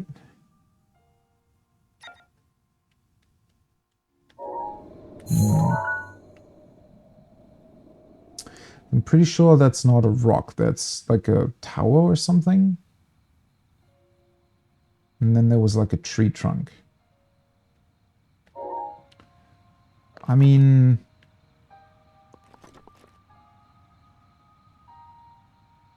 It's almost the direction I traveled in first, right? Might as well try it. Shouldn't be too difficult to get to. I don't think I can call in my horse, though, unfortunately. Now it should definitely be too far away. Although somehow I did manage to do that when I was approaching Hateno Village. I still don't really know how that worked, but it did work. Just kind of wanted to grab the first one. We're gonna... I think we're gonna come by most places anyways, at least roughly.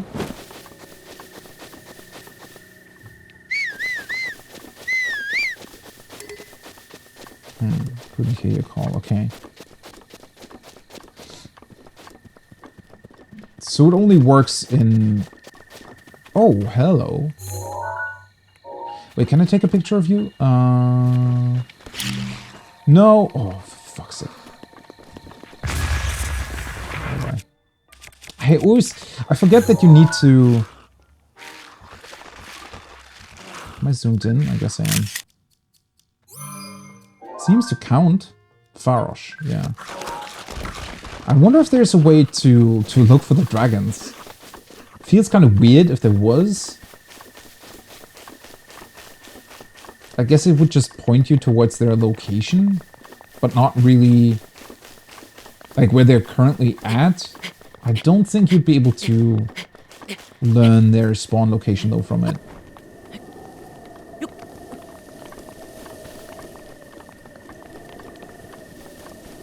I don't even remember what this little hill here was. Doesn't seem like there's a shrine here. This must have been some outpost back in the day, which might explain why Link and Zelda were here, right? Although I'm pretty sure the memory itself is connected to something else. Okay, let's see. Where the hell is the bridge again? That's the tree, I'm pretty sure. Yeah, that's definitely it. Okay. Let's just mark it real quick so that I don't lose sight of... Oh yeah, I forgot about that. The dragon always... Does he also appear at this lake and then just make its rounds, or it's... I guess it's just diving into the lake. The dragons are kind of insane. Again, it's one of those things, it's so awesome that they exist. It's so cool that the game has them. It's so awesome how you can utilize their scales and horns and whatnot, and you can farm them. You know, all of that's incredible.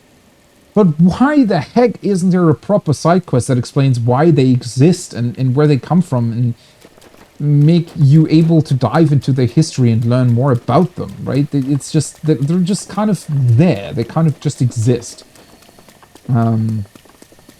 Which is so unfortunate. But definitely a great example of what the game sort of misses. Yahaha! Should have guessed there's a Korok seat here. Okay. Well then, let's go over to the memory.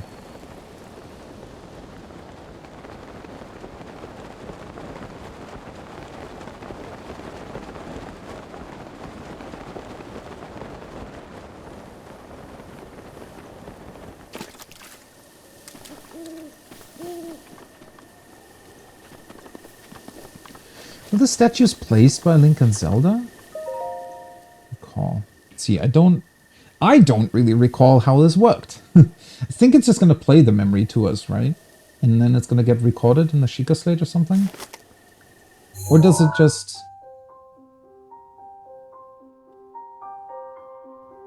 No, it's us recalling the memories. The only thing that's recorded in the Sheikah Slate is the picture, right? But the memory videos are then, I think they're just stored in our quest log, I'm pretty sure. Not actually on the Sheikah Slate. I doubt this will let up anytime soon.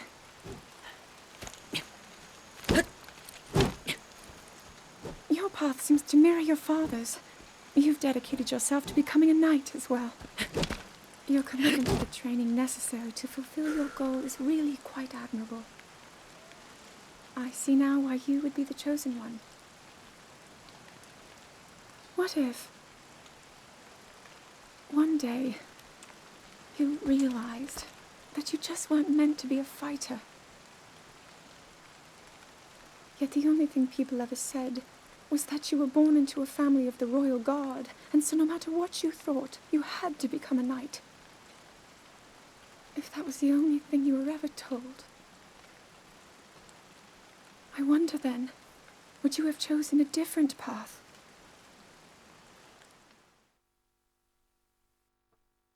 God, I really, really love these memories. First of all, they're really well animated for a Zelda game, I want to say. They show so much, though. They were able to really, well, give the characters a lot more defined, well, characteristics and sort of feelings, and you know, that really seems to point towards Princess Zelda not really liking her role. Either she feels like she is unfit for being the princess and one day ruling over the land for some reason, like she's not strong enough, not strong-willed enough, or maybe she lacks some power. I think later it turns out that she is actually like she's supposed to have, I think, some ancient power, right? That comes with having her Triforce piece, something like that. And because she hasn't really awoken to that power, she feels like she's not really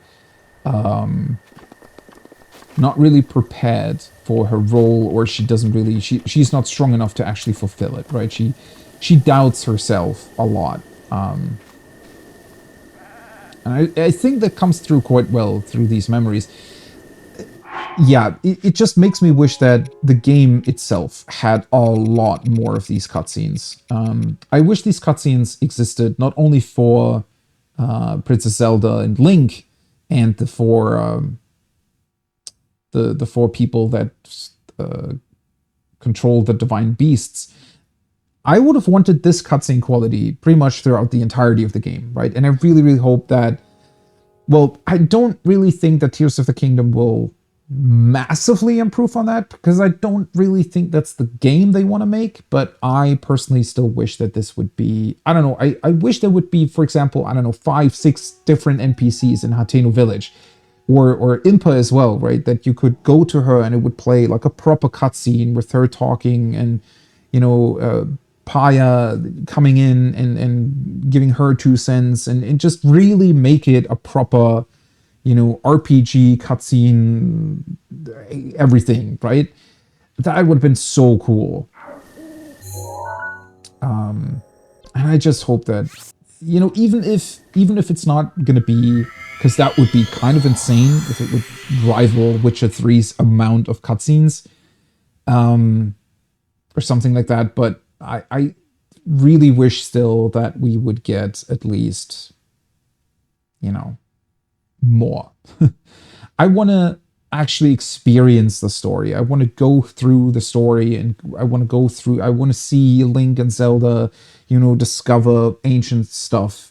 Because that's, again, as insanely cool as most of Breath of the Wild is, one thing that I also personally just not am the biggest fan of, because I feel like video games do that a little bit too much, and that is that they display some sort of historical story, right? So instead of displaying the actual story that is happening, they display some point in the future after those events have already happened, and you can discover either memories or other parts, sort of rediscover what happened previously, right? And the big reason why a lot of video games do that is because it's way more difficult to portray the actual events than the aftermath, right? If we take, let's say, I don't know, Elden Ring as an example.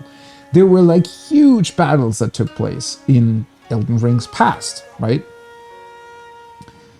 But if that was the current time, they would have to find a way to actually make that work while the player is still running through it. And then what does the player do, right? Because there still needs to be player agency. So what role does the player then serve if vast amounts of the story are kind of predetermined already? But for me personally, I'm just really not a fan of only ever being able to see ancient history. Like, it's cool, don't get me wrong. I very much like to uncover background lore, background story, events that have happened in the past and influence current events.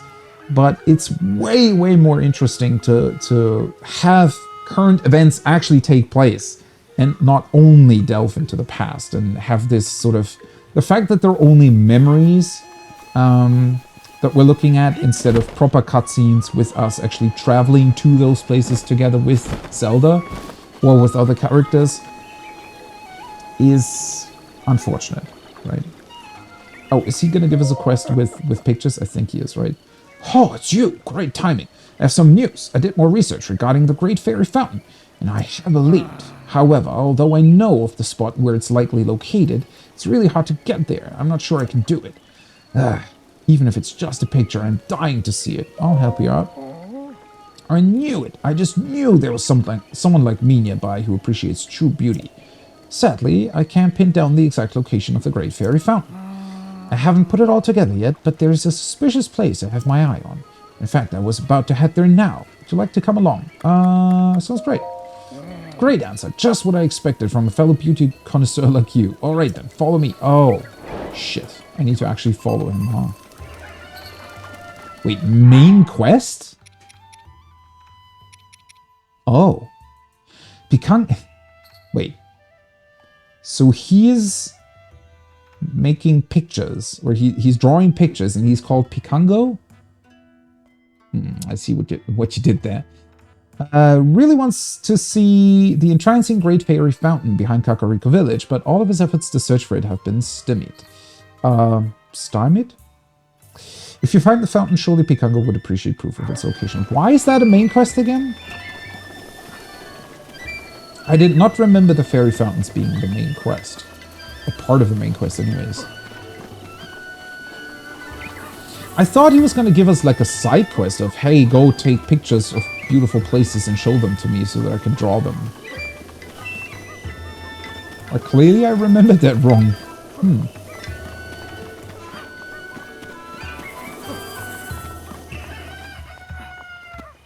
Okay, dude, what the heck are you doing? What is happening?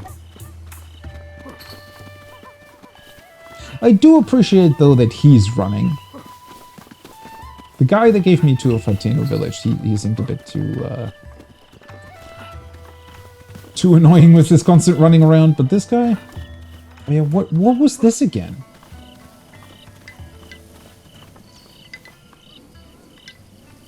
Is it just part of the fairy fountain? So tired.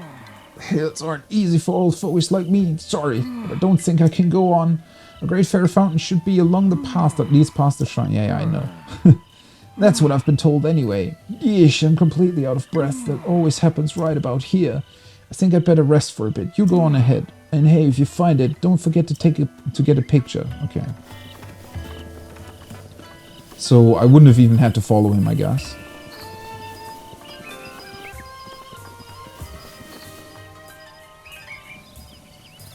But what is... Oh, does he appear again? I don't remember what those guys were. And now we also get the fairy music. Okay, this should count then, right? If it's displaying the exclamation mark. Pretty sure it does. Ding, ding, ding. Honestly, I remember that I was somewhat disappointed with the music always kind of being in the background and not as pronounced as it was in other Zelda games, but now that I'm thinking back, it kind of is still, it's very much still there. Like the fairy fountain has the exact same fairy music it always has, right? Maybe a little bit more quiet compared to the sort of nature sounds that surround it, but still. Okay. Oh, I found it! You found it, really? Are you serious right now? And if you are, then where's the picture? You'll remember to bring the picture, right? Okay, calm down. There you go. This is the Great Fairy Fountain. It's certainly beautiful, but I thought it would be more sacred and elegant. Don't let the fairy know that. Or hear that, rather. Well, I'm impressed you found it. I want to give you something to show my appreciation, but I don't think I have anything on me. I know! They're a place you've been seeking. I've traveled all over Hyrule, so I might be able to help you find it. Recognize anything? Oh, can we give him... Is he going to tell us everything about where they are? A large gate with a snowy mountain beyond it. Oh, I know that place. There is a big mountain east of this village. It's called Mount Lanayru. Wait, Lanayru? Isn't that one of the... like... one of the... It's part of the origin story of the world, right? That we get told in Ocarina of Time.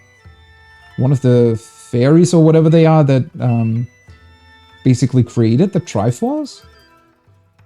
Huh. The base of Mount Lanayru on the west side of Nadra's snowfield lies that gate, I'm almost certain. I'm glad I knew about that location. I suppose my help was useful then. Oh, is he only gonna... Or can we come back to him once I've found that place? It's not an... Okay. Well, that was weird.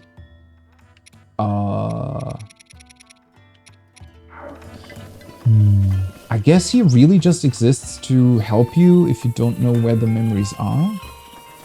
Probably, right? I feel like we'd be able to go back to him and ask him about the others too. Well, they're really not that difficult to find, so I'm not too worried. Oh yeah, before I go back to Impa though, let's not forget about our orbs again. We need more stamina.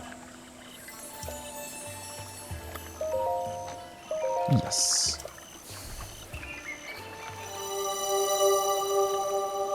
There we go. How many stamina pieces do you need for one wheel? I think it was 6, maybe, I want to say. Whoop. Yes. Or was it 5? Wait, 5 or 6. What would that be? So 5 would be 20 orbs, right? And there's 3 wheels, so you'd need 40.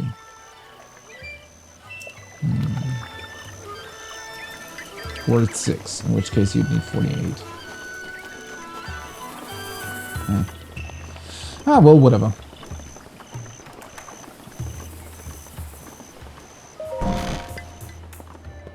Hello, I'm back and I found the first memory. Is she sleeping? Now that you've seen some of the princess's memories, you must have started to remember certain things. Here, I will hand this over to you now before I forget. Oh, I forgot about that. She's the one who gave you... See, I was gonna say, when I saw Link during that memory, I remembered that you can get what he was wearing back in those memories. And I totally forgot that she's the one who gives you that. In ancient Hyrule, this garment could only be worn by one who had earned the respect of the royal family. Equipping it will reveal an enemy's life gauge. Right.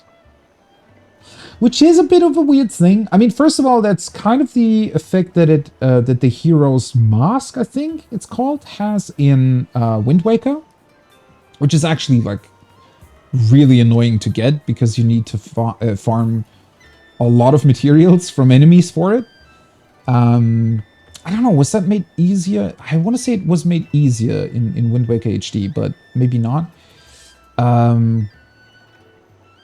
Either way, enemy life gauges are displayed anyways in this game, but only when you hit them, I'm pretty sure, right? And this kind of allows you to see it, like, other than... Oh, or maybe... never mind. It's not that it's just displaying its life gauge. I think it actually shows you damage values too. So it's actually going to show, you know, Bokoblin has like 20 of 20 health or something like that. Right.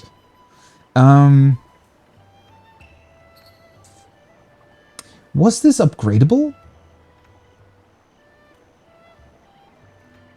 Because I do remember that I was slightly annoyed that I couldn't wear it throughout the entirety of the game.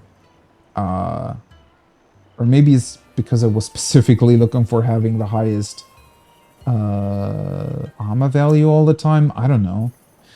This is something of yours that I have been keeping safe by request of the princess. This clothing was specially made for you when you became a champion. Please handle it with care. Well, that's all. Okay. And now it just says memories remaining. And still has Impa as the quest target. Does she actually tell me? You may not remember your last meeting with Ganon, but it did not end well for you. If you want a different outcome this time around, you'll need to be properly equipped. Honestly, the way she says it, maybe there is some weird time loop shenanigans going on, right?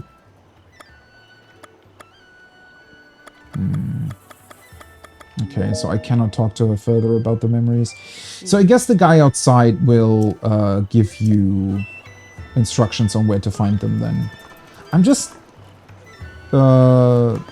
surprised that it doesn't get recorded in your quest log somehow.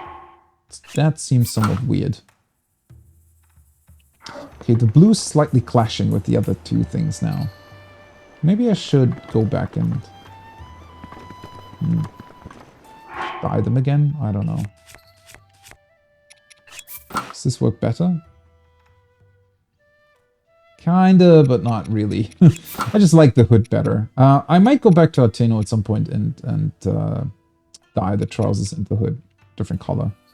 That works better together with the blue, the hero's tunic, champion's tunic.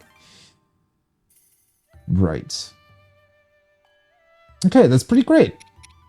So what are we gonna do next? I do want to go to Robbie's research lab eventually, but I feel like at this point, now the game is really opening up, right? The memories, honestly, I'm not too bothered about, because once you've traveled through most parts of the country, they're quite easy to get. I might be able to pick a couple of them up here and there whenever I know that I'm passing by a place where memory is. But they're really not difficult to get once you have like a bunch of teleport points unlocked, right? Because if you have a rough idea of where they are, as you saw, like it's really not a big deal to just glide over with your paraglider and collect the memories. So I'm not too worried collecting them. Yeah, the side quests, I'm not really too worried about either. I don't want to do all the side quests, I'm pretty sure. Robbie's research, that might be one, though, that could be interesting. And then... Okay, this I'm also not entirely sure about. Right. I guess that pretty much completes all the preparations we had to do. So now all that remains is to actually go out and fight, or not fight. We'll fight too, but find the divine beasts. Let me check. So this should be the elephant, right? Which is Zora's domain, which I didn't recall being here. I thought that was down here for some reason. Because that's also where the giant bridge is, but apparently it's up here. Never mind. So I guess I really went here first simply because it is the first one, or it is the closest one to Hateno Village. That must be it, because otherwise I don't know what the reason for it would be. Then this clearly is the volcano, so that's the salamander looking one.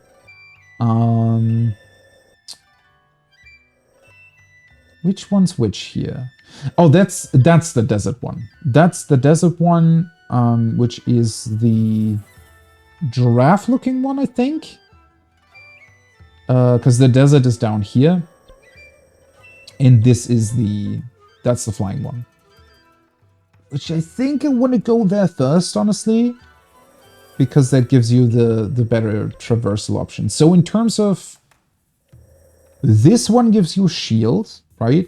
That can block incoming damage, I want to say 3 times before it needs to recharge. So whenever you block, it like creates a shield around Link and it completely blocks any incoming damage. This one gives you the cool wind upgrade that lets you pretty much just fly up into the air a certain distance 3 times before it needs to recharge. The other two, I don't remember entirely. With the elephant and the giraffe did. I'm pretty sure both had one that can only be utilized once before it needs to recharge, but I don't remember what it was. But yeah, I think I'm gonna go for this one first, which is... that's quite a while away, quite a distance away. But I guess that's just what I need to live with. Right. And he's already sketching away. Right, okay, so... That's, I think, where I'm gonna leave it for today. I had planned on maybe going on a little bit further, but I think it's fine considering that this evening there will be more Final Fantasy raiding again. So more stream coming up for today. I will definitely be streaming tomorrow, though, which is... Friday. Well, in case you didn't know, tomorrow's Friday. But yeah, aside from that, because I usually don't stream on Friday, so I will go in tomorrow again, pretty much for about the same time as today, the past days, to hopefully get to the first Divine Beast. It would be nice to get the first one done. I'm kind of planning roughly to do like one per stream. I hope that works out because it is quite a distance away and I need to get there and I need to do quests. As long as I'm not too distracted, it should work out. Not that I really want to rush through Breath of the Wild or anything, because I definitely want to take in the game, but so far I think that has worked out quite well. I love the guy in the background just quickly sketching away. But yeah, that's kind of what I'm planning to do. Because then, you know, I could get through it in maybe 5 streams, right? 4 for the Divine Beasts and then another one for some final preparations, potentially getting the rest of the memories and defeating Ganon at the very end. That would be pretty nice. But yeah, more Breath of the Wild tomorrow, more Final Fantasy XIV this evening, and I think after tomorrow, the next time Breath of the Wild will come around will be on Sunday. I don't think I'll be able to stream on Saturday, but maybe. We'll see. Anyways, that's gonna be it for today. It was a whole lot of fun as always, so thanks for being here, thanks for chatting, and I'll see you... Well, not really see you, because the Final Fantasy streams I usually do a chill one without the camera. But, yeah. Either this evening, if you want to stop by and watch some Final Fantasy raid prog with the Omega Protocol, we're going to go for that. Hopefully, we're going to be able to see Phase 3 a bunch more times.